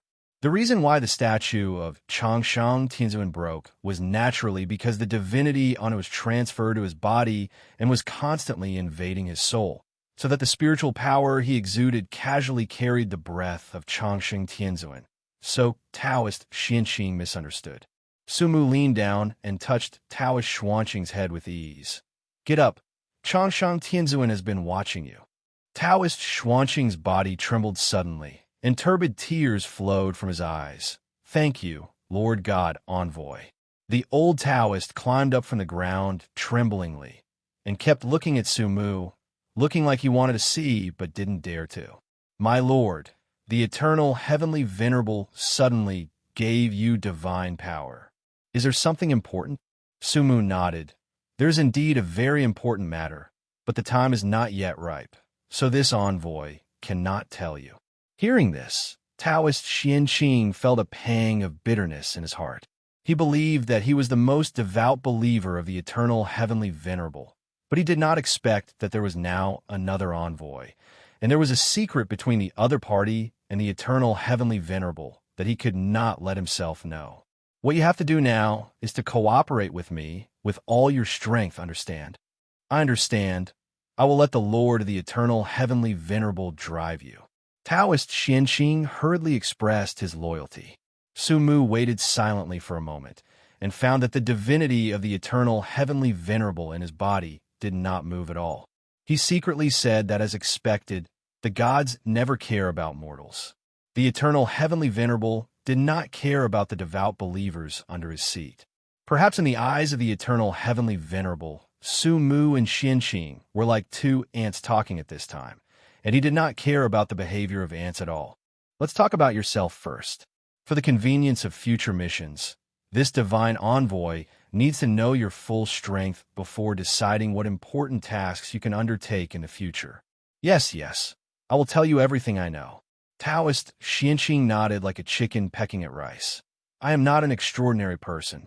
All my strength comes from the Taoist magic bestowed by Changsheng Tianzuan. If I don't count the consumption of life, I am sure I can fight against the golden strongman. Sumu was not surprised. He had guessed that Xianqing had a strength comparable to that of the golden strongman, the strength of gold, but it seems that its endurance is not as good as real gold. The condition for the original angel to cast the magic is sacrifice. The more people sacrificed, the stronger the power. The medium for the Taoist magic of Changsheng Tianzuan should be life. As Taoist Xianqing narrated, he gradually understood the other party. Taoist Xianqing was an orphan who lived in an orphanage. Later, the orphanage closed down and he fell into the streets. He was kidnapped by a gang, his legs were broken, and he became a disabled beggar on the street. Because of his disability, he begged a lot of money every day, but in the end it would fall into the hands of the gang. In order to maintain his pitiful appearance, the gang only gave him a little water and food every day, making him starve to skin and bones so that he could beg better. This kind of life lasted for 3 years. He spent every day in despair and suffering. Once, a kind lady gave him a steamed bun and told him that the gods would bless him. This sentence became his motivation to live. He prayed to the gods every day to help him escape from the sea of suffering, but there was no response from the gods. In the winter of the last year, he was too cold and hungry, so he secretly hid some money and planned to buy some food, but he was discovered by the gangsters, so they beat him up. With his severely injured body, coupled with cold and hunger, he began to have a high fever and was dying. The gangsters naturally would not waste money on his medical treatment, so they threw him into the garbage dump. When he was confused, he still prayed to the gods, and this time, Changsheng Tianzuan responded. He found the statue of Changsheng Tianzuan in the garbage dump, and the warm power flowed into his body, curing his injuries and disabilities. From that day on, he understood one thing, that Changsheng Tianzuan was the greatest god in the world, and only the benevolent Changsheng Tianzuan would help him. Later, with the help of Changsheng Tianzuan, he grew up little by little, established the Changsheng Taoist temple, traveled all over the world, and spent his whole life looking for what Changsheng Tianzuan wanted. After listening to it, Su Mu also roughly understood Xuanqing psychology. In his desperate and miserable life, the existence that reached out to him, no matter what it was, would be called a god. Changsheng Tianzuan didn't care about Xuanqing's beliefs. He just wanted to use Xianqing to find what he wanted, but Xianqing cared. He would spend his whole life to help the god in his heart fulfill his wish. You calculated that the 7 deadly sins will destroy the world in the future through fortune-telling. Su Mu asked with interest. Taoist Xianqing nodded. It's true. I really saw the scene of the 7 deadly sins destroying the world. And my apprentice Jun Wushang is the 7 deadly sins of the future. Lust. Su Mu found it more and more interesting. Predicting the future? You know, the 7 deadly sins organization doesn't even exist at present. Even if it exists in the future, he is also very curious why he wants to lead the 7 deadly sins to destroy the world. This is inconsistent with his pursuit. He pursues excitement, but once the world is destroyed, what excitement can there be? Could it be that the so-called future is what Changsheng Tianzuan did on his behalf after occupying his body? As for Jun Wushang being lust, why did he let Jun Wushang join the 7 deadly sins? You know, Jun Wushang is only a bronze first-level extraordinary person now. Although the sequence of unparalleled sword dance is not low and is stronger than Yang Dongqing, there is no absolute advantage. He suddenly thought of something and asked, does Jun Wushang also know the Taoist arts of the immortal heavenly venerable? I've already taught him everything I can. The only thing left is the final ordination ceremony, reporting his real name to the immortal heavenly venerable and obtaining the recognition of the immortal heavenly venerable. He can perform Taoist arts. Mortals need to consume their lifespans to perform the Taoist arts of the immortal heavenly venerable. My inferior disciple is still young, so there is no need to be exposed to these too early. I originally planned to teach him when I was about to die and let him go to find what the immortal heavenly venerable wanted on my behalf. Now there is no need for this. Hearing this, Su Mu gave up the idea of learning the Taoist arts of immortality. He found that whether it was the Taoist arts of immortality or the original divine arts, they were essentially the same thing, all of which were exchanged for power with gods. Of course, the premise was to connect with gods. This feeling was very similar to the law. Only when you connect to the law can you use the law. Could it be? A guess suddenly arose in his mind. Perhaps the law is also the power of gods? One once said that the law is the power of the evil god. The slightly horrifying thought stimulated Su Mu's nerves. If everything was really as he expected, then this world would be too interesting. Just as he was thinking, Jun Wushang, who went to buy wine, came back. Taoist Xianqing hurriedly invited Su Mu to take a seat, and the banquet officially began. With the little episode just now, under the deliberate flattery of Taoist Xianqing, the guests and hosts were all happy for a while. Jun Wushang, who was not good at drinking, was the first to get drunk, while Su Mu looked normal. While leisurely drinking and eating meat, he asked Taoist Xianqing about everything about Changsheng Tianzuan. After a round of wine, Su Mu did not get much useful information. Most of it was the compliments of fanatics. The template was basically the same as that of the original god religion. Both sides said that their gods were omniscient and omnipotent, benevolent and great, and the others were evil gods. It seems that if he wants to solve the invasion of Changsheng Tianzuan, he can only start from the gods. If he had not swallowed the divinity of the original angel in advance, he would have been controlled by Changsheng Tianzuan. After thinking about it, Su Mu gradually came up with a plan in his mind, which was to go to the nightmare world, use the emblem of the original god religion, attract the original believers, and see if he could get help from them. After eating and drinking, He was invited to rest in Changsheng Taoist Temple. He did not refuse and stayed there. At night, Su Mu lay in the guest room, and his consciousness explored the shadow space. At this time, in the shadow space, Yang Dongqing stood with his eyes closed like a wooden man. This time he came to Changsheng Taoist Temple. He was naturally prepared. As the saying goes, one trick can eat all the world. The backhand he prepared was exactly the same as when he faced the silver strongman Mu Cheng.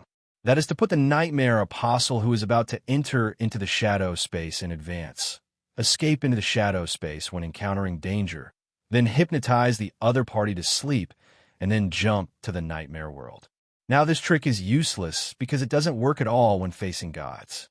Gods don't care about shadow space. They directly invade the soul and can't hide. Su Mu got Yang Dongqing out, hypnotized him to sleep directly, and then connected the two dreams, waiting for the arrival of the nightmare world. Almost at the moment when Yang Dongqing fell asleep, a touch of blood appeared in his dream out of thin air, because he had not slept since he sensed the signs of the nightmare world and suppressed the arrival of the nightmare world for several days. Swish, swish! The waves kept hitting the reefs on the shore, and several seagulls circled in the sky, making calls from time to time. The dazzling sunlight shone directly from the sky and fell on the beach. Yang Dongqing frowned in his sleep because of the light. He suddenly woke up from his dream. What he saw was a beach. The yellow sand covered the ground like coarse salt. There were shells of various shapes on it, which glowed fluorescently under the sunlight. Not far away was the vast sea, with waves rolling and sparkling. The sea and the sky were connected in a line in the distance. Is this the nightmare world? He reacted suddenly, stood up from the beach like a conditioned reflex, and looked around with a slightly panicked look until he saw a familiar figure, and then he breathed a sigh of relief. That figure was Su Mu. Su Mu was standing on a huge reef, looking at the sea, and his brown glasses reflected the dazzling sunlight. Trouble, he muttered to himself. What trouble? This nightmare. Yang Dongqing came over. Su Mu shook his head and did not answer. The trouble he was talking about was not the nightmare this time, but Changsheng Tianzuan. In his imagination, after entering the nightmare world, he would immediately look for the edge of the nightmare, that is, the black fog, and then enter the black fog world, use the emblem of the original God Church to contact the original God Church, and find a way to use the power of the original angel to fight against Changsheng Tianzuan. It is still unknown who is stronger between the original angel and the Changsheng Tianzuan. Their strength cannot be judged by their performance in the dream. After all, this is not all of their power, but only a small part of their divinity. It is like two billionaires. One chooses to eat sesame cakes and tofu brain for breakfast, which costs 5 yuan, and the other eats seafood porridge for hundreds of yuan. This does not really reflect who is richer between the two. Now this plan has been hindered because this nightmare world is obviously too big. It is actually an island. He stood on a high place and looked out and did not see the endless black fog on the island, which means that the black fog is on the sea. If you want to enter the black fog, you must take a boat out to sea to find the black fog, which takes a certain amount of time, but what Su Mu lacks most now is time. According to the speed of Changsheng Tianzuan's invasion, the entire dream can be occupied in 3 days at most. Look, there's a fishing boat over there. Yang Dongqing suddenly pointed to the northwest sea and exclaimed. Su Mu looked in the direction of the sound, and indeed saw a shabby little fishing boat heading towards the shore. As the fishing boat got closer and closer, several figures could be vaguely seen on it, waving their arms towards the shore. Yang Dongqing was a little puzzled. Are the nightmare creatures so friendly this time? They started to say hello from such a long distance. Su Mu, is there a trick? Su Mu pushed his brown glasses helplessly. Are you sure they're saying hello, not calling for help? Calling for help? Yang Dongqing was stunned. He observed carefully, and his face changed slightly. The fishing boat had stopped moving forward and stopped on the sea, and was sinking at a speed visible to the naked eye. The boat is going to sink. Are these people in the nightmare stupid? Why don't they just jump into the water and swim over when they're so close to the shore? Don't tell me that people who go out to sea to fish can't swim. Sumu's deep eyes looked at the deep seabed through his brown glasses. A glimmer of crystal blue light appeared in his eyes. His strong eyesight allowed him to vaguely see several black shadows swimming at the bottom of the fishing boat. The boat didn't sink naturally. Something in the sea was destroying their boat. This scene was definitely a double whammy for him.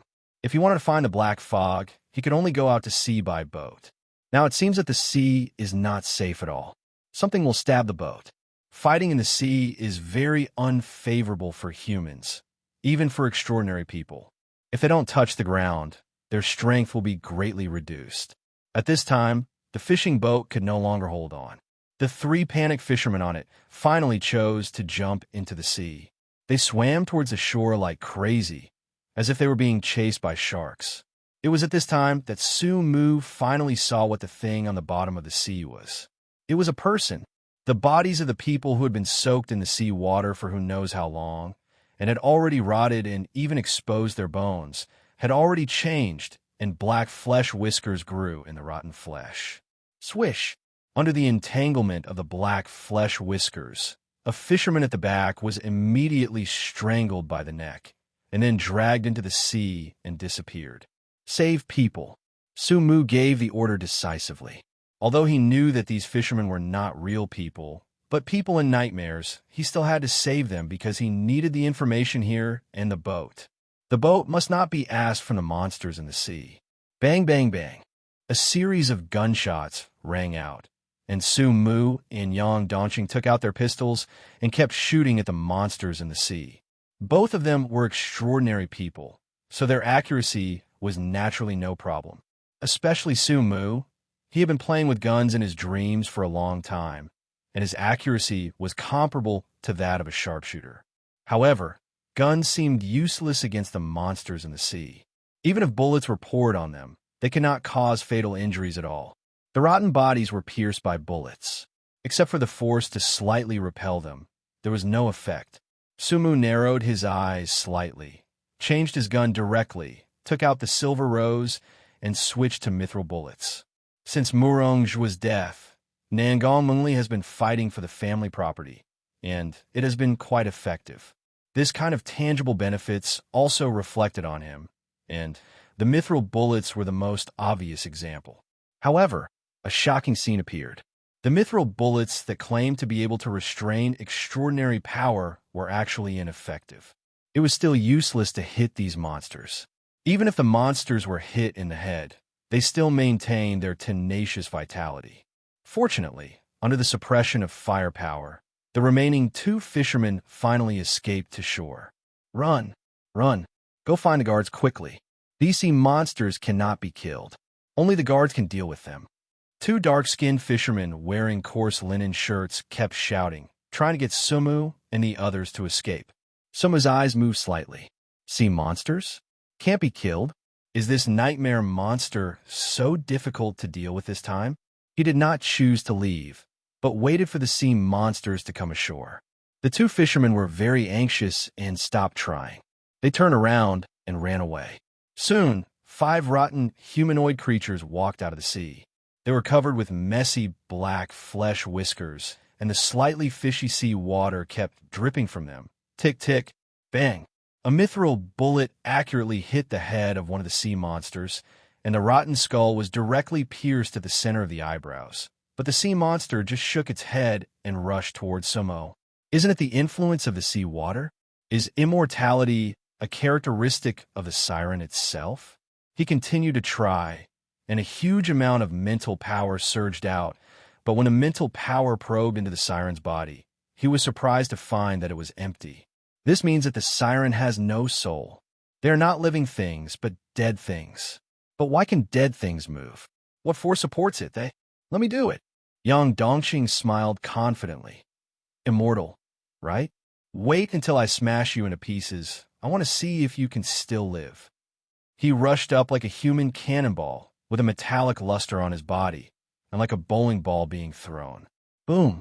He punched out, with a metallic cold light flashing on the top of his fist, aiming at the rotten head of one of the sirens. The powerful force directly blew up the rotten head, but the sirens without a head did not stop moving. It seemed to need no eyes and grabbed Yang Dongqing accurately. Yang Dongqing showed disdain on his face. With that punch, just now, he had already tested the strength of these sirens. In addition to being immortal, they were only slightly stronger than ordinary people. Even if he stood there and let it hit him, he could not break the defense of this level of nightmare monster. The rotten palm grabbed his body, but did not pierce the steel-like skin. He snorted coldly and broke the other party's palm with a casual bend.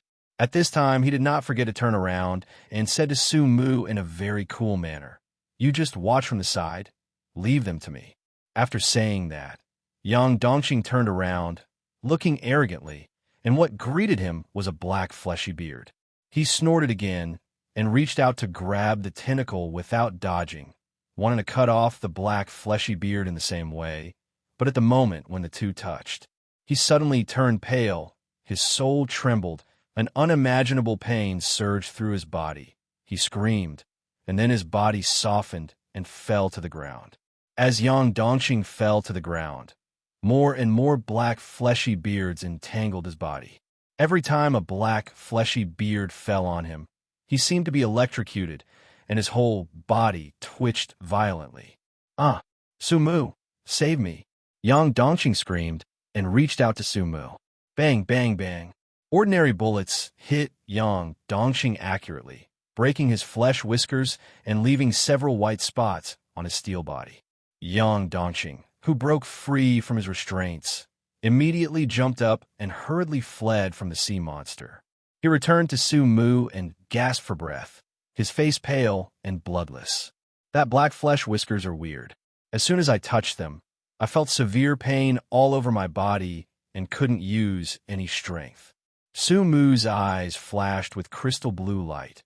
All things in the world was silently activated, and the identical Su Mu and Yang Dongqing appeared in front of the 5 sea monsters. The 5 sea monsters rushed towards the illusion without any hesitation.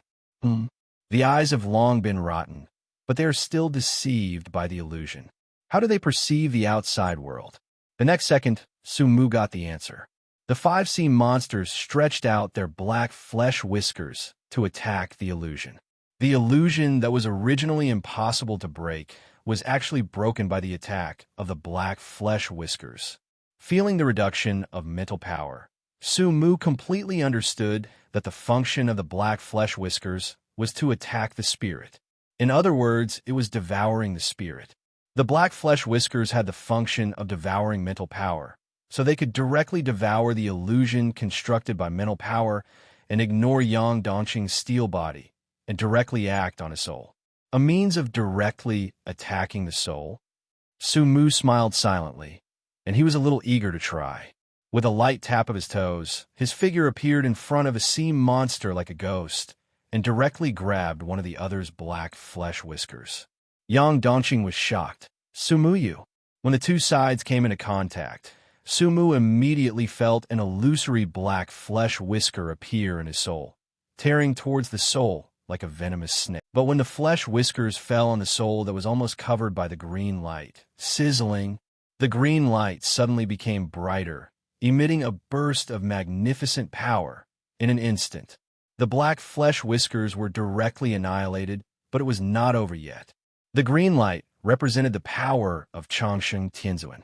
This divine power seemed to be enraged and fell on the sea monster along the black flesh whiskers. The sea monster, which was known as immortal, died on the spot. To be precise, it turned into ashes. Its body seemed to be directly annihilated at the atomic level, and there was no trace of it between heaven and earth. Su Mu's eyes moved slightly. It seemed that Changsheng Tianzuan had regarded his soul as his property, so he would not allow anything to touch it. This provided him with a new idea. If there were enough sea monsters, wouldn't they be used to consume the power of Changsheng Tianzuan left in his soul? Without much hesitation, he grabbed the black flesh whiskers of the 4 sea monsters in his hand. As expected, as the sea monsters began to devour their souls, the green light swept out and instantly annihilated all the sea monsters. However, Gods are gods after all. Even if 5 sea monsters were killed, the green light did not show any sign of weakening. You killed them all? How did you do it? Shocked, young Dongxing trotted over, squatted on the ground, and kept rustling the sand, but did not find any traces of the sea monster. Hands are enough. Sumu smiled. Yang Dongqing's face turned black, and he was choked and couldn't say a word, especially when he recalled that he had failed to pretend just now. His iron-like face was a little embarrassed. Fortunately, someone helped him out. There was a hurried running sound from the island behind him, and a team of soldiers wearing silver armor and holding spears rushed over under the leadership of 2 fishermen. "Sir, the sea monster is in front, and 2 people in strange costumes are being besieged." When they arrived, their hurried footsteps suddenly stagnated, and the 2 fishermen looked at the intact Su Mu and the other 2 and were stunned. The armored man in the lead said coldly, "You 2 want to die by deceiving the guards?" The 2 fishermen were startled and explained quickly, We didn't. There really was a sea monster just now, and it might have been driven away by the 2 of them." The armored man turned his gaze to Su Mu and the other 2. "Who are you 2? Judging from your clothes, are you from other islands?" Sumu nodded. "Yes." The armored man's tone softened slightly. "Were there really sirens just now?" Yang Dongqing replied, "There were 5, but we killed them." As soon as these words came out, the guards and the 2 fishermen fell silent. Suddenly, a chuckle came from under the armor. "Ha! Killing sirens? Young man, the undead sirens are cursed by the sea god. They can never be killed, but can only be driven away. What you call killing should be smashing them to pieces, right? Indeed, some outsiders will mistakenly think that they have killed sirens. When sirens completely lose their mobility, they will turn into a pool of sea water and eventually disappear. But in fact, they just return to the sea, and they will come back soon." Yang Dongqing was stunned. Turned into sea water? He subconsciously looked at the place where the sea monster died just now. There was only sand there, without any sea water. So that's it. This undead sea monster is really magical. Sumu suddenly said, "I'm very curious. Such a difficult sea monster. Logically speaking, it's probably difficult for this island to have living people." The armored man said proudly, "You are right, but our great king has the power to fight against the gods. The sea stone blessed by him has the power to drive away the sea monster. It is because of his existence that our country can survive. Power to counter the gods." This suddenly made Sumu interested. He had seen the power of the gods with his own eyes. Although they were not the real bodies, that power was indeed far beyond that of humans. If a person mastered the power to counter the gods, how terrifying would it be? I am afraid that even the golden strongmen would not dare to say that they could counter the gods. You can see this from the attitude of Taoist Xianxing towards Changsheng Tianzuan. So it is very likely that the sea god is not a real god, or the king is bragging. You 2 outsiders come with me to register. His Majesty the King is very kind and is willing to accept outsiders as citizens of the Sea Kingdom. Sumu's eyes moved slightly. Are there other outsiders in the Sea Kingdom? Of course, there are some outsiders drifting to the Sea Kingdom every year. Speaking of which, it seems that a few people just came a few days ago, but it seems that they came ashore from the east side of the island. I don't know the specific situation. Sumu, could it be? Yang Dongqing came over and whispered solemnly. There's no need to doubt such an obvious thing. Sumu felt helpless about Yang Dongqing's mysterious tone. Is there any need to guess about such a thing? There are a few strangers who come here every year. A few days ago, aren't they the Nightmare Apostles?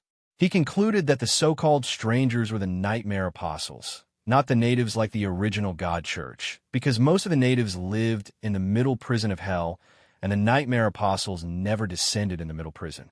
Then, Sumu and the others followed the soldiers of the escort team and walked towards the depths of the island. Passing through rows of tall coconut trees, Sumu saw a solid and ancient city wall in the distance. The gray stones were weathered. There were many soldiers in silver armor patrolling on the city wall. The huge city gate was made of heavy wood and fixed with iron bars and nails. Leader, the sea country is ahead. The guard soldier who led the way said respectfully. For his strange address, the other soldiers, including the two fishermen, did not react at all, as if it was supposed to be so. Fuck, young Dongqing exclaimed and hurried over. When did you hypnotize them all? Sumu glanced at him and ignored him. Although these fishermen and soldiers were humans in nightmares, they were also ordinary people in essence. With his current strength, it was easy to hypnotize these people. He looked at the small kingdom in front of him. It was a small kingdom. It was basically a town on an island. He did not rush forward, but first asked for information from the hypnotized soldiers. How many people are there in the sea country? Hundreds of thousands. The soldier answered respectfully. How do you treat outsiders? Are there any traps inside? Soma didn't think that the people in the nightmare would be so friendly. Whether it was Ting Ting's nightmare or the nightmare of the ear beast, it could be seen. So his first reaction was that these soldiers were lying, ready to trick him and Yang Dongqing in before taking action. But the soldier's answer was a little unexpected. Foreigners are very popular, and the king is also very friendly to foreigners. Some capable foreigners even serve as officials in the sea country. Somo frowned slightly. Let's not talk about friendship for now. What's the matter with being an official? If foreigners are all nightmare apostles, then they can't stay in the sea country for too long. Even if they can't break the dream, they will automatically wake up from the nightmare after waiting for 10 days or half a month. What did you originally plan to do? The soldier answered honestly. We originally planned to take you, the leader, to register and then meet the king. For foreigners, the king will meet them one by one. If the foreigner is capable, he will be given an official position and a woman. And if he is not capable, he will be given a house and a woman. Sumo, are you sure the hypnosis is successful? This is too exaggerated, right? Is this a nightmare? This is clearly a beautiful dream. Women are given as soon as you enter the door. Yang Dongqing was a little stunned. The soldier's words almost broke his stereotype of the nightmare world. Suma's mouth curled up slightly. Sometimes invisible dangers are more terrifying than obvious dangers. You said before that sea stone can drive away the immortal sea monster. What is sea stone? Sea stone is a stone blessed by the king, which has the power to drive away sea monsters. The soldier said, and took out a white pebble from his armor. Sumu took the pebble and looked at it carefully. A crystal blue light emanated from behind his brown glasses. An invisible spiritual power flowed into it. After a moment, he withdrew his spiritual power and frowned slightly. He did not find anything strange about the sea stone. The perception of spiritual power told him that it was just an ordinary stone. Could it be that the power level was too high, so it cannot be seen through? With this idea in mind, Sumu directly opened the god's eye at the center of his eyebrows to see, and the answer was still the same. This was just an ordinary stone. Things are getting more and more interesting. The enthusiastic king and the ordinary stone that can drive away the sea monster. Let's go. He walked towards the gate of the sea kingdom. When he entered the city gate, he saw narrow and winding streets paved with cobblestones. On both sides of the street were wooden houses with pointed roofs covered with tiles. Many dark-skinned pedestrians walked on the street, some talking loudly, and some stopped in front of the stalls to bargain with the vendors.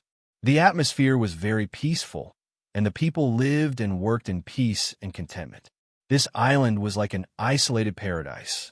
Yang Dongqing felt a chill for no reason. He looked at the pedestrians around him vigilantly and whispered, I feel that there is something wrong with them. This is a nightmare world. How can there be so many living people? I have read similar horror stories. It said that in a seemingly peaceful town, there is actually no living person. They are all ghosts in disguise. Sumu shook his head. No, they are indeed living people. He had already used his mental power to inquire and found that these people were indeed living people with flesh and blood. No one stipulates that there can be no living people in the nightmare world. It is not strange for people to have any kind of dreams. When the dream becomes reality, the people in the dream will naturally become living people.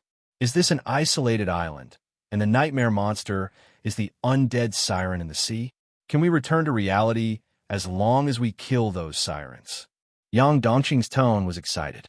If everything was as he expected, it would be too simple. Although he couldn't kill the siren, Sumu could.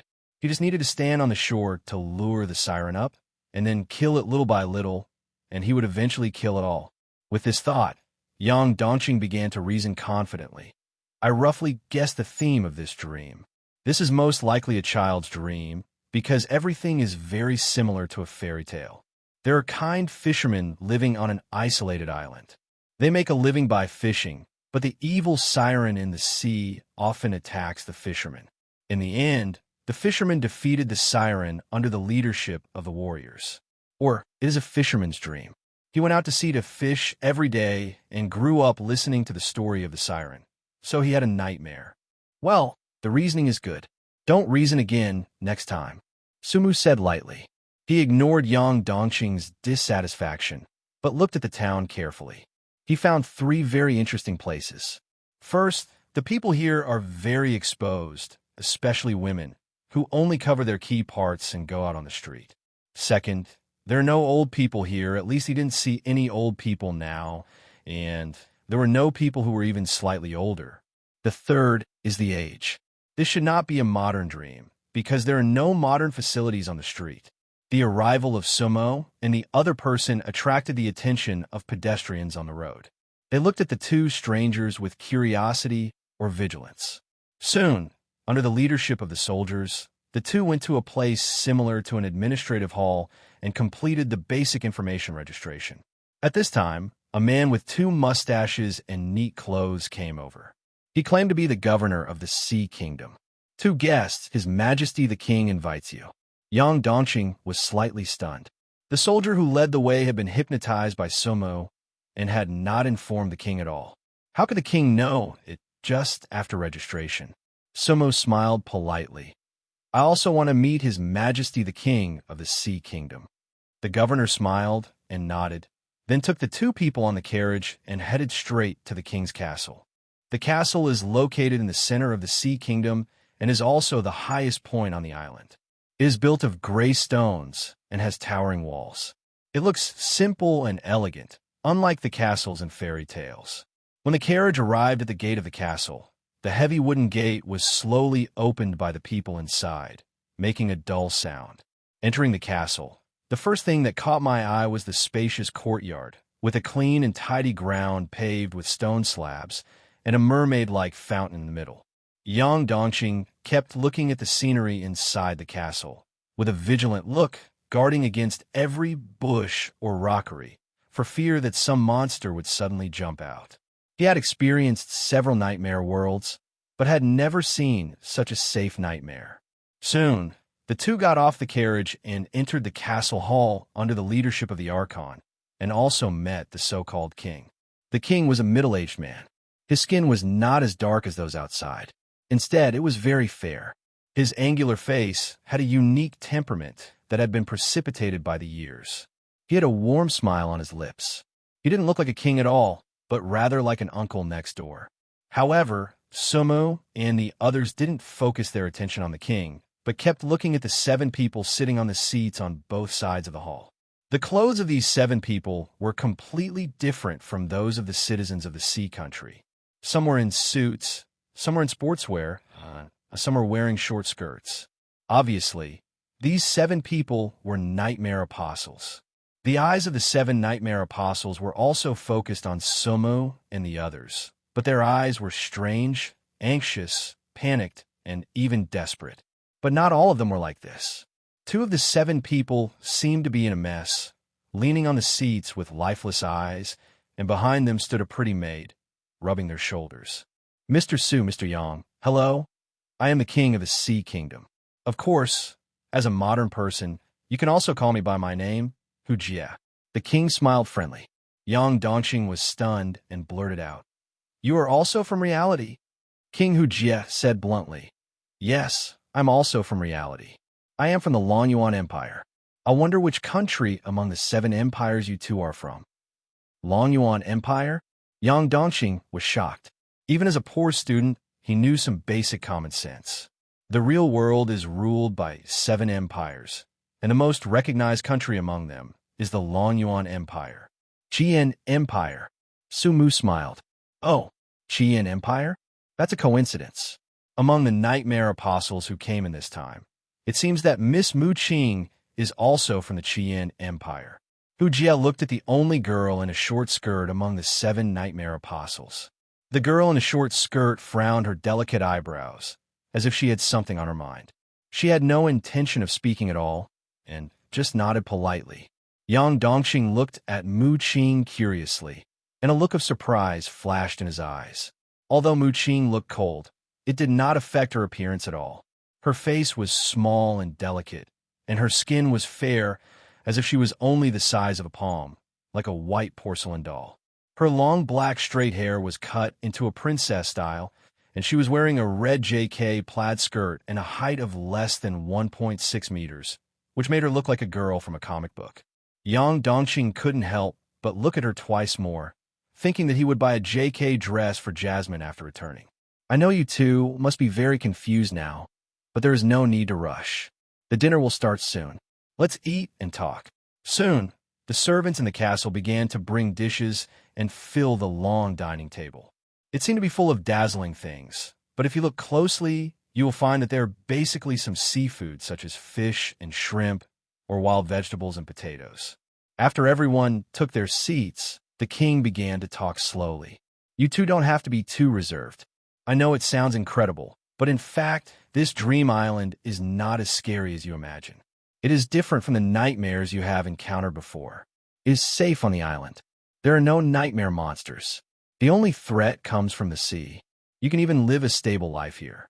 Sumu took a sip of the coconut wine unique to the sea country and asked, Mr. Hu, as far as I know, the nightmare apostles can't survive in the nightmare world for a long time. Even if they can't break the current nightmare, they will automatically wake up and return to the real world when the time comes. I don't know what you mean by a stable life. Hu Jie smiled slightly and was about to explain, but was interrupted by an excited nightmare apostle. What does it mean? He means that we can't go back. None of us can go back to the real world, and we can only live on this damn island forever. The speaker was a young man in sportswear, his fists clenched, his face ferocious. What did you say? Yang Dongxing was so excited that he stood up from his seat. What do you mean by can't go back? He was anxious because he wanted to go back more than anyone else, and Jasmine was still waiting for him. The young man in sportswear said with an ugly face, If you can't go back, you can't go back. Ask him. He pointed at the king and then stopped talking. He picked up the wine glass on the table and drank it all. One glass was not enough, so he poured himself another glass, as if he wanted to drink to relieve his sorrow. Yang Dongxing looked at the king with some difficulty. Mr. Hu, what does it mean that you can't go back? Hey, Hu Jie sighed. Mr. Yang, I know it's hard for you to accept it. Every nightmare apostle who comes here finds it hard to accept it. But this is the fact. This nightmare is not an ordinary nightmare we have experienced in the past. It has been invaded by the power of the sea god. What do you mean by being invaded by the power of the sea god? What does this have to do with not being able to go back to reality? Yang Dongxing became more and more anxious. He must go back. The sea god is the god of the nightmare world. No one has ever seen him, and no one knows what kind of existence he is. The only thing I know is that when the power of the sea god invaded this dream, its connection with the real world was completely cut off.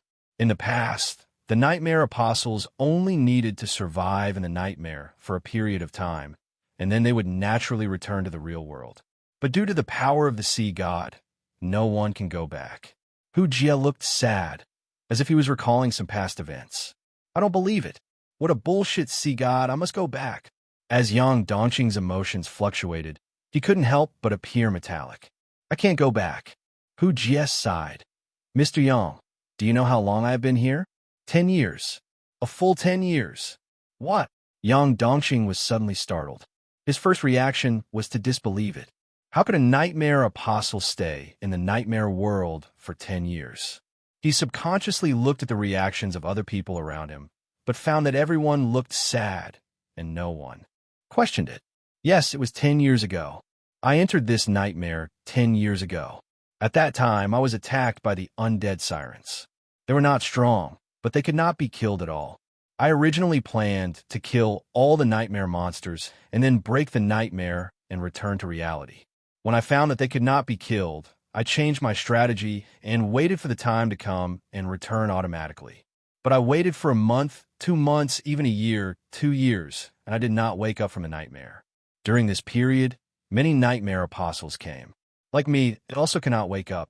Only then did we realize that this nightmare was a dead end, and we could not go back at all. Later, after years of exploration, we learned that the culprit of everything was the sea god. The sea god is the god of the sea, and the undead sirens come from him. His power affects this nightmare. Have you seen the sea god? Mu Qing, who had been silent all the time, suddenly spoke up. Her voice was very clear, even a little like a baby voice, which made her frowning and serious expression feel a little bit out of place. Hu Jie shook his head. It's ridiculous to say that I have been here for 10 years and have never seen the sea god once. I have gone deep into the seabed countless times, fantasizing that maybe solving the sea god can solve the problem from the root, but I fail because the sea god is not a creature at all. He is the sea. Wherever the sea is, his power affects there. Although I'm a silver-level extraordinary person, I can't kill the sea at all. Not to mention me. I'm afraid it's useless even if the legendary gold strongman comes. That's why I said I can't go back. Anyone who sets foot on this island can't go back. Mu Qing frowned and fell silent. No one knew what she was thinking. Yang Dongqing couldn't hold it in any longer. I don't believe it. These are all your one-sided words. What the king said is true. A male voice suddenly sounded outside the door, and a fat man walked in with a twitching nose, looking at the food on the table with shining eyes. Old Hu, you are really unkind. You always take out these good things to entertain the new nightmare apostles and give us old friends the leftovers. The fat man seemed to be very familiar with the king. He found a seat close to Mu Qing and sat down. He picked up the food on the table and started eating. His lustful eyes kept sneaking glances at Mu Qing's slender legs exposed under her short skirt. Mu Qing looked at the fat man expressionlessly and casually covered her legs with the white napkin on the table. Who are you? Yang Dongqing asked. I'm a minister of finance of the sea country, Pangyang. I've been here for 5 years. Little brother, when I first came here, I had the same idea as you. I thought that Lao Hu looked treacherous and was not a good person. He was always talking nonsense and must have some conspiracy to deceive me. But after waiting for a year, guess what? I can't go back. Pangyang ate the bright red lobster in big mouthfuls, and even the internal organs in the shrimp head were not spared, and he sucked them all up in one gulp. He looked up at Yang Dongqing, who was full of disbelief, and said with a smile, Why don't you believe it? Little brother, don't be so suspicious. Think about it carefully. If Lao Hu is lying, why would he tell a lie that can be easily exposed? If you still don't believe it, just wait for a year or two, and you will know. Yang Dongqing was hit hard. Emotionally, no, I don't believe it. I can definitely go back. Sumu, you say something. When he was a loss, the first person he thought of was Sumu. At this time, Sumu was leisurely eating lobsters. Feeling Yang Dongqing's eyes, he said lightly, Well, this shrimp is good. Who asked you how the shrimp is? I asked you whether we can go back. Emoli is still waiting for me. Aren't you always smart? Do you think what they said is true? Yang Dongqing's mentality was a little broken, and he hoped to get the answer he wanted from Sumu. However, Sumu's answer was, I don't think Mr. Hu is a liar. Plop. Yang Dongqing sat down on the stool with a pale face. Unexpectedly, Sumu changed the subject, but there are ways to get out. As soon as he said this, Yang Dongqing stood up and stared at Sumu, his eyes full of expectation. Not only him, but everyone present also stopped their actions at this time and stared at Sumu closely. What method? Yang Dongqing's voice trembled a little. Sumu put down the clean lobster shell in his hand, glanced at everyone, and smiled. It's very simple. Since this nightmare is affected by the power of the sea god, can't we just leave this dream? No. What are you talking about? If what Hu Jie said is true, then this place has been affected by the sea god, and it is impossible to leave. He is not talking about leaving here and returning to reality, but black fog. Mu Qing's crisp voice sounded. She looked at Su Mu with a burning gaze. Su Mu wiped his hands with a napkin and praised. It seems that there are still smart people among you. This sentence made everyone frown, but no one made trouble, but waited for Su Mu to continue. Miss Mu guessed right. The way I said is to go to the Black Fog. This place is affected by the power of the sea god, but the world in the Black Fog is not, which means that entering the Black Fog can get rid of the influence of the sea god. TSK. A man with a scar on his face said disdainfully, I thought you had some brilliant ideas. Everyone knows that the Black Fog is extremely dangerous, and no one knows what is inside. Legend has it that even a gold warrior cannot come back alive after entering it. You call this a solution? You're just going to die. Sumu smiled slightly. There are other nightmares in there. The scarred man was even more disdainful. How do you know? Have you been there? Of course I have been there. As soon as these words came out, the whole audience was slightly silent. Many nightmare apostles present were stunned and looked at Sumu in disbelief. Everyone knows the danger of the Black Fog. Even gold warriors dare not go there. But Sumu said he had been there. How is this possible? Who can't brag? You said you have been there. So you've been there? How can you prove it? Sumu pushed his brown glasses, and the crystal blue light was blocked by the glasses. He smiled and said, With your strength, I am afraid you are not worthy of me to prove it to you. What did you say? The Scar Man was furious, and immediately took out a pistol loaded with mithril bullets from his body and pointed it at Sumu. Say it again if you have the guts. Believe it or not, I will shoot you dead with one shot. The Nightmare Apostles are a group of people who are hovering on the line between life and death. It is hard to expect them to have a good temper. Sumu's eyes flashed with a crystal blue light, and he said calmly, Before shooting, you'd... The scarred man was stunned, and subconsciously glanced at the gun in his hand. Suddenly, his soul was scared. That was not a pistol at all, but a red and black poisonous snake spitting out its tongue. The poisonous snake opened its fangs and bit his hand fiercely. Ah! He exclaimed and threw the poisonous snake in his hand away. Clang! The pistol came into contact with the hard ground, making a dull sound. This! The scar man's face turned pale and blue. You are playing tricks on me. Enough! The Minister of Finance Pang Yang, who was eating, suddenly said in a low voice, What he said is true.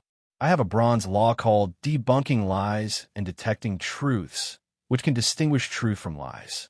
I can prove that what Mr. Su said is true, and he really went to the Black Fog. The scarred man who was about to pick up the pistol suddenly turned pale, and his face was full of disbelief. He had heard of the bronze law, debunking lies and detecting truths a long time ago, and it can indeed distinguish lies. But if what Su Mu said is true, doesn't it mean that the other party's strength is at least comparable to that of a gold strawman? The scene became strangely quiet, and you could hear a pin drop. Various complex gazes were focused on Su Mu. Shock, fear, ecstasy, fear. The fear naturally came from the scar man. He had just bent down to pick up the gun, and suddenly heard Pang Yang's words. His face was extremely pale, and even his body was trembling slightly. The whole person seemed to be frozen. It was not right to pick up the gun, and it was not right not to pick it up. Mr. Su is a golden extraordinary. King Hu Jie suddenly spoke, breaking the silence in the scene. Sumu took a sip of coconut wine and opened his lips slightly. No. Hu Jie's eyes flickered. Excuse me. How did you enter the Black Fog and come back alive? You are indeed a little presumptuous. Hu Jie. The scarred man carefully picked up the pistol, returned to his seat silently, lowered his head, and said nothing, as if he was afraid of being noticed by Su Mu. The people present were not fools. They knew very well that Su Mu could come back alive from the Black Fog. Even if he was not a gold warrior, he was definitely not someone to be trifled with. Others might be afraid of Su Mu, but Yang Dongqing would not. He only had ecstasy on his face. Then what are we waiting for? Go directly into the Black Fog and leave the nightmare world. Everyone looked at each other. Even though a few of them really wanted to return to reality, no one agreed. It's not that they don't want to go back, but the risk of going back is too great. That's the Black Fog. How dare they go to a place where gold warriors don't dare to go? Even if there is an example of Su Mu coming back alive, they are still afraid that others can come back alive, but doesn't mean they can. Yang Dongqing saw everyone's reaction and was stunned. What's your expression? Don't you want to go back? Do you really want to live on this island forever? His eyes swept across everyone's faces. Those who were swept either lowered their heads or avoided his gaze. No one responded directly. You guys, I'll go back, Mu Qing suddenly said. The voice of this comic-like girl was calm, but revealed an unshakable determination. She looked at Su Mu. Mr. Su, if you really plan to go to the Black Mist, count me in. Su Mu looked at Mu Qing, who didn't look threatening at all. I'm a first-level silver transcendent, and I won't hold you back. In addition, since I've decided to go to the Black Mist, I'm responsible for my own life and death. If I really encounter a crisis, Mr. Su doesn't have to save me. Everyone was slightly surprised. No one expected that Mu Qing, who looked the least threatening, was actually a silver strongman. The most important thing was the other party's attitude. He really put life and death aside. Su Mu nodded, which was considered to be recognition of Mu Qing. Perhaps because of Mu Qing's leadership, another nightmare apostle soon spoke up. Count me in, my mother is still waiting for me in the real world. I have to go back. Damn it, coward. I'm going too. Even if I die, I'll die gloriously, not die here in a cowardly way. A sturdy, fierce-looking man with a crew cut shouted. King Hu Jie, who had been silent all the time, looked at the people who had reached an agreement, his eyes flickering. He suddenly laughed out loud. People are really incomparable. I didn't expect that Mr. Su would come up with a solution to the nightmare that has trapped me for 10 years. If Mr. Su really decides to leave, I am willing to provide a ship for free to send you out to sea. The black fog is in the depths of the sea, and I will provide a few more experienced sailors to help you operate the ship. What about you? Don't you want to go back? Yang Dongqing asked. Hu Jie laughed at himself. I'm not afraid of you laughing at me. If I had met Mr. Su 5 years ago, I might have taken a risk, but now, I've been comfortable here for too long and have lost my spirit. I'm afraid when I think about facing countless undead sea monsters in the sea and unknown dangers in the black fog after going out to sea. In fact, I have already made plans to live in the kingdom of the sea for the rest of my life. Think about it. As a nightmare apostle, you may die at any time. Even if you survive this nightmare world, what about the next time? What about the next time? People can't always be so lucky. As far as I know, no nightmare apostle in the world can live for more than 10 years. I'm a first one just because I've been living on this island, and I want to live forever, so I won't leave. The king's self-deprecating words quietly dispelled the courage that everyone had finally mustered. Yes, nightmare apostles don't live long, and they will die in the nightmare world sooner or later. But if they live on this island forever, they don't have to experience other nightmares and can live safely. Some people began to hesitate. Hu Jie smiled and said, whether you stay or leave, I will support your decision. If you decide to leave, I will provide you with a ship. If you decide to stay, I will arrange for you to have an official position and women. Although the sea country lacks resources and is not as exciting as the real world, it still has more than 100,000 citizens, of which women account for more than half, so it is definitely enough. Everyone was even more excited when they heard this. Should they return to reality and live in danger? Or should they enjoy their old age in the kingdom of the sea? The dinner soon ended, and King Hu Jie also arranged accommodation for everyone in the castle, and threatened that they would see ships going out to sea early tomorrow morning. As everyone settled in, young women were sent to their rooms one by one. Naturally, there was also one in Su Mu's room. It might be that Hu Jie thought he was the strongest, so the woman he arranged was also the most beautiful among them. Su Mu looked at the woman in front of him. Unlike the dark skin of the people outside who were exposed to the sun, the woman's skin color was not very white, but at least it was a healthy wheat color. She was nearly 1.7 meters tall, wearing a three-point outfit and a beautiful appearance. In the real world, she was a model who could walk on the catwalk. Lord Su, the woman walked over with a charming smile, reaching out to untie the chest strap behind her as she walked. His Majesty the King sent me to serve you, and I hope you meet the leader. As the crystal blue light flashed in Sumu's eyes, the charming smile on the woman's face disappeared, replaced by a blank expression. Tell me your purpose. I come to serve you by order of His Majesty the King. Sumu smiled slightly. Things became more interesting. He could feel that there was something wrong with the king, but he told the truth from beginning to end, and even the answers obtained by hypnotizing soldiers and hypnotizing maids were correct. It seemed that the Sea Kingdom was a peaceful, happy, and foreigner-friendly country, and the evil ones were the sirens. Good and evil here were as clear as in fairy tales. It's a pity that he didn't believe it, because such a country didn't exist in reality, let alone in nightmares. What's really interesting is never an impeccable lie, but a carefully trimmed truth. Sumu walked out of the room, leaving the woman alone in the room. He walked aimlessly in the castle, but his perception fell on his soul. The green light that belonged to Changshang Tianzuan was still spreading on his soul. The few undead sea monsters he met before could not block the green light at all. It felt like an adult walking on the road. You wanted to block his way, so you sent a few ants to block the other party's way. As a result, the other person did not stop and did not even notice the existence of the ants. He stepped on the ants and continued to move forward. The role of the sea monster was not to block the green light, but to provide Sumu with a new idea. Since his soul had been reserved by Changsheng Tianzuan, it would be completely controlled within 3 days. It sounds miserable, but if you think about it from another angle, your soul is invincible within these 3 days. It can be immune to any attack on the soul. How could something reserved by Changsheng Tianzuan be touched by other things? In other words, Changsheng Tianzuan is his bodyguard for 3 days. It's quite interesting to think about letting a god be a bodyguard.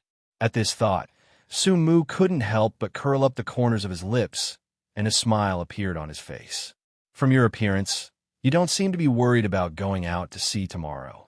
A clear and slightly baby-like female voice sounded. Sumu looked up and saw Mu Qing sitting on a wooden fence, enjoying the sea breeze. The moist sea breeze blew the ends of her hair, dancing with her plaid skirt. She was very thin and petite, as if she would be blown away by the sea breeze at any time. Rather than worrying, it's better to say it's looking forward to it.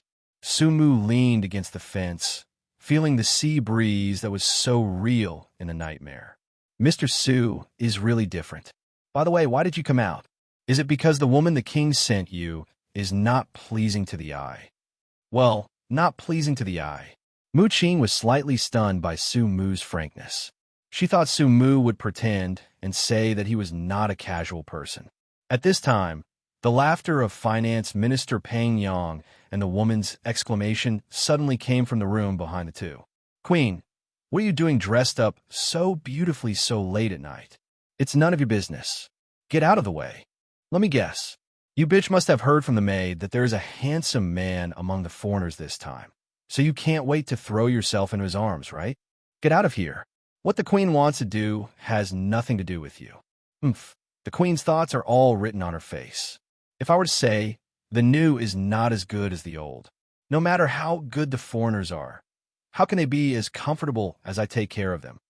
The sound of tables and cabinets overturning came from the room. Bang. The door opened, and the queen ran out in dishevel. Peng Yang hugged her waist. Just as he was about to speak, he found that the queen suddenly stopped struggling. He looked up and saw Sumu and Mu Qing. He was stunned at first, then smiled and said, Mr. Su and Miss Mu are really elegant. How about it?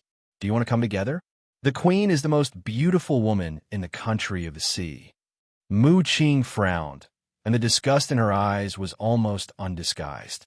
The queen looked at Sumu shyly, and her heart was beating fast. Her expression was full of expectation. Sumu smiled with interest. Mr. Peng, aren't you worried that the king will be angry if you do this? Peng Yang waved his hand nonchalantly. I'm taking care of my sister-in-law for Lao Hu. Why would he be angry? Mr. Su doesn't have to worry about this. Come if you want. Lao Hu is a very good person. This is all a small matter. Don't disturb Mr. Peng's interest. Peng Yang stopped persuading her and took the queen back to the room. The queen was very reluctant and looked at Su Mu reluctantly for several times until the door was closed. Not long after, an unhealthy sound was heard in the room. Mu Qing had a blank expression on her face, and there was no abnormality on her face. "There's something wrong with Hu Jie," she suddenly whispered.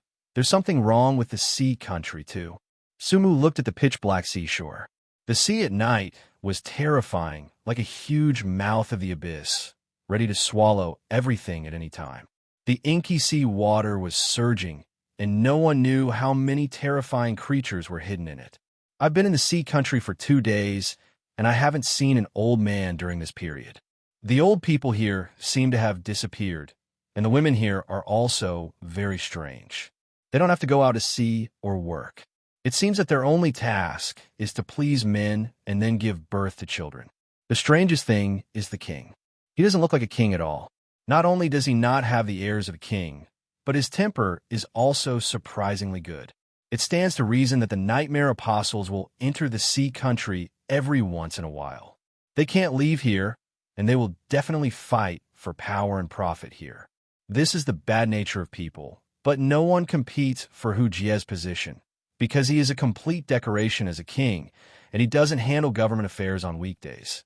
Even the harem was chosen by the ministers at will. His power was not as great as that of the ministers below him. He was just like a mascot, so naturally no one would want to overthrow him. "Mr. Su, are you listening?" Mu Qing raised her eyebrows and looked at Su Mu, who had been admiring the scenery. "The wind is blowing."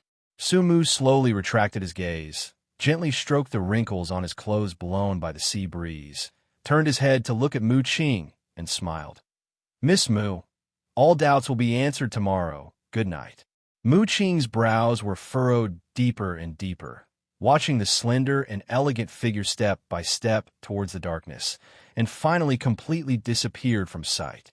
She had no idea what Su Mu was thinking. The next day, early morning, everyone saw the king again. King Hu Jie greeted everyone enthusiastically. "How did you rest last night?" The thick-skinned ones nodded in satisfaction, while the thin-skinned ones avoided his gaze. "It seems that everyone is satisfied, and I have done my best as a host. Next, I will make a long story short. The ship is ready. It is the ship of the royal family of the Sea Kingdom. It is definitely the best. It is parked on the west coast. I wonder who is going to go out to sea to find the black fog." Compared to the momentum of yesterday, the crowd today was obviously silent. Several people who threatened to go out to sea yesterday now acted like turtles. "Humph, coward." Mu Qing snorted coldly and walked out of the crowd. "I'm going out to sea." As the only woman in the team, she also witnessed the behavior of these men at night yesterday. She was already very contemptuous of them. Now that no one dared to stand up, she was even more outspoken. Faced with Mu Qing's ridicule, several people lowered their heads silently.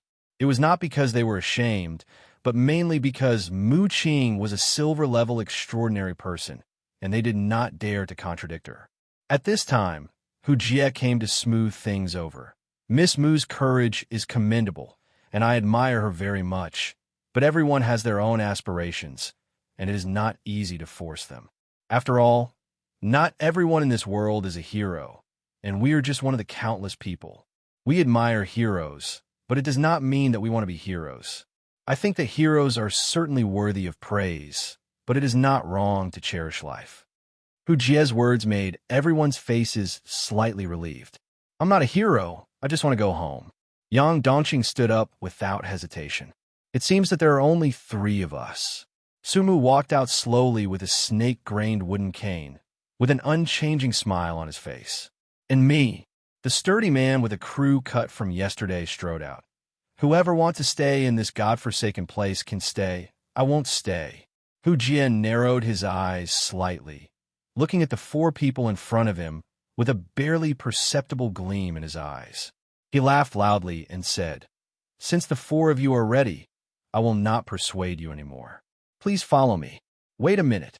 Mu Qing suddenly interrupted, staring at Hu Jie with a smile on his face. "Before going out to sea, I have a few more questions to ask. After all, I don't want to die inexplicably at sea." Hu Jie smiled. "Miss Mu, Do you want to ask about the strength and number of the undead sea monsters? I want to ask you. Mu Qing was too lazy to act and said bluntly, I don't trust you. I think you must have some purpose, and even the ship you prepared in advance may have problems. Hu Jie was stunned. Miss Mu, why do you say that? Is there something wrong with what I did? I believe that I have treated you all with sincerity. Besides, we are all from the same hometown and have no conflict of interest. Why should I do something on the boat? Hey, Lao Hu, I told you that you look like a treacherous person and no one thinks you are a good person, but you always don't believe it. Pang Yang stood up and looked at Mu Qing and said, Miss Mu, I know your doubts. Lao Hu actually did hide something. I'll be frank. Lao Hu doesn't want you to go out to sea at all. Pang Yang, you, hey. Hu Jie sighed and didn't stop him in the end. Mu Qing said coldly, What do you mean by not wanting us to go out to sea? Pang Yang looked around and saw the vigilance on everyone's faces. He didn't keep them in suspense and told the truth immediately. I believe everyone has discovered that there are no old people in the sea country, and the so-called sea stone that claims to be able to drive away sea monsters is just an ordinary stone. In fact, the sea country is not as peaceful as imagined. To put it bluntly, the entire sea country is just a livestock raised by sea monsters. What? When this was said, everyone exclaimed. Livestock. Mu Qing's delicate eyebrows were tightly wrinkled, as if she was thinking of something. Yes, it's livestock. Pang Yang sighed repeatedly. Do you know the origin of the undead siren? The first siren was actually a fisherman who drowned in the sea. The ocean is an extension of the power of the sea god. On the sea, the souls of all drowned people belong to the sea god. After the souls are taken away by the sea god, the curse of immortality will spread. The bodies of the drowned people will become undead sirens. They will constantly attack living beings and plunder souls for the sea god. This kind of plunder is like a plague. People whose souls are taken away by sirens will eventually become sirens. What? Isn't that the same as the zombies in the movie? Someone said in horror. Pang Yang smiled bitterly. I hope they're zombies. At least zombies can be killed by blowing up their heads, but the undead sirens are cursed by the sea god, which is the power of the gods, and mortals can't kill them at all. So we can only watch the sirens increase in number, and they attack the sea kingdom again and again. Lao Hu, I, and other nightmare apostles tried our best to stop them, but it was useless. Who can defeat the undead monsters? Then why don't you build a high wall to isolate the sirens outside? Although these sirens are immortal, they are not strong. Mu Qing asked back, Do you think we haven't thought of this solution? It's useless. It's useless. The sirens are not strong, but there are not only sirens in the sea, but also some large sea beasts. Some of them are sharks, whales, octopuses, etc. If it were only them, it would be fine. The most terrifying thing is that there's a sea god's family in the sea. It is the most powerful existence in this sea area. The high wall can't stop him at all. Even Lao Hu, a silver strongman, can't stop him. The despair in Pang Yang's words made everyone feel cold. They didn't expect that there were so many terrifying existences hidden in the sea, even gods. Then how did you survive? Yang Dongqing said with a green face. Haha, it's embarrassing to say that because of the constant attacks of the sea monsters, the number of citizens of the Sea Kingdom has been decreasing, and in the end there are less than 10,000 people left. At the critical moment, it was Lao Hu who stepped forward. Don't think that Lao Hu is a good guy, a little cowardly, but he is really capable and will really go all out when there is trouble. He went to the deep sea alone to negotiate with the sea god's followers, telling them that if the Sea Kingdom is destroyed, you will no longer be able to harvest souls. Mu Qing's face turned pale, and she gritted her teeth and said, So you have reached an agreement with the sea god's followers to help them keep humans in captivity? Little girl, I know what you are thinking, but what can we do? Pang Yang's face showed a ferocious look. We are facing gods. Gods! We can only make a deal with the sea god's followers. Let the humans on the island continue to multiply, and then sacrifice them to the sea monsters every once in a while in exchange for peace. That damn sea stone is just a tool that Lao Hu came up with to calm people's hearts. The real situation is that we reached a deal with the sea god's followers to let the sea monsters not kill people holding the sea stone, so that the people think that the sea monsters also have weaknesses. Because people will not reproduce when they are extremely desperate. We must give them hope. This explains everything. Why are there no old people in the sea kingdom? Because they have all been sacrificed. Why can sea stones, which are just ordinary stones, drive away sea monsters? Because it is not the sea stones that are useful, but the agreement between the king and the sea god's followers. Why are the women here so open? Because they want to reproduce continuously. Pang Yang's words completely tore apart the fairy tale-like sea kingdom. There is no fairy tale in this world. Fairy tales are all lies. That's why Lao Hu doesn't want you to go out to sea. The sea kingdom needs fresh population to reproduce.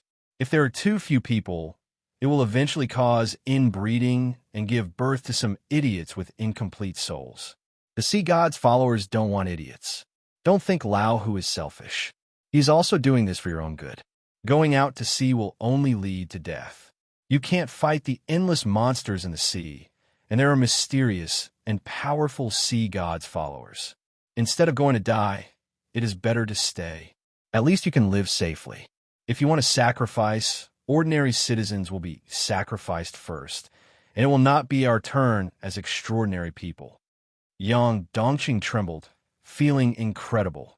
You actually choose to live in this way? Don't you think about your offspring? What's the point of constantly giving birth to children? Are you giving birth to them as livestock? Pang Yang said coldly. Livestock can at least live, which is better than death. But what's the use of this? The more sacrifices, the more undead sea monsters there will be, and then you can only sacrifice more. This is a vicious cycle. One day, the speed of giving birth will not catch up with the speed of sacrifices, and then the sea kingdom will be finished. Yang Dongqing trembled. Pang Yang clenched his fists tightly, and his fat face was full of anger. Then tell me what to do? You tell me. What else can you do besides standing on the moral high ground to accuse us? Pang Yang's roar made everyone fall into silence. The bloody facts were before their eyes. People had no choice but to be powerless. Yang Dongqing gritted his teeth, veins popped on his face. He hated his powerlessness again. The last time he felt powerless was in Ting Ting's nightmare. He didn't expect to feel it again not long after. Nightmare. Nightmare. These damn nightmares. He hated this place, not only because he was in danger, but also because he had to witness despair again and again, and constantly struggled and sunk in despair. Suddenly, a huge net that seemed to accommodate the sky and the earth appeared in Yang Dongqing's vision. It was shining with billions of bright stars. One of the stars, which looked like cast iron, had a line connecting him. He suddenly realized that this was the bronze law, and the steel star connected to him was iron ambition. The next moment, another star in the bronze law that was shining with warm white light lowered its brilliance and slowly fell on him. Buzz! An inexplicable throbbing surged through his body, and it seemed that countless mysterious knowledge was pouring into his mind. A flash of enlightenment flashed across his eyes. Feeling the changes in his body, he knew that this change was called nonstop recovery. Yes, he was promoted to Bronze 2 and obtained Bronze Law Sequence 8. Nonstop recovery. Obviously, being promoted to Bronze 2 was a very happy thing. But at this moment, Yang Dongqing was not happy at all, even though he had been looking forward to the promotion for a long time. Before, in the real world, he had signs of promotion. After all, Bronze Law Sequence 9, Iron Ambition, had already been fully mastered. As a chosen one, he only needed an opportunity to be promoted, and now this opportunity came. When nonstop recovery appeared, a soft white light flashed across Yang Dongqing's body, and a warm current like a hot spring surged through his body. The minor hidden injuries in his body before, as well as the damage caused by bad habits, such as staying up late and indulging in sex for a long time, were all cleared at this moment. His body seemed to be reborn, becoming extremely healthy, and his physical fitness was also strengthened to a certain extent. Although it was not as good as the previous Heart of Iron, it should not be underestimated. The difference between Bronze 1 and Bronze 2 is not simply 1 plus 1 equals 2. The two extraordinary abilities complement and promote each other. A transcendent with heart of iron and a transcendent with endless recovery. Even if they both attack together, they will never be able to beat Yang Dongqing, who is bronze 2. The abnormality of Yang Dongqing's promotion attracted everyone's attention. Many people showed envy. Being able to promote himself without relying on extraordinary potions is self-evident. Even when Su Mu became a transcendent for the first time, he awakened the stainless heart with the help of external forces. Congratulations to Mr. Yang on his promotion. Hu Jie clapped his hands on the side, his face full of sincere congratulations. Yang Dongqing forced a smile, and the smile was very forced. Mr. Yang, as the chosen one, you have a promising future. If that's the case, why bother to take risks in the deep sea? Yang Dongqing shook his head and said firmly, I must go back. There are people who are very important to me waiting for me in the real world. Mr. Yang, you misunderstood. I didn't mean to stop you from going, but to wait. Wait. Yang Dongqing was stunned. Hu Jie continued. Think about it. You are the chosen one. You can completely promote yourself without relying on extraordinary potions. Self-promotion is difficult in the real world because the laws there are not obvious, but it is very easy in the nightmare world. The Sea Kingdom is simply as long as you live a stable life here and constantly hone your abilities, as time goes by, you could become a silver strongman in a few years. At that time, wouldn't it be a great chance to set off to the deep sea? Yang Dongqing's face flashed with hesitation, and he suddenly felt that what the king said was very reasonable. But Hu Jie patted Yang Dongqing's shoulder earnestly. Mr. Yang, I know what you're worried about. It's nothing more than not being able to go back for a long time, which will make your relatives in the real world worry. But everything has its pros and cons. Think about it. It's better to wait a few years than take a risk now. Is it more serious to let your family wait for a few years, or to never see you again?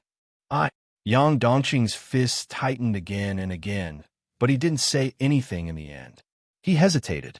Seeing his hesitation, Hu Jie smiled slightly. People's was easy to wear out. When you finally muster up the courage, you are suddenly hindered by various concerns, and your courage will decline. When you really enjoy a few years in the gentle land of the sea country, you will be worn out again. Just when Hu Jie thought he had succeeded, a calm voice sounded. Let's go. Yang Dongqing. Su Mu leaned on a snake-grained wooden cane and walked slowly towards the west coast. His figure became increasingly distant from the people who were hesitating. Yang Dongqing was startled, looking at Su Mu's receding back. All the worries in his mind were thrown out of his mind for a moment, and he chased after him without thinking. Wait for me. Hu Jie looked at the backs of the two people leaving, his face gloomy. At this time, another figure passed by him. It was Mu Qing. No one knew why she had to go back, even at the risk of her life. Perhaps everyone had their own choices and concerns, and Mu Qing's choice was to run towards concern.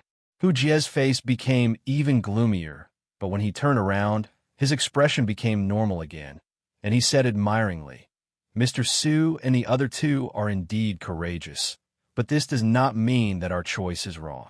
We just want to survive. What's wrong with that? Everyone. A tall and burly figure walked out of the crowd. It was the man with a buzz cut who had been responding to leave. Looking at the man with a buzz cut who took action, Hu Jie narrowed his eyes. He remembered that his name was LV Dongliang. He was quite strong, but he was a reckless man. After coming to the sea country, he always disliked this and that, and shouted every day that he wanted to leave this godforsaken place. He didn't expect that this reckless man would dare to stand up when he knew that the deep sea was so dangerous.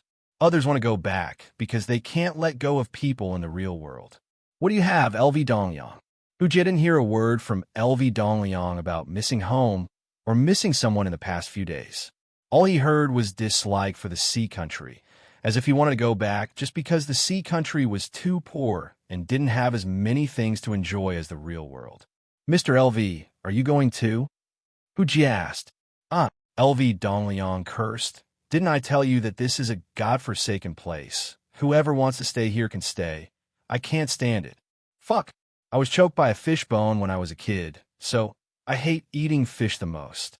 Now I have to eat 9 meals of fish a day in this godforsaken place. Hu Jie's eyes flickered.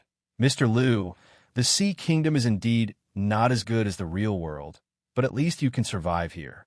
There are many powerful monsters in the sea, and there are also sea gods' followers.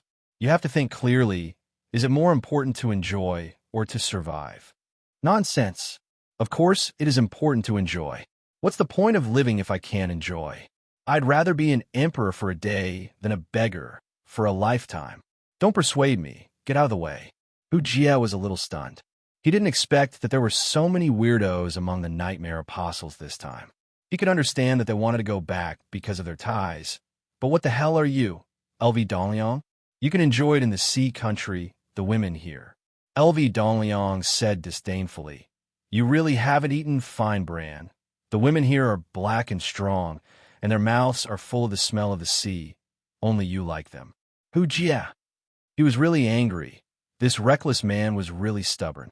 But there are many powerful monsters in the sea. Humph. LV Dongliang had already shaken off Hu Jie's hand and chased after Su Mu and others with big strides, his rough voice floating from a distance. Let it be strong.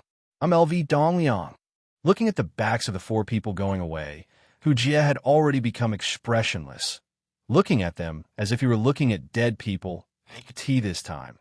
Peng Yang put his arm around Hu Jie's shoulders. Forget it. Good words can't persuade damned ghosts. Let them go. I heard that you recently married a new concubine. I can help you to discipline her. Hu Jie looked regretful. I really don't want to watch them die. Why can't they stay and live a good life? On the sea, a boat carrying more than a dozen people was sailing. The boat was not big, and the hull was mainly made of wood and metal. The size was a bit like a small yacht in the real world, but in fact it was much simpler than a yacht. This was already the best ship in the Sea Kingdom, exclusively for the royal family. On the deck, the sailors given by the king were busy shuttling back and forth. Although they were experienced, after learning that the destination was the deep sea, everyone's face was full of panic. The only thing that comforted them was the sea stone worn on their chests and a huge sea stone hanging on the hull. In the cabin, Su Mu and the other 4 gathered together to discuss this trip. We are now on the same boat. Let's explain our abilities so that we can cooperate better when we encounter danger. Su Mu ordered like a leader. Mu Qing and others didn't think there was anything wrong. As a strong man who could return from the black fog, Su Mu should give orders. Even Lu Dongliang, who seemed difficult to get along with, didn't come out to compete for the command of the fleet. I'll go first. Su Mu lied skillfully. I have many abilities, so I won't go into details. The main ability is Eye of Annihilation, which can annihilate at the atomic level. Mu Qing and Lu Dongliang were shocked. Annihilate at the atomic level? What kind of law is this? Isn't it too scary? Lu Dongliang exclaimed, with shock in his tiger eyes. Mr. Su's law is not in the known sequence. He is indeed a strong man who has returned from the black fog. Mu Qing's tense face relaxed a little. As a member of the fleet, she naturally hoped that her teammates would be as strong as possible so that they would have a greater chance of survival. Although both of them were shocked by Su Mu's powerful ability, no one questioned it. If he could return from the black fog, he would be suspicious if his ability was not strong. Yang Dongqing, who was sitting next to him, twisted his but unconsciously and lowered his head slightly. He knew that his acting skills were not good, and he was afraid that others would see the flaws from his face. He didn't know which ability Su Mu had. Anyway, his abilities were always different, and he spoke without hesitation. I'll be next. Mu Qing suppressed her shock and took the initiative to explain her ability. Silver Law Sequence 3, Nature's Call, Ability to Control Plants. Her words attracted Yang Dongqing's attention, because Yang Dongqing finally saw someone with a lower sequence than him. Although the other party was a silver sequence, and he was a bronze, it did not prevent him from having a small sense of superiority. I'm also a silver 1, sequence 18, Blood Frenzy. This ability is similar to the Berserk in the game, which can greatly increase strength, speed, resistance, etc. If it is not for the lower IQ after it is activated, the side effect of not distinguishing between friend and foe, the sequence ranking is definitely not more than 18. LV Dongliang seemed very dissatisfied with his own sequence ranking, so he explained it specially. The meaning is also very simple. Although my sequence is low, my combat ability is not weak at all, but I may kill teammates. Bronze 2 and Bronze Law are Sequence 8, Endless Recovery, and Sequence 9, Iron Ambition, respectively. Yang Dongqing was a little embarrassed to say his ability and level. It was really embarrassing to suddenly have a Bronze 2 among a group of silvers. Mu Qing looked at Yang Dongqing slightly, with a puzzled look on her face, but did not say anything. Lu Dongliang couldn't hide his heart and said bluntly, "Brother Yang, I'm a little puzzled. Why is your extraordinary level so low? If I remember correctly, you should have been Bronze I when you first came in. This Bronze 2 is also a breakthrough, right?" Yang Dongqing is a teenager after all, and he said unconvincedly, "That's because I've been a nightmare apostle for a short time.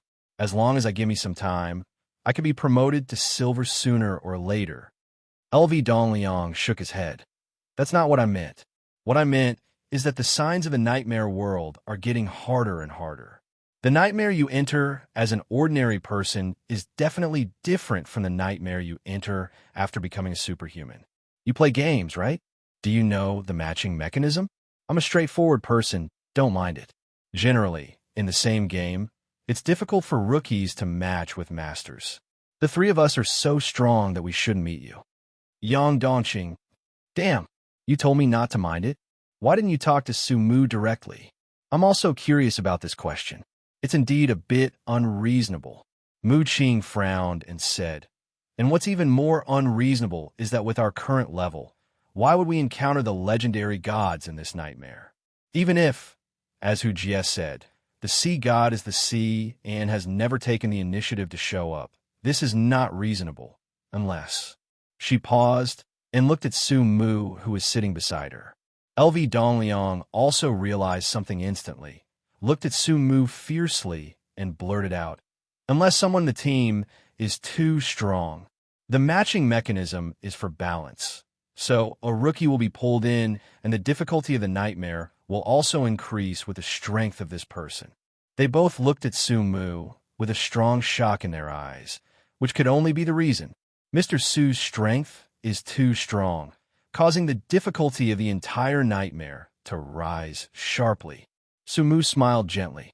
Maybe. From the words of the two, he understood the nightmare world better, and also understood why he encountered the gods this time. Because Changsheng Tianzuan, the power of Changsheng Tianzuan remained in his soul, and the nightmare world counted this power on himself. After he broke into Yang Dongqing's nightmare, the balance was destroyed. Or maybe it was the mutual attraction between the gods. But it doesn't matter. It's already entered, and there is no point in analyzing the reason for entering. Siren! Suddenly, the crew exclaimed on the deck. Everyone's face froze, and they hurried out of the cabin, only to see more than a dozen undead sea monsters climbing onto the deck, and more sea monsters appeared on the sea surface, constantly climbing onto the ship. The smell of decay spread, and the dripping sea water dripped from the sea monsters, soaking the deck. The crew members were in chaos, and someone tried to take out a sea stone to drive away the sea monster. However, as soon as he raised the sea stone, a black flesh beard ignored the sea stone and wrapped around his hand. In just a moment, the man stiffened, his skin lost its blood color, and fell to the ground without a sound. Ordinary people have basically no power to resist the undead sea monster. The black flesh beard can extract the soul, and only extraordinary people like Yang Dongqing can resist a few times, but they can't resist for too long. "Don't mess around. Come behind me." LV Dongliang's body began to swell strangely. His muscles were knotted, and his skin was red. He rushed forward and easily defeated the sirens with one punch. But it was useless. The broken sirens turned into seawater and flowed back to the sea, and then more and more sirens climbed onto the ship. His eyes were red and bloodshot, and the symptoms of frenzy became more and more obvious. "Damn, I told you not to mess around. Run. Go drive the boat away. If he didn't know how to drive a boat, he wouldn't bother to care about the lives of these people. He overestimated these pampered citizens of a sea country. In the past, they used sea stones to drive away the undead sirens, resulting in them having almost no battles. Now that the sea stones are ineffective, they are completely confused for a while, and some are even scared and stand there waiting to die. Boom! The snake-grained wooden cane tapped the deck lightly, making a crisp sound. Quiet. The calm voice seemed to have some magical power. When Sumu spoke, the panicked voices on the entire deck stopped abruptly. Then the panicked crowd calmed down strangely. They lined up in an orderly manner and ran to the cabin and began to drive the boat away. This strange scene shocked Lu Dongliang's heart and praised, "It's worthy of Mr. Su." Fine. Mu Qing stretched out her fair little hand, opened her fingers, and like a flower, countless thorny vines grew on the boat in the next moment, tightly entangled the undead sea monster, and after entanglement, the thorny vines exerted force and threw them off the boat one by one. Although her silver sequence is very low, it is a rare means of group attack, which is most suitable for clearing out miscellaneous soldiers. The ship accelerated frantically and threw away the undead sea monsters gathered in the sea. After the crisis was resolved, LV Dongliang returned to normal and spat into the sea. Fuck! If these things were not unkillable, I would have killed them all. Yang Dongxing was stunned. There is nothing wrong with what you said. The boat went farther and farther, and soon the Sea Kingdom was no longer visible to everyone. There was a vast sea all around. Although there were sea monsters attacking from time to time, they could not make any waves under the suppression of everyone's powerful strength. It seems that there is no danger in going out to sea. LV Dongliang drank the coconut wine in his hand, and a look of satisfaction appeared on his face. Just as he was about to throw the bottle into the sea, he saw a huge black shadow suddenly appear in the sea. The black shadow rose from the bottom of the sea, getting bigger and bigger, and the color of the shadow became darker and darker. It was dozens of meters long to the naked eye. The terrifying black shadow on the bottom of the sea was several times larger than the ship. It rose from the bottom of the boat, causing the surrounding water to sway. The boat inevitably shook violently, as if it might capsize at any time. Not good. It's going to capsize our boat. Lu Dongliang's face changed drastically. Mr. Su, quickly tell them to speed up the boat. Sumu looked at the huge shadow in the sea with a dim gaze and said lightly, "Now, this is the maximum speed of this ship." Bang! A huge tentacle more than 10 meters long broke out of the water and slammed into the ship like a fallen towering tree. Crack! The metal-reinforced wooden ship was immediately cracked. Then the second, the third. 7 tentacles fell on the ship. They kept tightening, tightly wrapped around the ship, and the ship made a sound of breaking under the heavy load. "Fuck you!" LV Dongliang roared. His skin turned red in an instant, and he smashed at one of the thick tentacles. Bang! The terrifying force directly broke the tentacle, and the broken part had already become a ball of minced meat. "No!" Mu Qing exclaimed, and several vines came out from under LV Dongliang's feet and wrapped around his body. "What are you doing?" LV Dongliang glared at him and was about to tear the vines off his body. "You can't smash it anymore. The ship can't bear your power." LV Dongliang was startled and looked at the place where the tentacle had just broken. He saw the big hole in the deck there. Fuck! He was furious and didn't dare to use his strength at all. If it was on land, I could beat 10 of these guys. Although bloody battle would lower his IQ, he hadn't used his full strength yet, so his IQ hadn't returned to 0. He also knew that once the ship was gone and fell into the sea, it would be the home of the sea monster. Helpless, Lu Dongliang could only use his hands to move the tentacles and throw them back into the sea. Mu Qing kept controlling the vines, repairing the ship that was about to break like knitting a sweater. As for Yang Dongxing, he was frantically attacking one of the tentacles on the side, inserting his steel-like arms into the tentacles and constantly tearing them apart. But the tentacles were too huge and could not cause effective damage in a short time. Seeing that the situation was getting more and more critical, everyone could only ask for help cast his eyes towards the mysterious and powerful Mr. Su. Sumu did not stand by and watch. He was just waiting for the black fleshy tentacles on the giant octopus, because he did not have any large-scale attack skills. Although the original Angel's divine eye is very powerful, its attack range is very small, and it is useless against such a behemoth. Moreover, fighting in the sea is too restrictive, and the ship will be damaged if you are not careful, but the sea monster can attack at will. Seeing that the ship was about to collapse, and the black fleshy tentacles had not yet stretched out, Sumu knew that he could not wait any longer. So he did something that shocked everyone. He jumped into the sea. "Mr. Su," LV Dongliang exclaimed. "Everyone knows that the sea is the world of sea monsters, and extraordinary people also need to breathe. It is impossible to fight while treading water, right?" Underwater, Su Mu's eyes exuded a crystal blue light.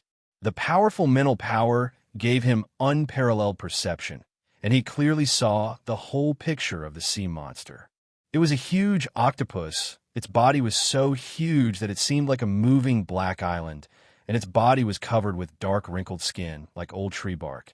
Countless thick tentacles were stirring in the sea water, and there were suction cups of different sizes on it, like dense holes, which made people's scalps numb. At this time, the octopus found Sumu, and a thick tentacle swept across. Sumu narrowed his eyes slightly, and a huge amount of mental power rushed into the silver ring on his left hand, and a faint light suddenly burst out from it. The next moment, these mental powers were transformed into powerful physical strength. Facing the incoming tentacles, he did not dodge, but grabbed them with both hands. He inserted his two hands directly into the suction cups on the tentacles, and turned his body to climb up the tentacles. The tentacles swung wildly, but he couldn't get rid of Sumu at all. He pulled hard again, looking like he was going to pull the octopus down, but because there was no fulcrum in the sea, the strong reaction force made Sumu rush towards the octopus. This was exactly Sumu's purpose, because he saw the bottom of the octopus, and there were thousands of black tentacles floating in the intertwined tentacles. It was difficult for him to kill such a huge monster in the sea, but his bodyguard, Changshen Tianzuan, could. Sumu passed through the layers of tentacles like a torpedo and went straight into the dense black tentacles, and his body was swallowed up instantly. Those black tentacles felt the arrival of the soul and instinctively entangled Sumu crazily, tried to pull his soul out, and then there was no more. A brilliant green light flashed, as if it fell from a high latitude. Swish! The octopus monster, which looked like an island, disappeared. It disappeared so suddenly that the surrounding seawater seemed to have no reaction. After a moment, it rushed in from all directions to fill the vacuum left by the octopus. The people on the boat were startled. In their vision, they only saw Sumu jump into the sea, and then a green light flashed, and the tentacles that had originally wrapped around the boat were covered by the green light and disappeared in a flash. "No, gone." Lu Dongliang hurried to the side of the boat to see, and found that the huge shadow in the sea had also disappeared. He was stunned and said in horror, "Is this the power of Mr. Su's Eye of Annihilation? It actually destroyed the sea monster in an instant. This is simply an unreasonable annihilation." Mu Qing was also shocked, and her little hand that had been deep in her arms slowly pulled out again. Even Yang Dongqing, who knew Sumu well, was stunned. Is there really Eye of Annihilation? How many laws does he have? On the vast sea, the sun shines on the sparkling sea, rippling layers of golden ripples. Suddenly, a figure emerges from the sea, with wet hair sticking to his forehead and water drops sliding down his angular face, sparkling in the sun. It is Sumu.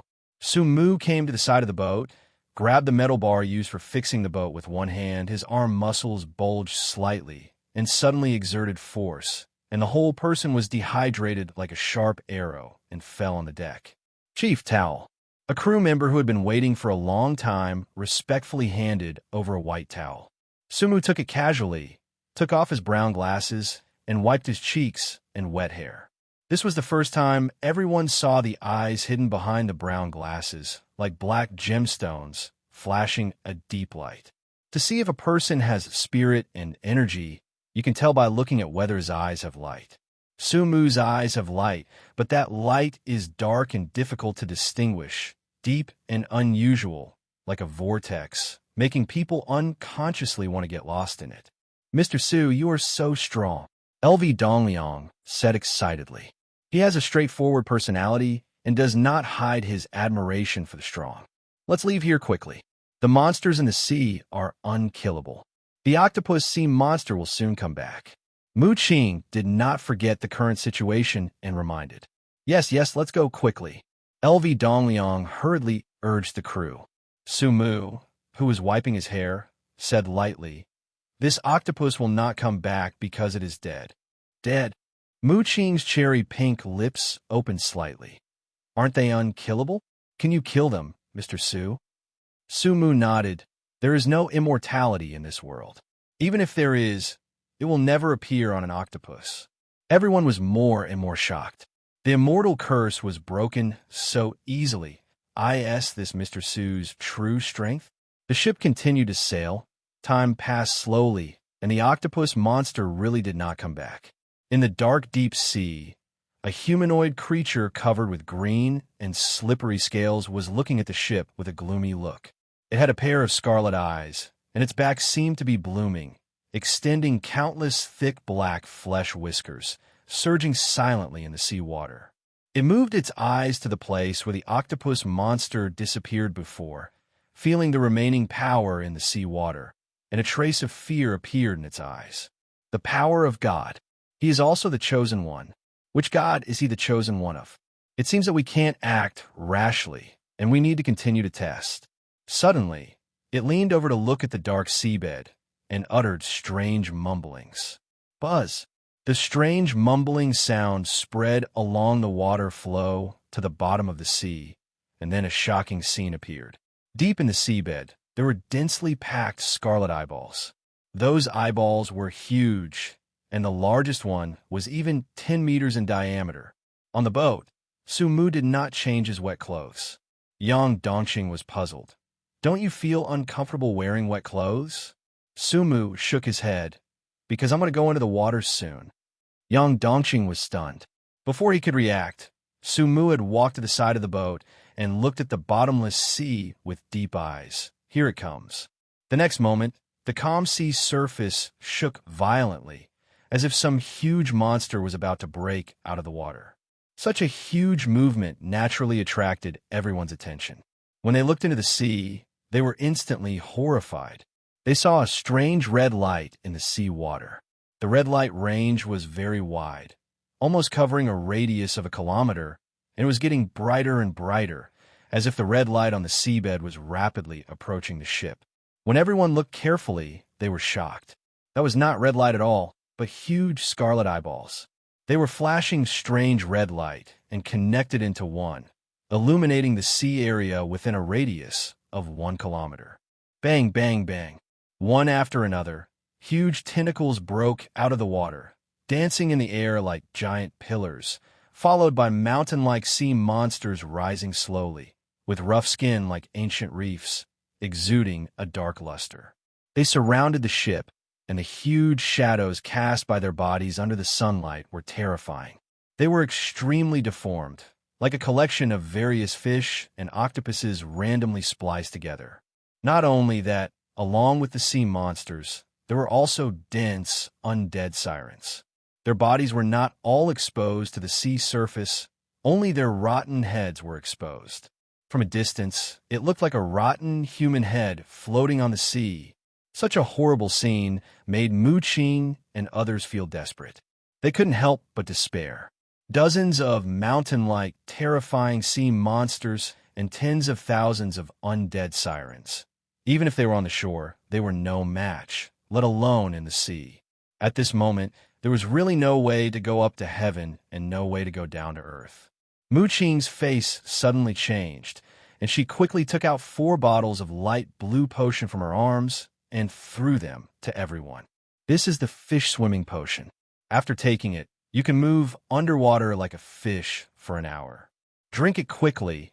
The boat will definitely not be saved. As soon as she finished speaking, several thick tentacles fell from the sky and hit everyone fiercely. Everyone was a transcendent, so their reaction was naturally extremely fast, and they all dodged in all directions. But as Mu Qing expected, the boat could not be saved. Under the attack of the sea monster, the small boat was instantly broken into pieces, turning into countless pieces of wood scattered on the sea, and everyone fell into the water. Without any hesitation, they drank the fish swimming potion in their hands, and soon they felt a strange touch on their bodies, as if their skin had become as smooth as a fish, and they had a stronger affinity for the seawater. At this time, being in the sea was like being in the air, and breathing and speaking were not affected. The original resistance of the sea water was not an obstacle at all at this moment. However, the fish potion can only last for an hour. As soon as they fell into the water, a group of undead sea monsters swam to the bottom of the sea under their feet. Sumu looked at such a terrifying number of enemies, and a mysterious smile appeared on his lips. "It's time for you to show your skills, Changsheng Tianzuan." He turned his head and looked at the panicked people. Such a number of sea monsters acted in unison, and there must be the manipulation of the sea god's followers behind them. "You all save your lives, and I will go to find the sea god's followers." After saying that, he plunged into the deep sea without waiting for everyone to answer. "It's worthy of Mr. Su," Lu Dongliang praised.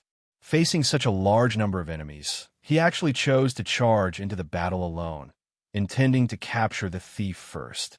His eyes also ignited a raging fighting spirit, and dense blood spread in his eyes.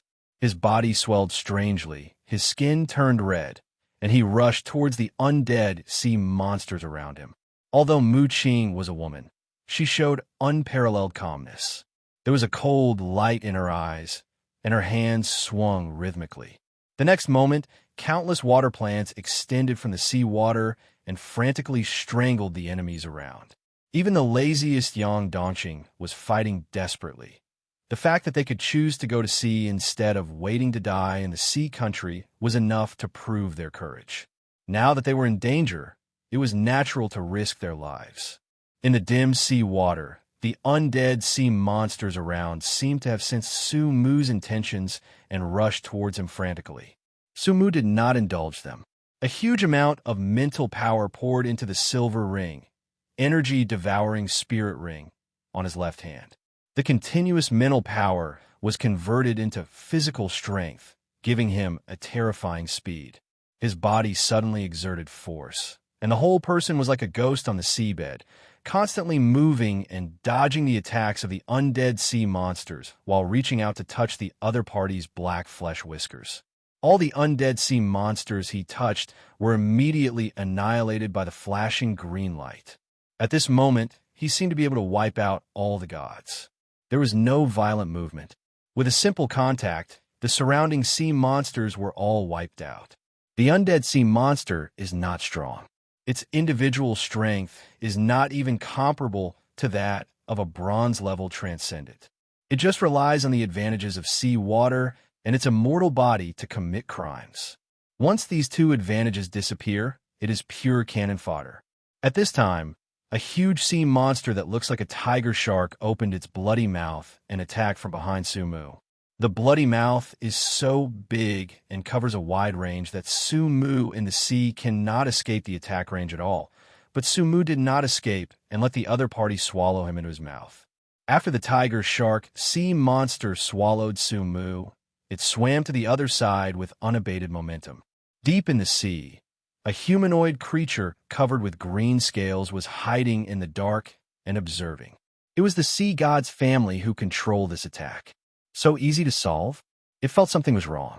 It quickly discovered with its sharp eyes that the tiger shark had just swam. A human-shaped black shadow appeared where he passed by. It was a human shadow. Shadow? The sea god's followers felt something was wrong. As expected, the human-shaped shadow squirmed, and Su Mu's figure walked out of the shadow, unharmed. What? The sea god's followers were shocked. It can actually avoid physical damage. He was about to control the tiger shark to turn back, but saw that Sumu had already shot out and landed on the back of the tiger shark. His white and slender palm did not show any power fluctuations and gently placed on the black flesh whiskers on its back. Swish! A green light flashed, and the tiger shark dissipated. When the sea god's followers saw this scene, their hearts sank to the bottom of the valley, and their bodies sank silently, hiding in a coral. After the green scales on his body touched the coral, they instantly turned into the color of the coral, as if they were completely integrated, and the naked eye could not distinguish them at all. The divine power carried by Sumu was too terrifying, so it did not dare to touch its edge. After dealing with the tiger shark, Sumu looked around, trying to find the sea god's followers behind the scenes. His eyes swept over the corals without staying for too long. After searching in vain, he had to swim away. In the corals, the sea god's followers looked gloomy and kept thinking about countermeasures. After the test, just now, he understood some of Sumu's abilities. With a strong body, he can hide in the shadows to avoid damage and even directly wipe out the undead sea monster. It doesn't care much about the first two abilities. What it cares about most is the power of God to wipe out the sea monster. This power is simply unreasonable. Even if it has the power of sea god, it dare not try it easily. After all, no one can guarantee that the sea god will definitely beat the other party's power of God. Damn it, he is also the chosen one of God. Why can he use the power of God without limit? Is this still the chosen one of God? It's simply possessed by God. It's no wonder that the sea god's followers would think this way, because using the power bestowed by the gods requires a price. No one would use divine power like Sumu, even to eliminate the miscellaneous soldiers. It seems that we need to find another way. The eyes of the sea god's follower flickered. He carefully analyzed the process of Sumu killing the sea monsters. The scenes flashed in his mind like a slideshow. Suddenly, he found something unusual. Every time Sumu killed the sea monsters, he touched the black flesh whiskers on them with his hands. There's a problem. There's a big problem. Why must he touch the black flesh whiskers to kill the sea monsters? Is the power of the gods so inconvenient? If he can really use the power of the gods without limit, he can completely control the green light to clear all the sea monsters and sea monsters around him in an instant. Why go to so much trouble to touch? And why must it be the black flesh whiskers? If the condition for exerting divine power is contact, then can it be touched in other places? As a follower of the sea god, it naturally knows what the black flesh whiskers are. It is a special organ between the soul and the body, which can directly reach the other party's soul and then extract the soul. Soul. I understand. A gleam of light flashed in the eyes of the sea god's followers. It finally understood the condition for Sumu's divine power to be released, that is, soul contact. It seems that the power controlled by the god behind Sumu is related to the soul, so he is obsessed with the black flesh whiskers. In this case, as long as he is not given the opportunity to contact the black flesh whiskers and directly use his powerful power to kill him, wouldn't it be, friend, what are you looking forward to? A gentle voice suddenly sounded behind the sea god's followers. What? The sea god's followers were shocked and looked back in disbelief. They saw Sumu standing behind them with a smile in black clothes. The black clothes perfectly blended into the dark, deep sea. If you don't look carefully, it's like a white face floating on the bottom of the sea. This is impossible. The sea god's followers were shocked. It clearly saw Sumu swimming away. How could he suddenly appear behind him? However, he had no time to think because Sumu had already reached out to it. The sea god's followers wanted to hide, but they were attacked by surprise, and Sumu took the initiative. The white and slender palm accurately grabbed a black flesh whisker behind the sea god's followers. The sea god's followers' eyes suddenly widened. At this moment, it finally felt the feeling of those immortal sea monsters. The black flesh whisker fell into Sumu's hands and directly connected with his soul. Then a brilliant green light suddenly rose and covered the body of the sea god's followers along the black flesh whisker. At that moment, the immortal felt death. when its body was about to be annihilated by the green light. Driven by the instinct of survival, countless souls suddenly roared in its body, and those souls continued to shatter. Instead, a vast, mysterious, and irresistible force like the sea emerged. This power seemed to come from the highest dimension, completely beyond the limits of human imagination. Swish! A rich blue light emerged from the body of the sea god's followers, meeting the green light of the eternal heavenly venerable. One blue and one green light shot up into the sky, shining against each other, rendering the entire sea blue and green, and the two sides were deadlocked. However, this stalemate only lasted for a moment, and the green light began to repel the blue light and cover the sea god's followers. The sea god's followers were horrified. It was not that the power of the sea god could not hold on, but that the souls it had accumulated over the years were being consumed rapidly, causing the usable sea god's divine power to weaken rapidly. It was frightened, and taking advantage of the gap between the two divine powers, it suddenly stretched out its palm covered with green scales and chopped off the black flesh whiskers behind it. The pain of cutting the soul made the sea god's followers scream, but they successfully escaped from Su Mu's clutches. Su Mu naturally couldn't let it go, and immediately chased after the sea god's followers. Unfortunately, in the sea, he couldn't catch up with the sea god's followers who wanted to escape. In a few breaths, the sea god's followers disappeared in the deep sea and disappeared. Su Mu narrowed his eyes slightly, stopped, looked at the other party's embarrassed escape back, and a mysterious smile appeared at the corner of his mouth. "You can't escape." He opened his lips slightly, and the faint words drifted with the sea water. He sensed his soul and found that the green light that was about to cover his whole body in 2 days had faded a little. Although the degree of fading was not much, it successfully extended his life for another day. For this reason, the sea god's followers must die. Then, Su Mu swam upstream and met Mu Qing and others. The battle between them and the sea monster had already reached a white-hot stage. Mu Qing and Lu Dongliang are indeed silver strongmen. Even if their own sequences are not high, they cannot be defeated by the sea monster in a short time. Mu Qing controlled the seaweed in the sea and could often strangle a large group of sea monsters with a wave of her hand. She was not afraid of the monster. She took out a light green potion from her bosom and threw it directly into the sea monster's bloody mouth.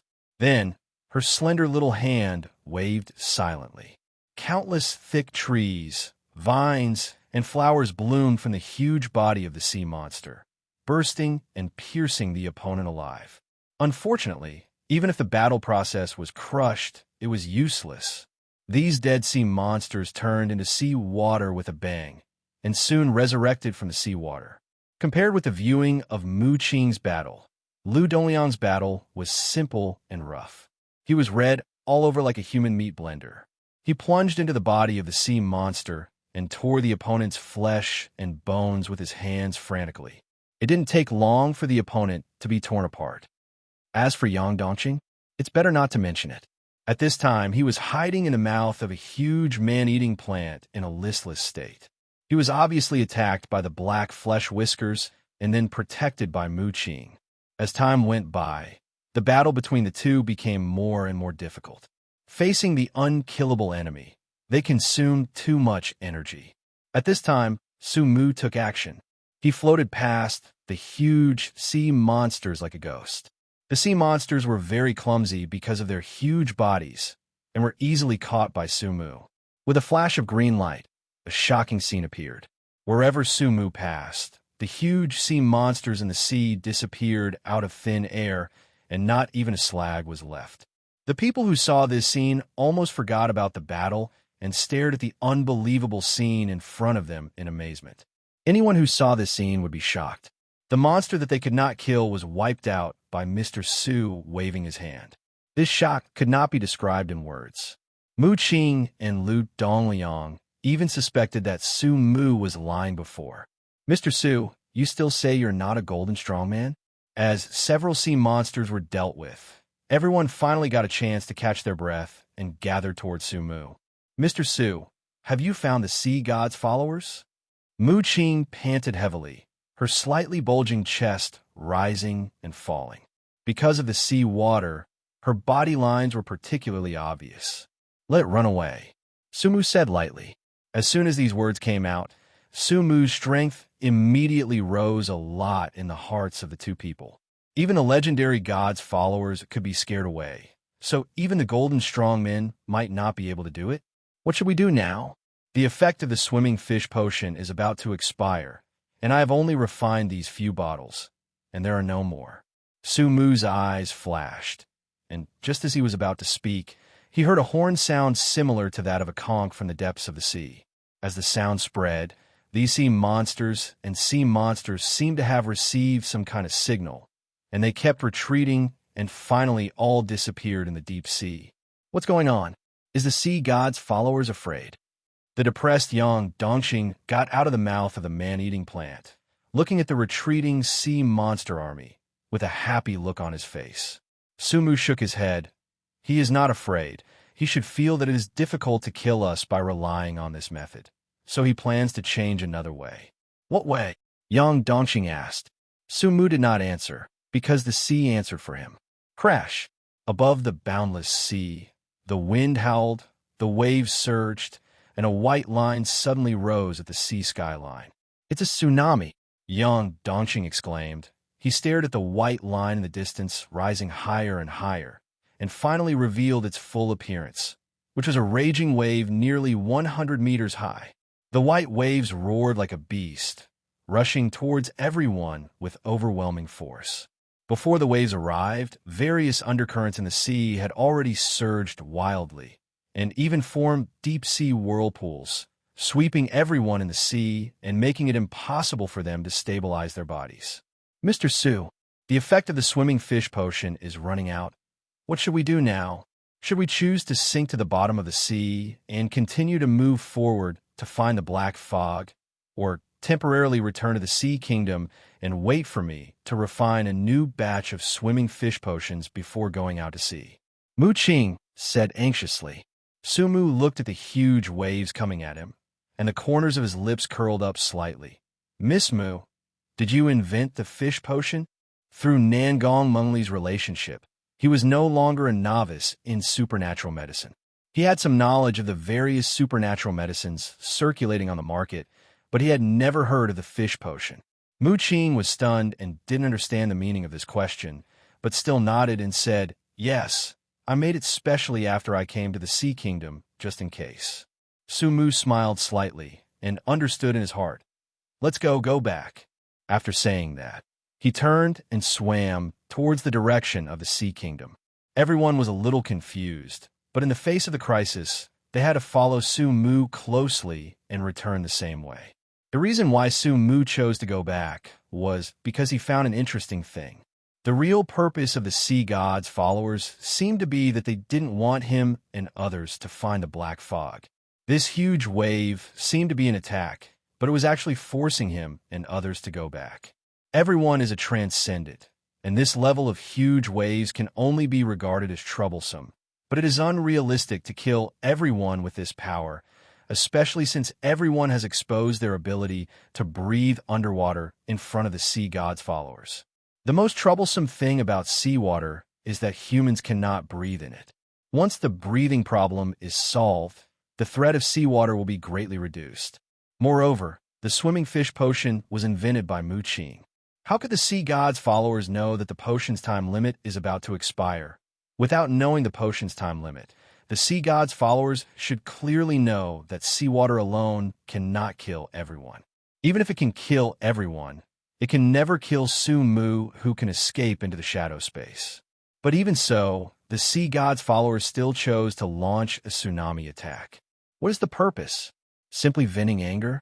Sumu did not think that a god's follower who could restrain his desire for souls and keep the entire sea kingdom captive would be so demented. According to normal logic, if a person who can kill you appears in your territory, and this person's purpose is to leave your territory, you can hide in the deep sea, wait for the other party to leave, and then continue to tyrannize. Instead of choosing to launch useless attacks and constantly anger the other party. Therefore, Su Mu guessed that the real purpose of the sea god's followers was to use the tsunami to force himself and others back to the sea kingdom. Because when the tsunami surged and various whirlpools were generated on the seabed, they had no way to swim to the end of the sea to find the black fog. Combined with the previous doubts, he gradually guessed the truth about the sea kingdom. If he guessed correctly, there would be a more grand performance later, which would be staged in the sea kingdom. Things are becoming more and more interesting. Everyone kept accelerating, moving forward as fast as fish swimming on the seabed. But no matter how fast they could not be faster than the whirlpools formed by various undercurrents on the seabed. Those whirlpools of different sizes were like black holes, madly pulling the surrounding seawater. The bodies of the people were constantly pulled by various forces. If it weren't for the powerful physique of the extraordinary people, the turbulence alone would be enough to tear their bodies apart. Go to the sea. Su Mu ordered down, rushed to the sea surface quickly, and the others followed closely. When they reached the sea surface, they didn't need to exert much effort at all. The surging tsunami directly carried them forward. The waves that were enough to smash the house did not cause any fatal injuries except for the pain in their bodies. Of course, Su Mu must be excluded here. In terms of physical strength alone, he is undoubtedly the weakest among the crowd. Mu Qing and Lu Dongliang are both silver, and their physical fitness is needless to say. Although Yang Dongqing is weak, he can completely ignore the damage caused by the waves with iron ambition and endless recovery. Only Su Mu, his physical fitness depends entirely on the bonus of Giant Force Bomb Fist, but it is mainly reflected in strength, and his defense is much worse. Fortunately, he also has energy-devouring Spirit Ring. The endless spiritual power poured into the ring and was transformed into physical strength, which was enough to support him to be safe and sound in the tsunami. Everyone didn't know how far they were carried by the huge waves. When the huge waves disappeared, a vague island shadow appeared in their sight. At this time, everyone was obviously in a much worse state. Their skin was a little white from being soaked. They did not sink to the bottom of the sea, but chose to swim freely on the sea surface because the effect of the fish swimming potion had long disappeared. Soon, everyone successfully went ashore. Yang Dongqing collapsed on the beach, gasping for breath. The high-intensity battle and moving forward in the sea exhausted all his strength. LV Dongliang's condition was also very bad. His bloody battle was an explosive skill that consumed a lot of strength. First, he fought against sea monsters and swam for countless miles. Even an Iron Man could not bear it. Mu Qing still maintained basic decency. She supported herself on her knees with her slender arms. Her wet hair was close to her delicate cheeks. Crystal-clear water droplets kept dripping on the beach. She reached deep into her arms, took out a bottle of extraordinary potion to restore physical strength, and drank it all. Her pale face quickly improved. "Mr. Su, do you need it?" Mu Qing raised the extraordinary potion in her hand and gestured. Su Mu smiled and shook his head. "I'll just sleep for a while." After saying that, in front of Mu Qing's surprised eyes, he casually sat down against a coconut tree, stretched one leg flat, bent the other leg, then put his hands on his knees, lowered his head, and fell asleep. Because of the continuous conversion of mental power, even though his mental power was huge, it was now showing a trend of bottoming out.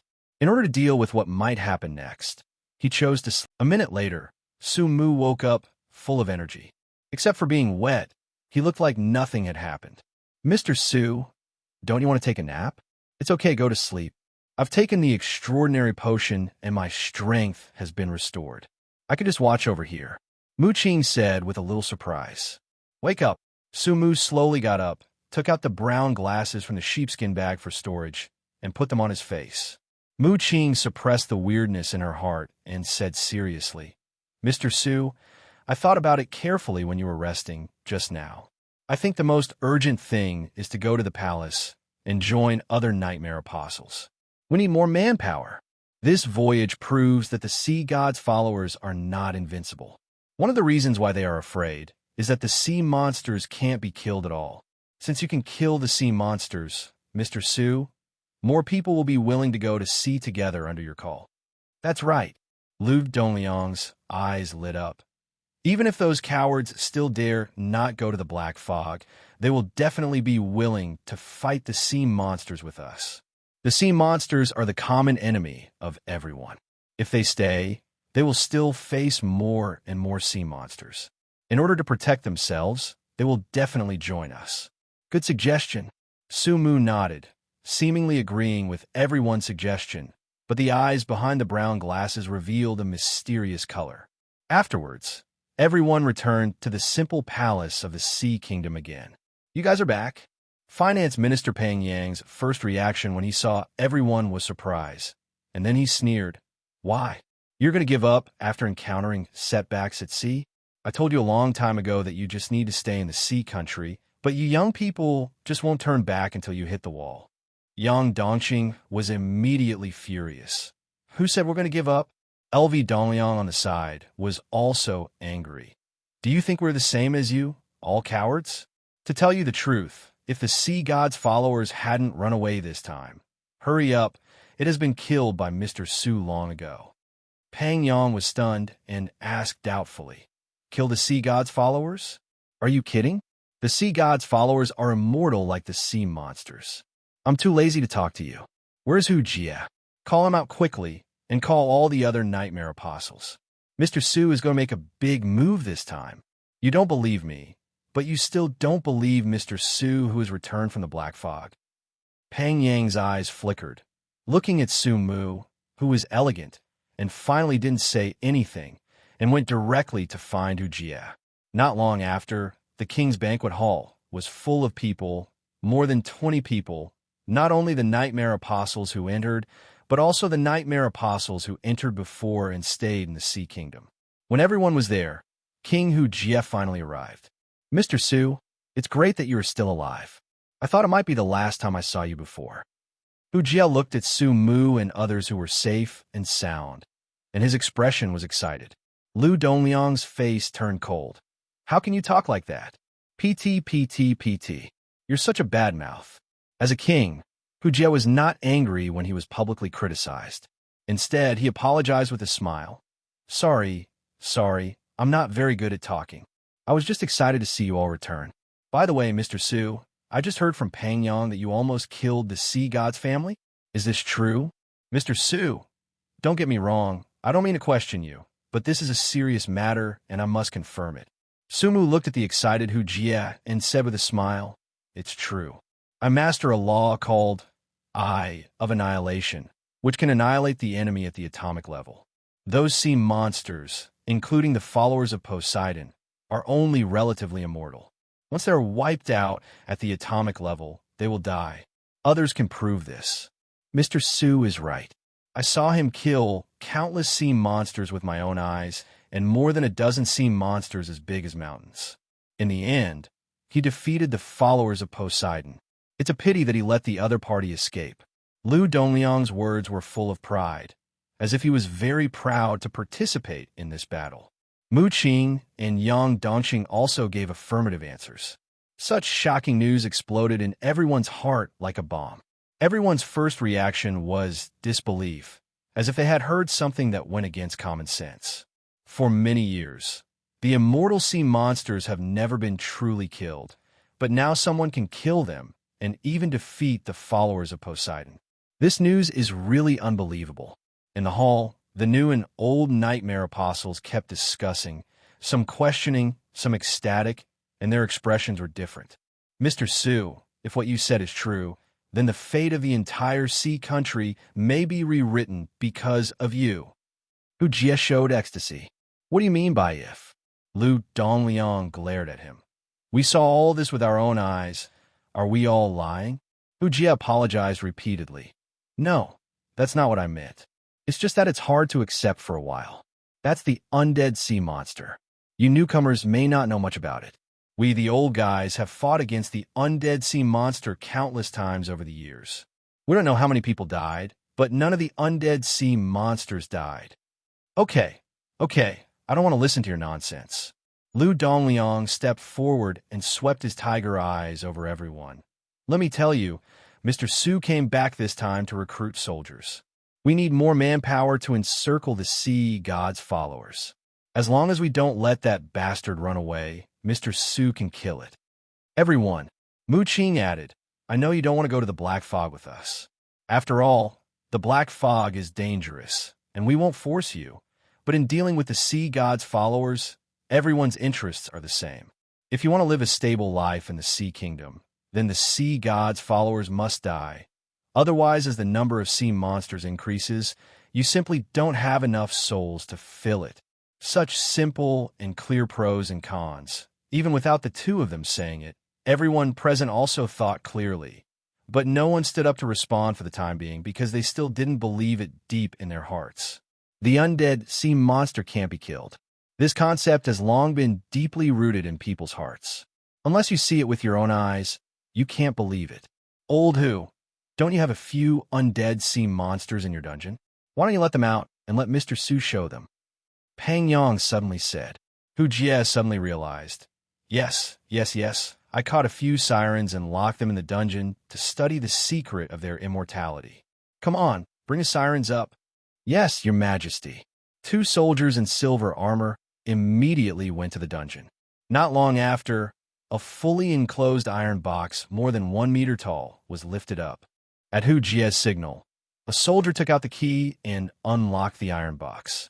Then he stepped back quickly, fearing that the undead sea monster would suddenly rush out from inside. Perhaps sensing the breath of a living thing, the originally quiet iron box suddenly made a violent impact sound. Bang. The door was directly knocked open. An undead sea monster with a rotten body, exposed white bones, and several wriggling black flesh whiskers walked out of it. The smell of rot, stench, and a hint of sea smell spread throughout the venue. Many people present frowned in disgust. However, no one showed fear. All the people present were extraordinary people. Facing a sea monster that was not much stronger than ordinary people, it was naturally impossible to be afraid. At this time, Su Mu walked forward leisurely, and the sea monster roared and directly attacked Su Mu, who was closest to him. Everyone stared at Su Mu's movements, wanting to see if he could kill the sea monster. Just as the sea monster rushed to Su Mu, he calmly stretched out a finger and lightly tapped the attacking black flesh. Swish! A green light flashed, and the sea monster was reduced to ashes. Everyone was shocked and didn't even see what happened. They hurriedly looked at the ground, only to see that there was no sea water at the place where the sea monster died. Undead sea monster dead. She's really dead. Pang Yang rubbed his eyes hard and looked carefully. He found that there was really no sea water. He said in disbelief, "This is impossible. We have tried everything before, but we couldn't kill the sea monster." Now, Mr. Su just lightly pointed and killed the sea monster so easily. Come on, bring all the sea monsters in the dungeon up. Fuck you. Lu Dongliang's eyes were bloodshot. He grabbed Pang Yang's sleeve and said fiercely, "What do you think of Mr. Su? Hey, Mr. Lu, don't hurt everyone's harmony." Su Mu smiled and stopped him. Lu Dongliang snorted at Pang Yang and let go of his hand. Pang Yang also realized that his words were a bit inappropriate and hurriedly apologized to Su Mu. "Mr. Su, please don't misunderstand. I don't mean anything else. Su Mu waved his hand and smiled gently. "I understand Mr. Pang's concerns. After all, it is really hard for people to believe." Pang Yang nodded repeatedly and smiled apologetically. "Mr. Su, I hope you understand. So, I have a better suggestion. How about Mr. Pang experience it yourself?" Su Mu smiled and stretched out his hand to Pang Yang. Pang Yang's face changed drastically in an instant, and he retreated frantically in fear. No. I was wrong, Mr. Su. I shouldn't question you. I believe it. What a joke. That finger can even kill a sea monster. He doesn't want to end up like a sea monster." Su Mu smiled slightly, and his gentle eyes swept over everyone's faces one by one. "If you still don't believe it, you can all come forward and try it." Everyone's face changed slightly, and no one dared to say a word. They saw that this unfathomable Mr. Su looked polite and easy to get along with. But in fact, he was much more dangerous than Lu Dongliang, who would fight at the slightest disagreement. It was like a colorful, poisonous snake hidden in the primitive jungle. Huh. Hu Jie laughed heartily and began to smooth things over. Everyone, today is a happy day. The sea monster crisis that has been threatening the sea country has finally been solved with the appearance of Mr. Su. I fully agree with the proposals of Mr. Liu and Miss Mu just now. Even if we don't want to take risks in the black fog, killing the sea god's followers and the sea monsters is beneficial to everyone in the entire sea country. I believe you all think so too. I have sent people to prepare a sumptuous dinner. Please move over and discuss specific countermeasures while we eat. How about it? The good old man Hu Jie came forward, and everyone naturally had no reason to refuse, and they also wanted to use Su Mu's power to solve the problem of the sea god's followers, so they happily accepted the appointment. At the dinner, Hu Jie raised his glass. I propose that we all toast Mr. Su. If it weren't for Mr. Su, there would be no dawn for the sea country. I'm afraid it won't be long before the country is completely destroyed. Cheers to Mr. Su. Mr. Su is the savior of the sea country. It is human nature to curry favor with the strong, so everyone will naturally not let him go. They hurriedly toasted Su Mu, and Peng Yang, who had offended before, even blew into the bottle to express his apology. For a while, the guests and hosts were all happy. Only Mu Qing and a few others looked dull. Mu Qing looked at the people who were smiling at the banquet, and her disgust almost overflowed. She wished she could discuss countermeasures right now, start dividing the work, and then go out to sea instead of wasting time here and celebrating in advance. These people living in the sea country have long lost their fighting spirit, and they are all good-for-nothings. She picked up the wine glass in annoyance and took a sip, but her face changed slightly after taking this sip. The wine is poisonous. She pretended to be calm and looked at Su Mu, who was toasted by everyone. Seeing Su Mu drinking one cup after another, she was very anxious. Just as she was about to warn him, she found something touching her leg under the table. She looked down and was shocked because it was not a person touching her leg, but a shadow hand. The shadow hand let go of Mu Qing's leg and then melted instantly, turning into a pool of shadow on the ground. The shadow kept squirming, outlining several shadow fonts on the ground, and then quickly retracted like water waves, and finally returned to Su Mu's shadow. Mu Qing's pupils suddenly contracted, as if she understood something. She ate the seafood on the table as if nothing had happened, and glanced at Su Mu from the corner of her eyes. Su Mu did not look at her, as if he was completely immersed in the banquet. Everyone was drinking and discussing countermeasures. Finally, under Hu Jie's decision, they decided to implement the plan of luring the enemy. Under the pretext of sacrifice, they tried to trick the sea god's followers. In his words, he was the only one who could contact the sea god's followers, and every sacrifice was made by him and the sea god's followers. If he came forward, he would most likely be able to trick the sea god's followers. It would be the best if he could trick them. If he couldn't, it didn't matter. At most, he would kill a group of sea monsters first, and then take the initiative to attack and annihilate them step by step. Hu Jie was startled, and the disguised worry on his face disappeared. The face hidden in the shadows looked inexplicable. Mr. Su knows I'm coming. Su Mu pushed the brown glasses on his face and smiled slightly. He walked out of the shadows with a snake-grained wooden cane. The cold moonlight cast by the windowsill illuminated his slender body like water waves. Of course I know, but I didn't expect you to come so slowly, so I waited for a long time. However, good food is not afraid of being late. How about it? Are you ready? Mr. Su, what are you talking about? Why don't I understand it? Hu Jie narrowed his eyes, and his tone became low. Put away your poor acting skills, Mr. Hu, or should I call you the family of the sea god?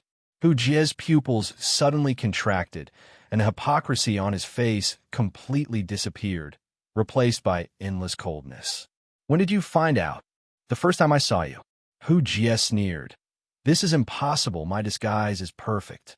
Su Mu shook his head slightly disappointedly. The more absolute a person's cognition is, it does not prove his profound knowledge. On the contrary, it can only prove his ignorance. What you call perfect is only perfect in your own cognition, but in my opinion, it is full of loopholes. Even if you pretend to be human, you can't cover up the fact that you have no soul. Hu Jie's face was as gloomy as water.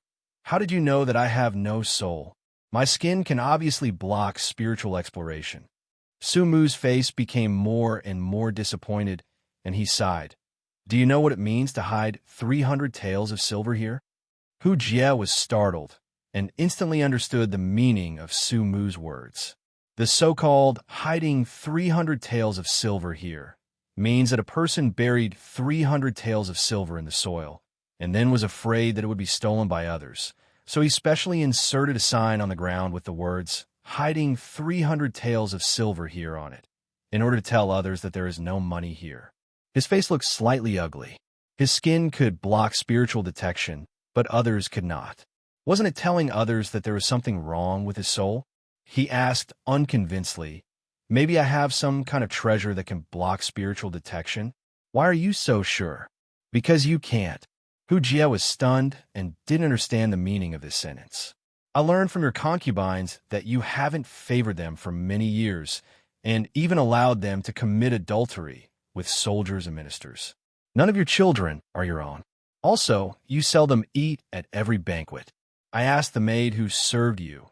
She brought the food to your room every day, and no one has ever really seen you eat heartily. Except for entertaining guests. You usually eat in your room. Cleaning the toilet should be the most repulsive job for all maids, but they rush to clean the king's toilet because your toilet doesn't need to be cleaned at all. As a king, he lives like a monk, not close to women, not touching wine and meat, and the power is basically decentralized. He is willing to be a puppet. Do you think this is realistic? Hu Jie was silent, and he did not refute again. If you have no strength, it's normal to be a puppet, but you are a silver warrior and the only one who can communicate with the sea god's followers. You are not without strength anyway. There's only one reason for this. That is, you are not a human at all, but a monster like the undead siren. You have no soul, your body is just a shell, so naturally you don't have the same feelings as a human. You don't need to eat or excrete, and you can't reproduce with a woman. Enough! Hu Jie shouted, his cold eyes full of anger from being stabbed in the scar. Sumo, do you think you're the only smart person in the world? You think you see through everything, but you don't know that you have already fallen into my trap. His burly body slowly approached Sumo, his eyes full of cold, murderous intent. Why do you think I didn't kill you at sea, but forced you back to the Sea Kingdom? You can indeed kill the siren, but that kind of power is limited, right? Hu Jie showed a sneer of victory on his face. Only soul contact can trigger that divine power. You are the nemesis of sea monsters, but unfortunately not the nemesis of humans. I can't kill you in the sea, but I can on land. You want to fight me on land? Su Mu pushed his brown glasses, and the moonlight shone on the lenses, shining with a touch of silver light. You can't do it in the sea. Are you sure you can do it now? Ha ha! Hu Jie laughed grimly. Su Mu, your strength is indeed not weak, but how much can you use now? Do you really think I have nothing to do and want to listen to your reasoning there? You are wrong. I'm stalling for time. Calculate the time. The effect of the medicine should also take effect. Ah! A long sigh sounded in the room. Su Mu looked at Hu Jie with disappointment and sighed. Mr. Hu, you know, I've been looking forward to it for a long time, and I've been waiting for a long time, hoping that you can present a wonderful performance. For this reason, I should cooperate with you in the performance and try my best to perform. But how do you repay me? Can you understand that feeling? The enemy you have high hopes for turns out to be a waste in the end. Hu Jie's face changed slightly, looking at Su Mu, who was still standing in front of him, a little surprised. You are not poisoned? Impossible. I saw you drink several glasses of poison wine with my own eyes. Dong, dong, dong. The sound of the snake wood cane hitting the ground continued to ring out, and Su Mu walked towards Hu Jie step by step. His steps were steady and elegant, and he looked like a gentleman who was about to extend an invitation to a dance. However, this scene was filled with an unspeakable sense of oppression in Hu Jie's eyes. Suddenly, Su Mu stopped in front of Hu Jie, his brown glasses covering his dark and indiscernible eyes. He said lightly, I'll ask you one last time. Are there any more surprises? Swoosh. Hu Jie retreated violently and fled from the room like a sharp arrow. Pang Yang, hurry up and bring people over to kill him, he shouted, and a burst of hurried footsteps came from not far away. Black soldiers came from all directions, and there were more than a dozen ministers of the Sea Kingdom. They were very fast and came to Hu Jie almost instantly. These dozen people were the last batch of nightmare apostles who came to the Sea Kingdom and had already joined the service. The weakest among them was bronze level 2, and there were even a few silver level 1. Such a terrifying battle was only to deal with Su Mu. Looking around, there were enemies everywhere. Hu Jie hid in the crowd and said to Pang Yang and others around him with a serious expression, Su Mu is not poisoned. We can only kill him ourselves. Everyone's face sank. This was obviously not good news for them. In their expectation, Su Mu was extremely powerful. Even if he was not a gold warrior, he was at least a silver 3. If he was poisoned, he might be easily defeated, but now he could only fight hard. Pang Yang took a deep breath and said in a deep voice, Mr. Su, don't blame us. We had no choice. If you want to blame someone, blame you for having the power to kill the sea monster. In fact, long before you came back, the sea god's family notified Hu Jie and asked us to kill you. Otherwise, it would break the previous contract and launch a tsunami to submerge the entire Sea Kingdom. For all the citizens of the Sea Kingdom, please die, Mr. Su. As Pang Yang spoke, everyone's expressions became more solemn. At this time, they were like warriors who swore to defend the country to the death. However, the irony was that the enemy they were going to kill was not the sea monster, but the person who could kill the sea monster. Mr. Su, I know you will definitely think we are despicable, Hu Jie said with regret. You obviously want to help the heroes of the sea country, but we are using swords against you. But we really have no choice. We really can't give up the sea country where we have lived for so long. Going to the black fog with you to fight for our lives is not going home. It's going to die. What's more, even if you really killed the sea god's followers, what can you do? As long as this sea is still there, new sea god's followers will appear sooner or later. When the time comes, you can pat your butt and leave, but it is our sea country that will suffer. So, for the sea country, please sacrifice yourself. Hu Jie waved his hand, and the Black Army and more than a dozen extraordinary people began to press forward step by step, constantly narrowing the encirclement. It was also thanks to Su Mu's previous strong personality that he had established well. Otherwise, everyone would not be so cautious and would have rushed up long ago. Pa, pa, pa. A burst of applause suddenly rang out in the solemn atmosphere. It was Su Mu who was applauding. Finally, I've gotten a little interested. Su Mu smiled and praised. Since Mr. Hu is performing so hard, I'll also perform a magic trick for everyone. Hu Jie's eyes condensed, and his mind was working rapidly. He guessed that Su Mu must tell the truth in public and expose his identity as a sea god's family. But soon he sneered, because he was well prepared and not afraid at all. People always only believe what they think is the truth. The name of this magic is the Great Transformation of Living People. Hu Jie was stunned. The Great Transformation of Living People? Could it be? Please look carefully. I will disappear from your sight soon. Hearing this, Hu Jie's mouth curled up a barely perceptible sneer. The previous experience at the bottom of the sea made him realize that Su Mu mastered some kind of illusion. So he watched Su Mu go away at that time, but suddenly appeared behind him. He would not be fooled by the same trick for the second time. So the moment he saw Su Mu, he activated the ability of the sea monster to perceive the soul. He was extremely sure that the Su Mu in front of him was a real person, because the clone created by the illusion did not have a soul. Mr. Su, don't play tricks when you are about to die. Go, kill him. Hu Jie gave an order, and the soldiers around him and more than a dozen extraordinary people led by Pang Yang launched an attack at the same time. Almost in an instant, several terrifying attacks fell on Su Mu, and his body was torn into pieces on the spot, turning into a pile of broken limbs and debris. Everyone was stunned. What happened? So easy to kill. Including Hu Jie himself, he was stunned. He guessed that Sumu might not be as strong as he imagined except for the strange green light, but there was no reason for him to be so weak, right? Get out of the way. Hu Jie pushed the crowd away and squeezed to the front. He stared at the tragically dead Sumu with a trace of indissoluble doubt in his eyes. He leaned over and picked up Sumu's head. His fair face still had an elegant smile on it, which was particularly dazzling in the dark. But the next second, Hu Jie's face changed drastically. He stared at Sumu's head, and at some point, the head turned into a woman. This is the queen. Pang Yang's face changed wildly, and he took the queen's head from Hu Jie in disbelief. No, no, no. Why is it the queen? He looked angry, as if his wife had died. Hu Jie's face became completely gloomy. He vaguely guessed the truth. The bitch queen must have seen Su Mu coming back, and she couldn't help hiding in Su Mu's room in advance. As a result, she was controlled by Su Mu and changed her appearance into a puppet. Search. Go and search for me. Even if you search the whole country, you must find Su Mu. Pang Yang shouted at his men around him with red eyes. Wait, he can't do it alone. And he might go to Mu. Let's go check it out first. Hu Jie said gloomily.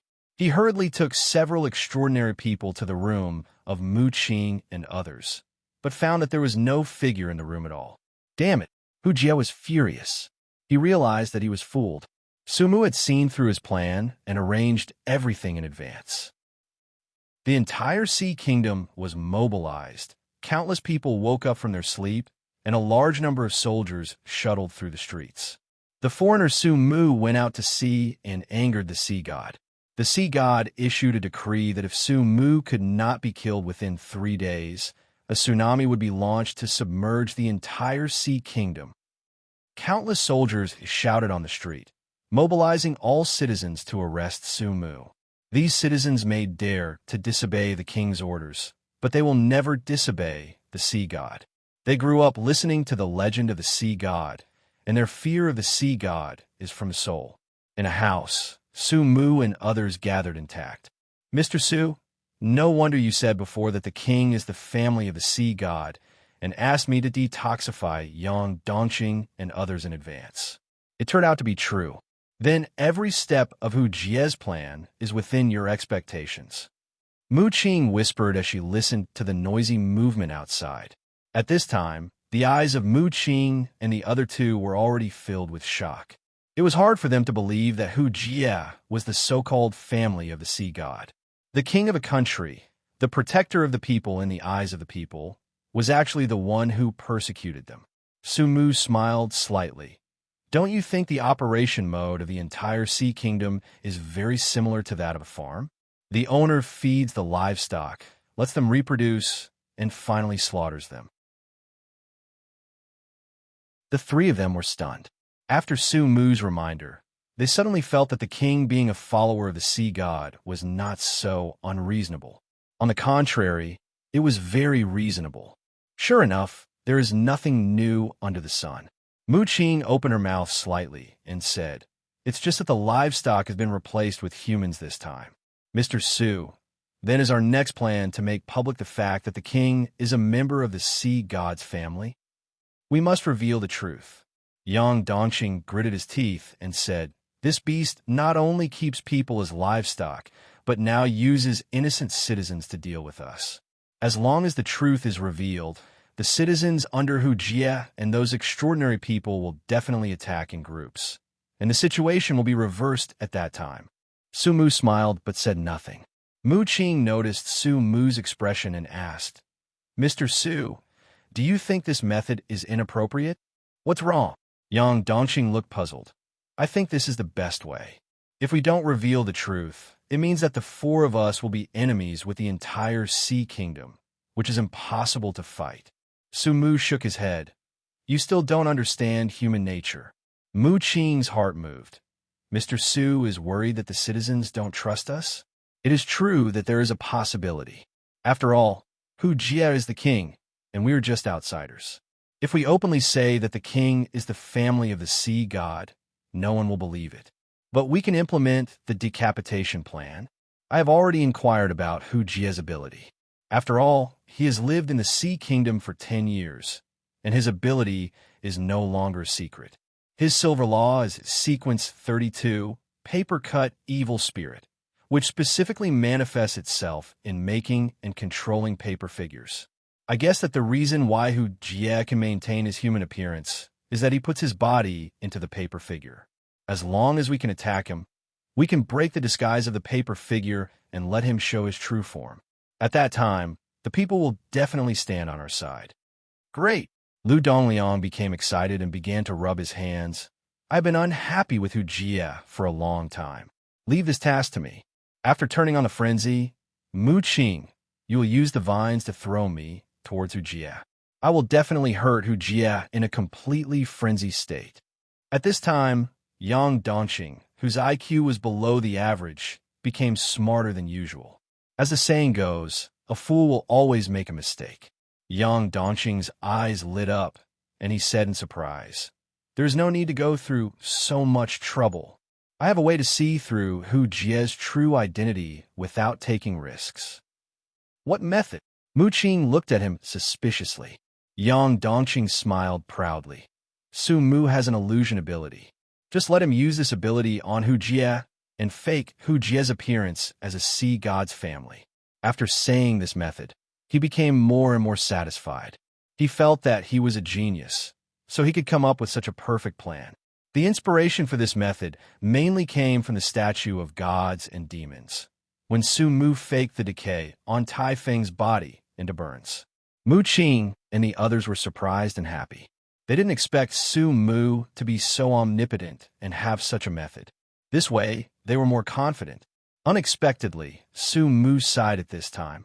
I said, "You don't understand human nature. If you really understand, you will never come up with such a useless method." The three were stunned, especially Yang Dongqing, who finally showed off and said impatiently, "How can it be useless? As long as the truth is revealed, we will win." No matter how strong Hu Jie is, can he withstand the siege of all the extraordinary people in the entire Sea Kingdom? This is not the sea, but the land. Su Mu looked puzzled and said lightly, "Do you really think that Hu Jie can get the support of the entire Sea Kingdom because of his status as a king? As long as it is revealed that he is a member of the Sea God, those extraordinary people, and even the people will turn back? You are wrong. The reason why those extraordinary people obeyed Hu Jie's orders is actually because of the Sea God's family. As long as the Sea God's family says that if we don't kill us, we will launch a tsunami to submerge the Sea Kingdom, then we will destined to stand on the opposite side of the entire Sea Kingdom. Whether this sentence is said by Hu Jie on behalf of the Sea God's followers, or he himself becomes the Sea God's followers and says it, the effect is the same. How can this be the same? Yang Dongqing said in disbelief. The Sea God's followers are monsters, and the king is a human. As long as everyone knows that they have been deceived by the king, they will definitely not listen to him. Mu Qing on the side seemed to have figured it out, and her face became more and more ugly. Mr. Su is right. We think too simply. This world is not black and white, and not everyone is willing to stand on the side of justice. Mr. Yang, you can imagine, even if you really follow your plan and let everyone know that Hu Jie is a Sea God's follower, then what? Will everyone really resist Hu Jie? Why not resist? Yang Dongqing felt that Mu Qing was a little outrageous. What nonsense was he talking about? Hey, Mu Qing sighed. The slightly immature face revealed a maturity that was not in line with his age. If Hu Jie said that whoever dared to take action would launch a tsunami? Mr. Yang, you have blood and no relatives here. You can fight to the death, but what about others? The people here have long been smoothed out and used to such a life. Hu Jie only needs to say lightly that as long as you continue to listen to me, everything will remain the same. Do you think people will listen? If you don't listen, you will die together. If you listen, everything will remain the same, with food, drink, and women. If it were you, what would you choose? Yang Dongqing's excited expression cooled instantly, and his face turned pale. Su Mu said calmly, "The key to this matter is that compared to us outsiders, the people are more afraid of the long-standing Sea God's followers. Even if the other party may not be able to launch a tsunami on land, as long as he says this, the people and the extraordinary people will be afraid. Then they will attack us driven by fear. Yang Dongqing squeezed out a suppressed laugh from his throat.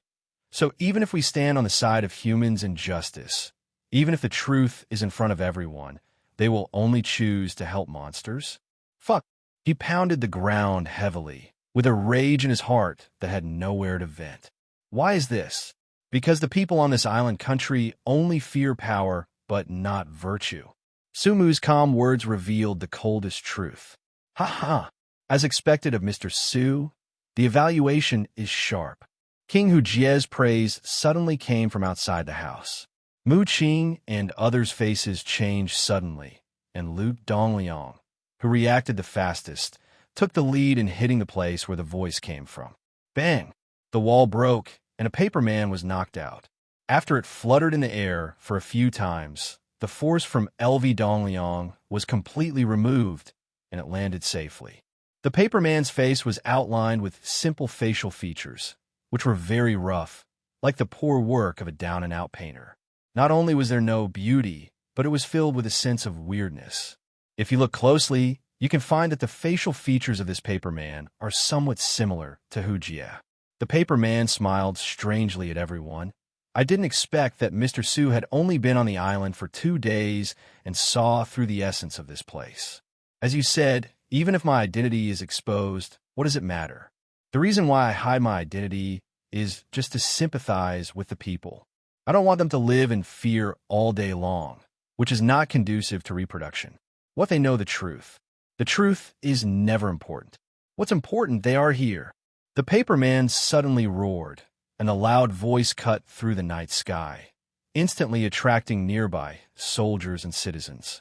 Chaotic and dense footsteps came from the dark streets, and a large number of people came like a tide. Mu Qing and others were anxious. Mr. Su, what should we do now? Sumu looked calm, stepped forward, and stood in front of everyone. You go first. I will cover you. At the same time, a small voice suddenly sounded in everyone's ears. Wait for me at the beach. Everyone knew that this was not the time to procrastinate, and nodded heavily. And then the three of them dispersed and broke out to the surroundings. Many people chased the three people, but more people stayed where they were and surrounded Sumu. They all knew that Sumu was the backbone of this team. As long as Sumu was killed, the remaining few people would not be able to cause any trouble. The three people running frantically looked at Sumu, who was already surrounded by enemies. They were anxious and touched at the same time. After all, not everyone could stay alone to cover the retreat for a companion they had just met for a few days. However, this feeling of being touched only lasted for a second and then ended, because Sumu was dead.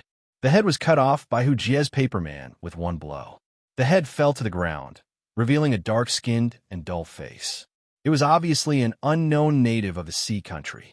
Seeing this scene, Yang Dongqing, whose eyes were originally red with emotion, instantly became redder.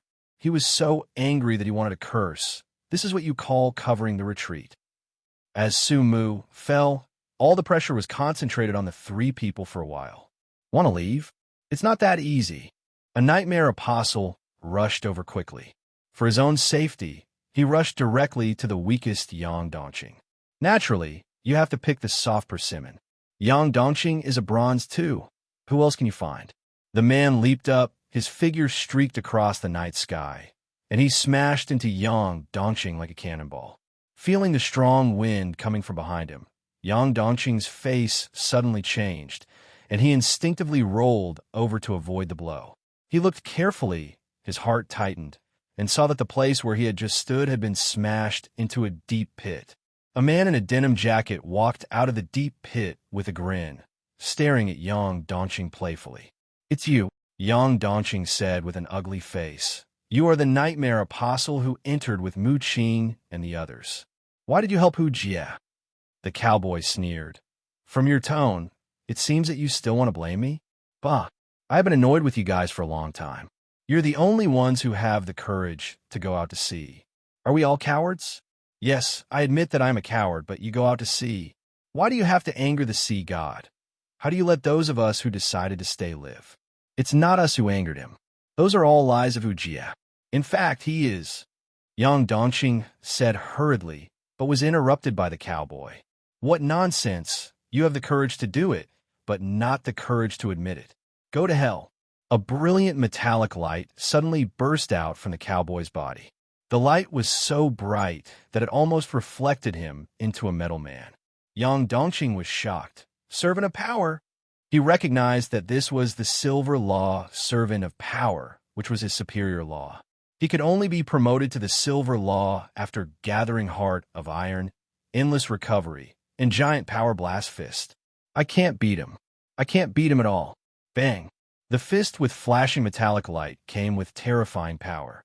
Yang Dongqing felt the pressure of the punch, clenched his teeth, raised his hands to block in front of him, but the next second, a dull metal sound rang out, mixed with the sound of broken bones. Bang! Yang Dongqing's arms were broken in an instant, and even part of his chest collapsed. The whole person flew backwards and smashed into a residential building. Oomph! Weakling! The cowboy sneered and walked towards the ruins of the civilian house. If it weren't for the king's order to keep you alive to reproduce, I would have killed you in one move.